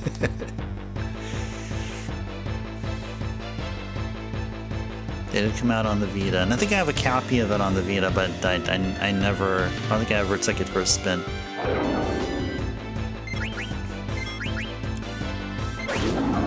But yeah, Curse of the Moon 2 should also be available on the PS4. I don't know about other consoles or if it's on Steam. I think Bloodstain's on Steam. If you guys are PC gamers, I am not a PC gamer. Now, Backlogix would be one good person to talk to, and maybe a few others here too, if they're lurking. Vita brings back memories. Yep, indeed, it should. It's on Steam and Switch. There you go. There you go. It's on Steam and Switch. So you guys have a Switch. You're not a PC gamer yet, JJ.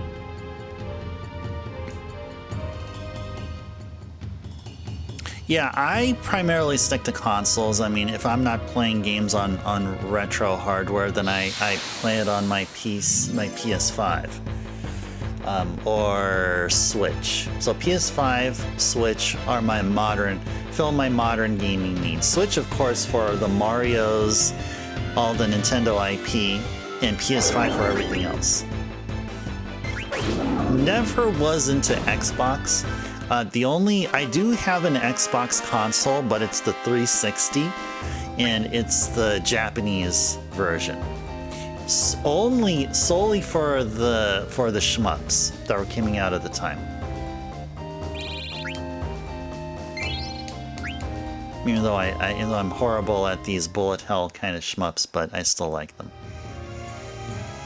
You're a console gamer too, so nice. You use your PS5 more? Yeah, that's fine, JJ. That is totally fine. I mean, there are, and you know what? I will say, if you want to have all the games, you would consider adding a PC to your gaming repertoire.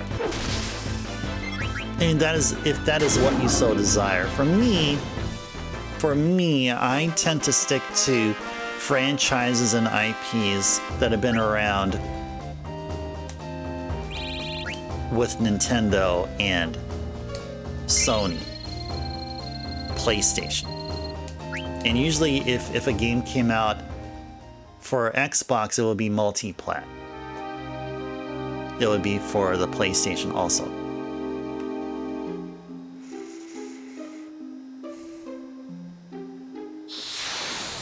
There you go. JJ, you can join the Steam Deck gang there if you'd like. I mean, if you want to. I mean, I haven't, and I don't know if I would say if I will ever join yet, if I ever will, but I will be getting a Switch 2 though. I will plan on getting a Switch 2.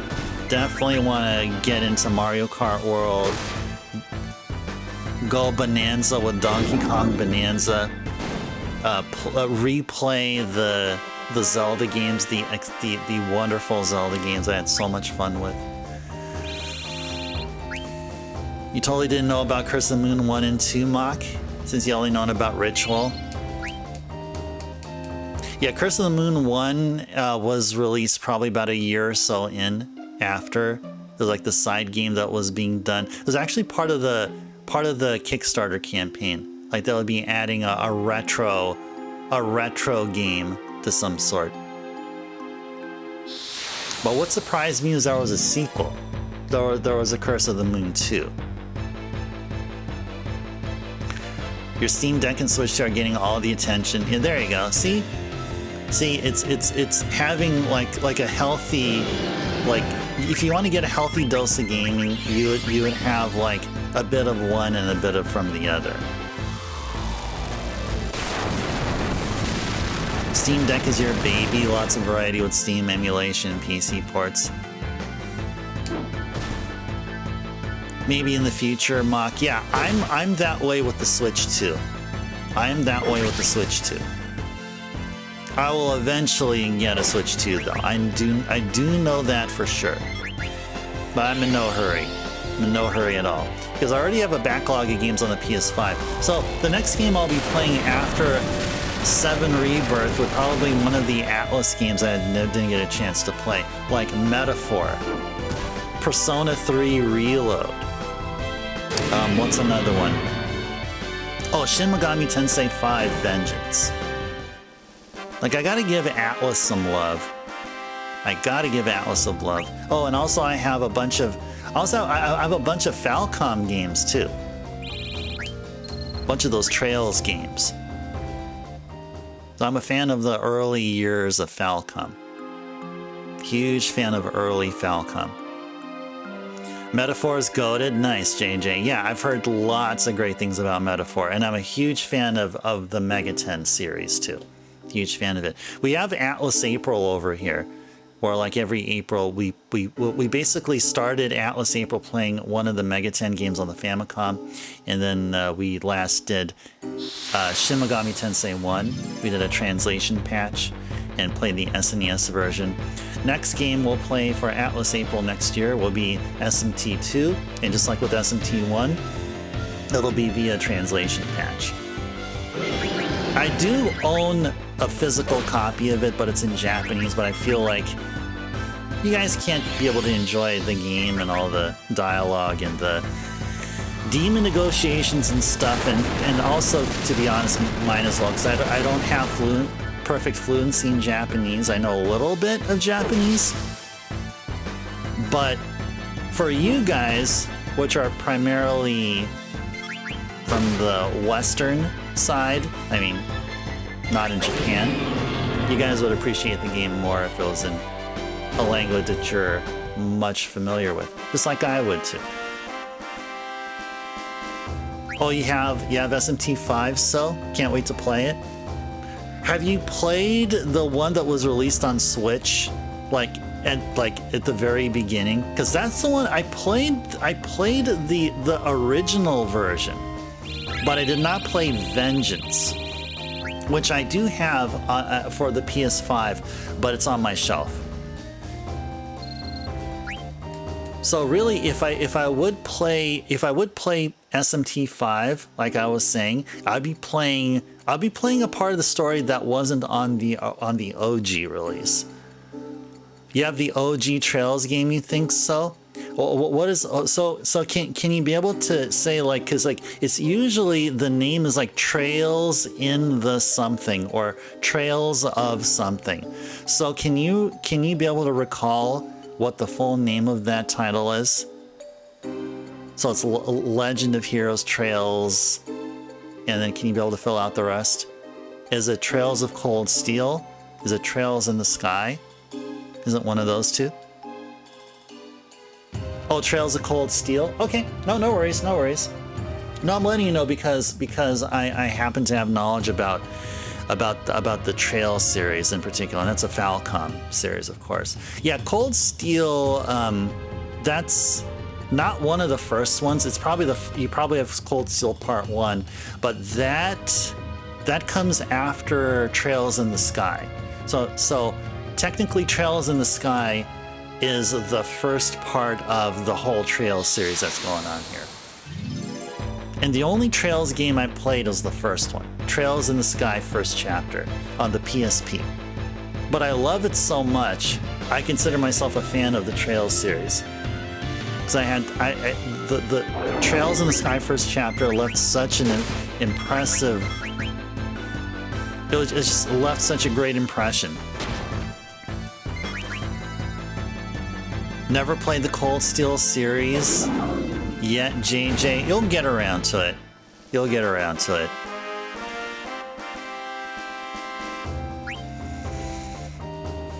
You've been told you need to play the Trail series too. I don't know how critical it is if you start with Cold Steel or start with Trails in the Sky or any of the other games, because there's new Trails games being made, as we know here. So there's Trails Until Daybreak, those Trails into Azure, Trails from Zero, Nayuta. Lots of Trails games, and it can be really confusing. Now for me, what I should do is play Trails in the Sky second chapter, and then play the third and final chapter, and then do Cold Steel. I got lots of work to do. Oh, and by the way, Cold Steel has 4 parts, 4 games. Oh yeah, there is. Oh yeah. Oh, I agree, Mock. So here's one thing about the Trails games, which is so cool, is your optimization just seems so fluid, even though there's a lot of complexity going on. So when you slaughter an enemy, when you get into a random encounter like this, enemies will drop random colored gemstones. So the amount of gemstones you get, like right after the battle, you then apply them to your equipment, I believe, if I'm remembering correctly. It's something about that. You take all these gems that you get, and the more of a gem you have, the more accentuated that skill is. That kind of sounds like Materia from 7, but it doesn't really play exactly like that. And that part I thought was really cool.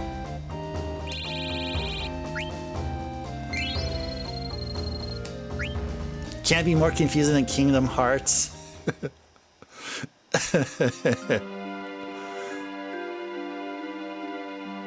I never got into Kingdom Hearts. There have been people that recommended that I get into Kingdom Hearts. And I'm a huge fan of the PlayStation 2. So Kingdom Hearts started there. So might as well start with a Kingdom Hearts game on the PS2. But I just never felt the need for it. I don't know. It just never, it didn't grab me. It just didn't grab me.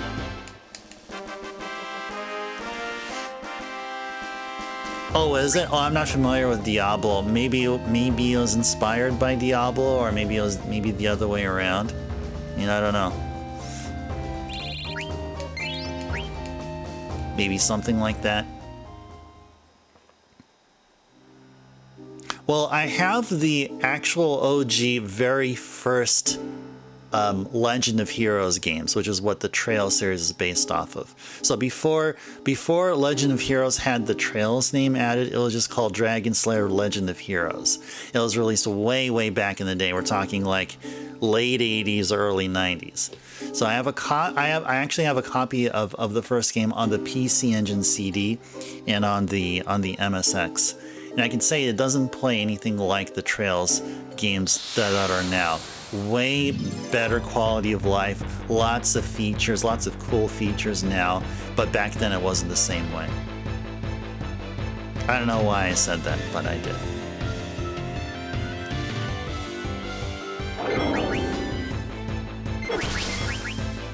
You love Kingdom Hearts, JJ? Nah, I won't cancel you. I definitely won't.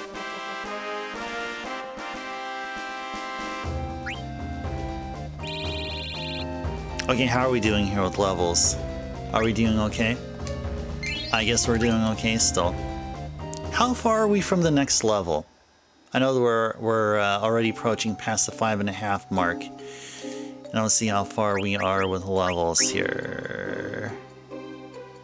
36,000, 27, 18. Queena's almost there. Okay, let's do it for Queena. Oh, okay, nice. We watch the waves, our HP and MP refill yield. Whatever it is I said there.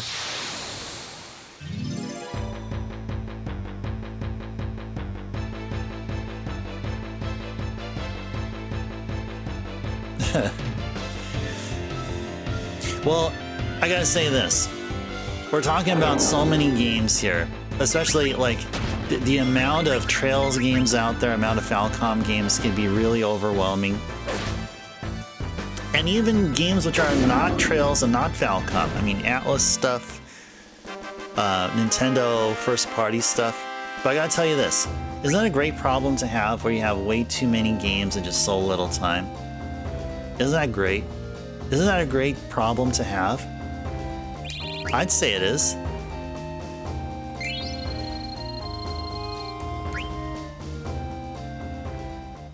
So many games to play, so little time.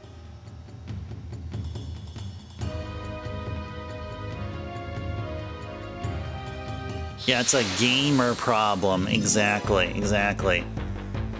Only gamers can see that. Hey there, Matchbox. Thank you for the follow. Appreciate that. Hope you're enjoying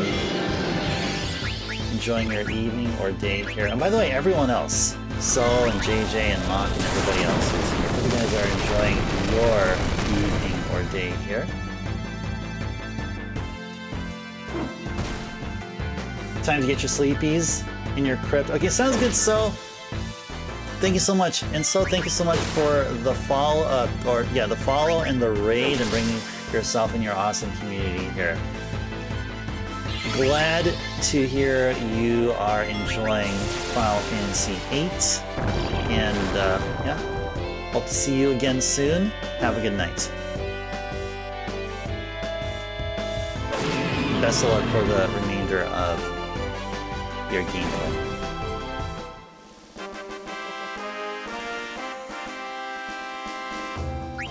You have too many games, Mock. Not enough time. Just thinking about the Trails games alone makes me think, how on earth am I ever gonna catch up? Oh yeah. Oh, you're very welcome. You're very welcome. Very welcome. Yep. Nice to meet you as well. All right, So. You got to do your thing. You got to go catch some sleepies. So. I'll see you again. And thank you so much again. All right, so it's probably about time that we start wrapping up here too, because I do not want to hit the 6-hour session mark. We're already 5 minutes 42. I mean, well, what did I say? 5 hours and 42 minutes in. So we'll go ahead and watch the waves, and we're gonna go ahead and save. Let's save, Kupo.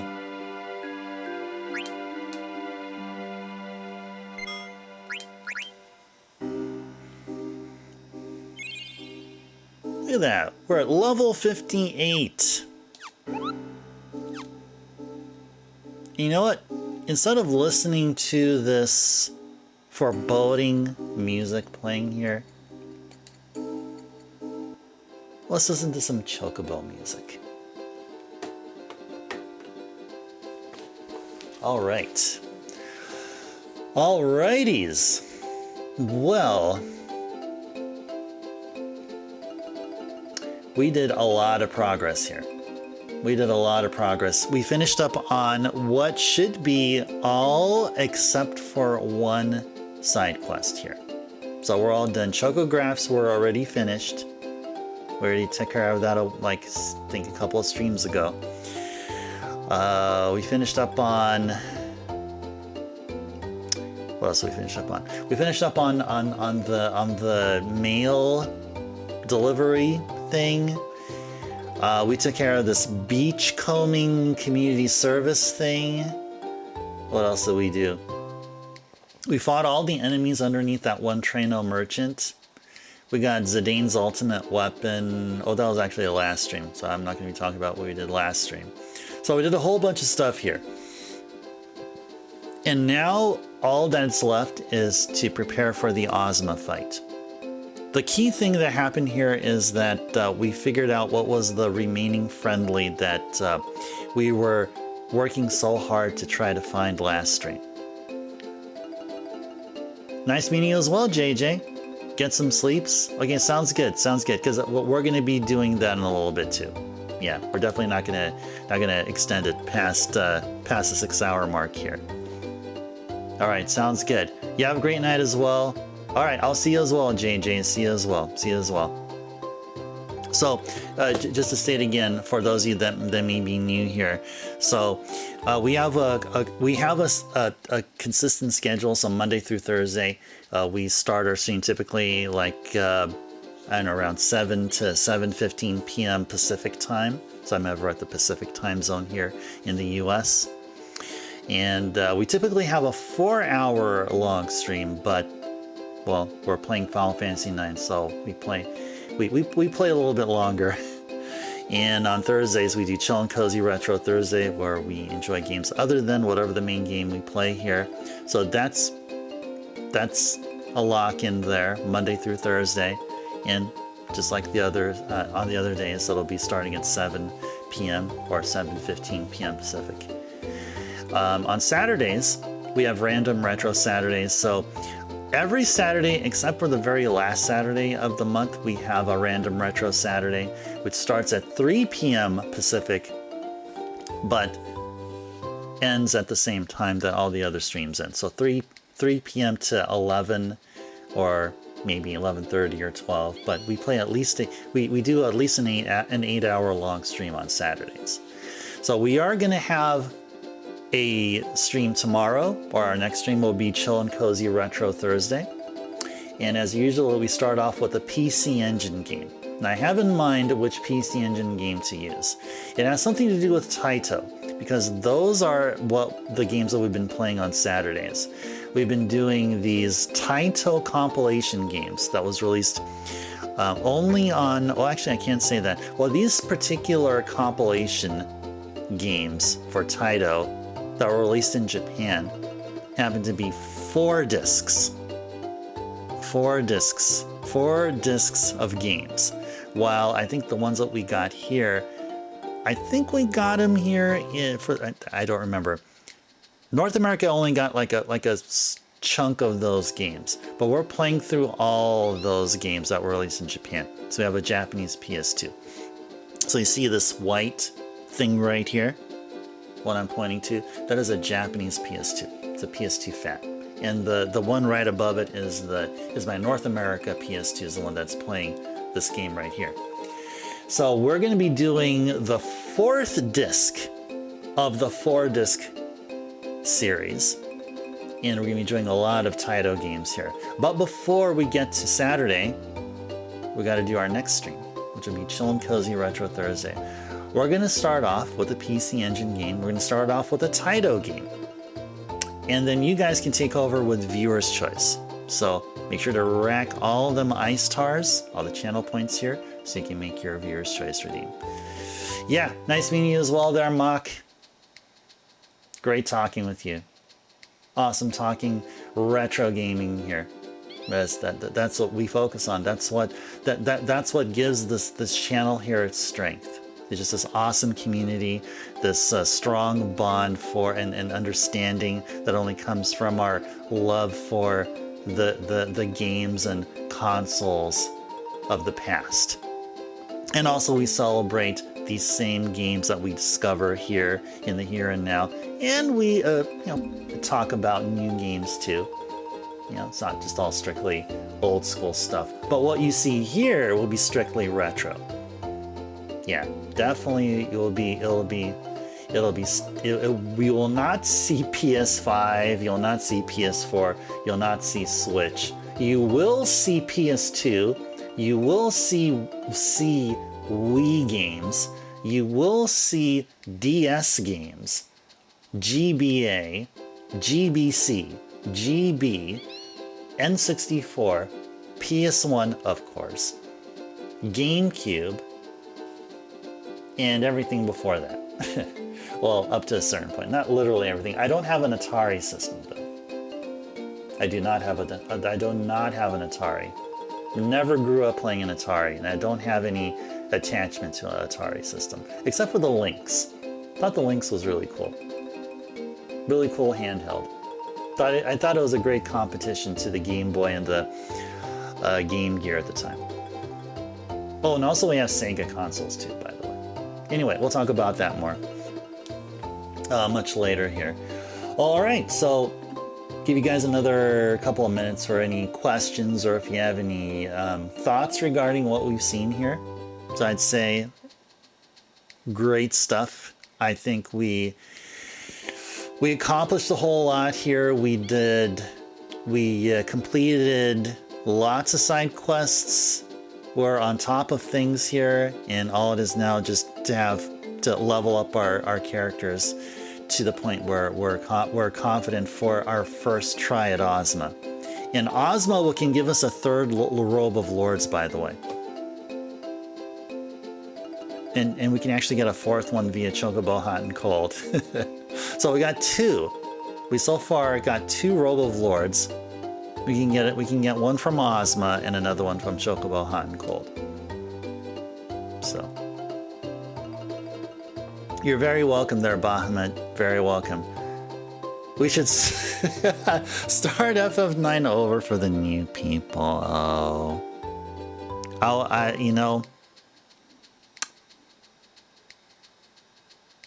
if there was like a carbon copy of Ice Turbo, and they can do like an all Ice Turbo version 2 channel or whatever, I can allow my carbon copy to continue playing FF9. You know, just be doing speedrun attempts or whatever. There's at least some incentive. But we are at heart a variety channel. So we play one game, then we move on to another. I mean, I will say this: if we would be playing the same games over and over, like on a like on a more frequent basis, I would love to play 6. 6 would be a game. Final Fantasy 6 would be one I'd like to play over and over. Chrono Trigger is another one. Actually, Chrono Trigger would be. I'd be more willing to do like constant Chrono Trigger streams, because Chrono Trigger is a powerful and a really awesome RPG. If you guys never played Chrono Trigger, I suggest you look into Chrono Trigger if you like RPGs. It was like a beautiful arrangement and a collaboration between Dragon Quest and Final Fantasy folks. Really, really cool stuff. And yeah, Final Fantasy IX will be another one too, yeah. But unfortunately, that's not what this channel is all about. This channel is about playing different games, experiencing them, and then enjoying what we've experienced via conversations, you know, because even now I talk about Chrono Trigger and how Earthbound is so awesome, and Final Fantasy VIII's for sure, that Backlogix likes to say, and everyone else's favorite things about these games.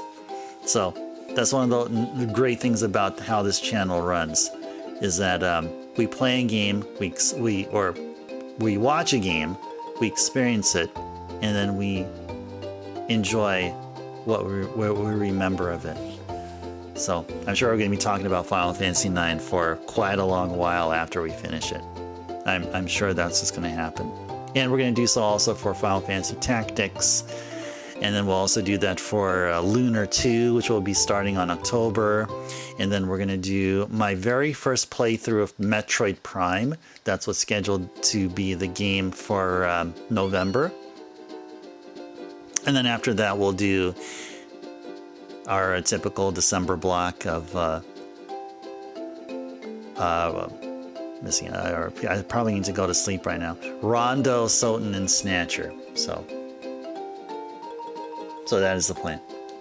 That will be the plan. And then Valkyrie Profile, what we talked about earlier, it'll be scheduled for next year.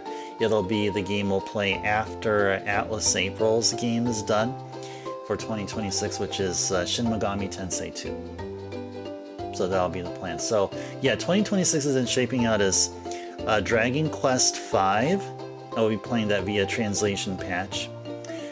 And then after that, we'll get started with Super Mario Sunshine. Which will be my first time playing through the game. And that'll be going towards Mario March. And then Alice April will be SMT2. And then after that will be Valkyrie Profile. And then after that will be either Final Fantasy Tactics or Final Fantasy X. So yeah. See, I plan ahead in advance because I'm just crazy like that. All right, guys. Alright, well, I guess it is time to start signing off, but before I do that, big thank you to those of you who have joined me here. Big thank you to Dahl and Bahamut and the new folks here that just arrived from So's raid here. So great to meet you, Mock, JJ, So, any other folks which are here. Backlogics. I've known you for a while, but you're still as awesome. Anybody else here? Let's see if I scroll up here. Get some more folks here. Oh, Carrie! Thanks, Carrie, for... Yeah, thank you, Carrie, for the stretch redeem. That I did appreciate. And HKA coming in with the So raid. Lamb. Yeah, I can't scroll anymore. Thank you for the new follows here from Matchbox and JJ and anyone else. Oh, Mock and So. Thank you for the follow. Thank you, So, again for the wonderful raid and bringing yourself in your awesome community. And oh yeah, Ifrit was here. Good to see Ifrit. And thank you to Bird for the raid as well, bringing yourself in your amazing community over here. And am I forgetting anybody else? No, I think we're all good here. Alright, I think I did thank Bahamut here. I think we're all good here. Okay. Alright guys, well, thanks so much for watching.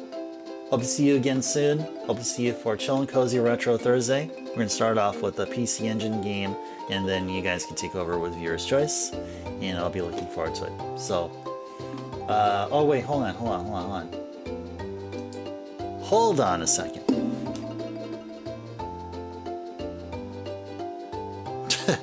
Tomorrow's Wednesday. Next stream will be more Final Fantasy IX. Did I just make a goof? Did I just screw up here?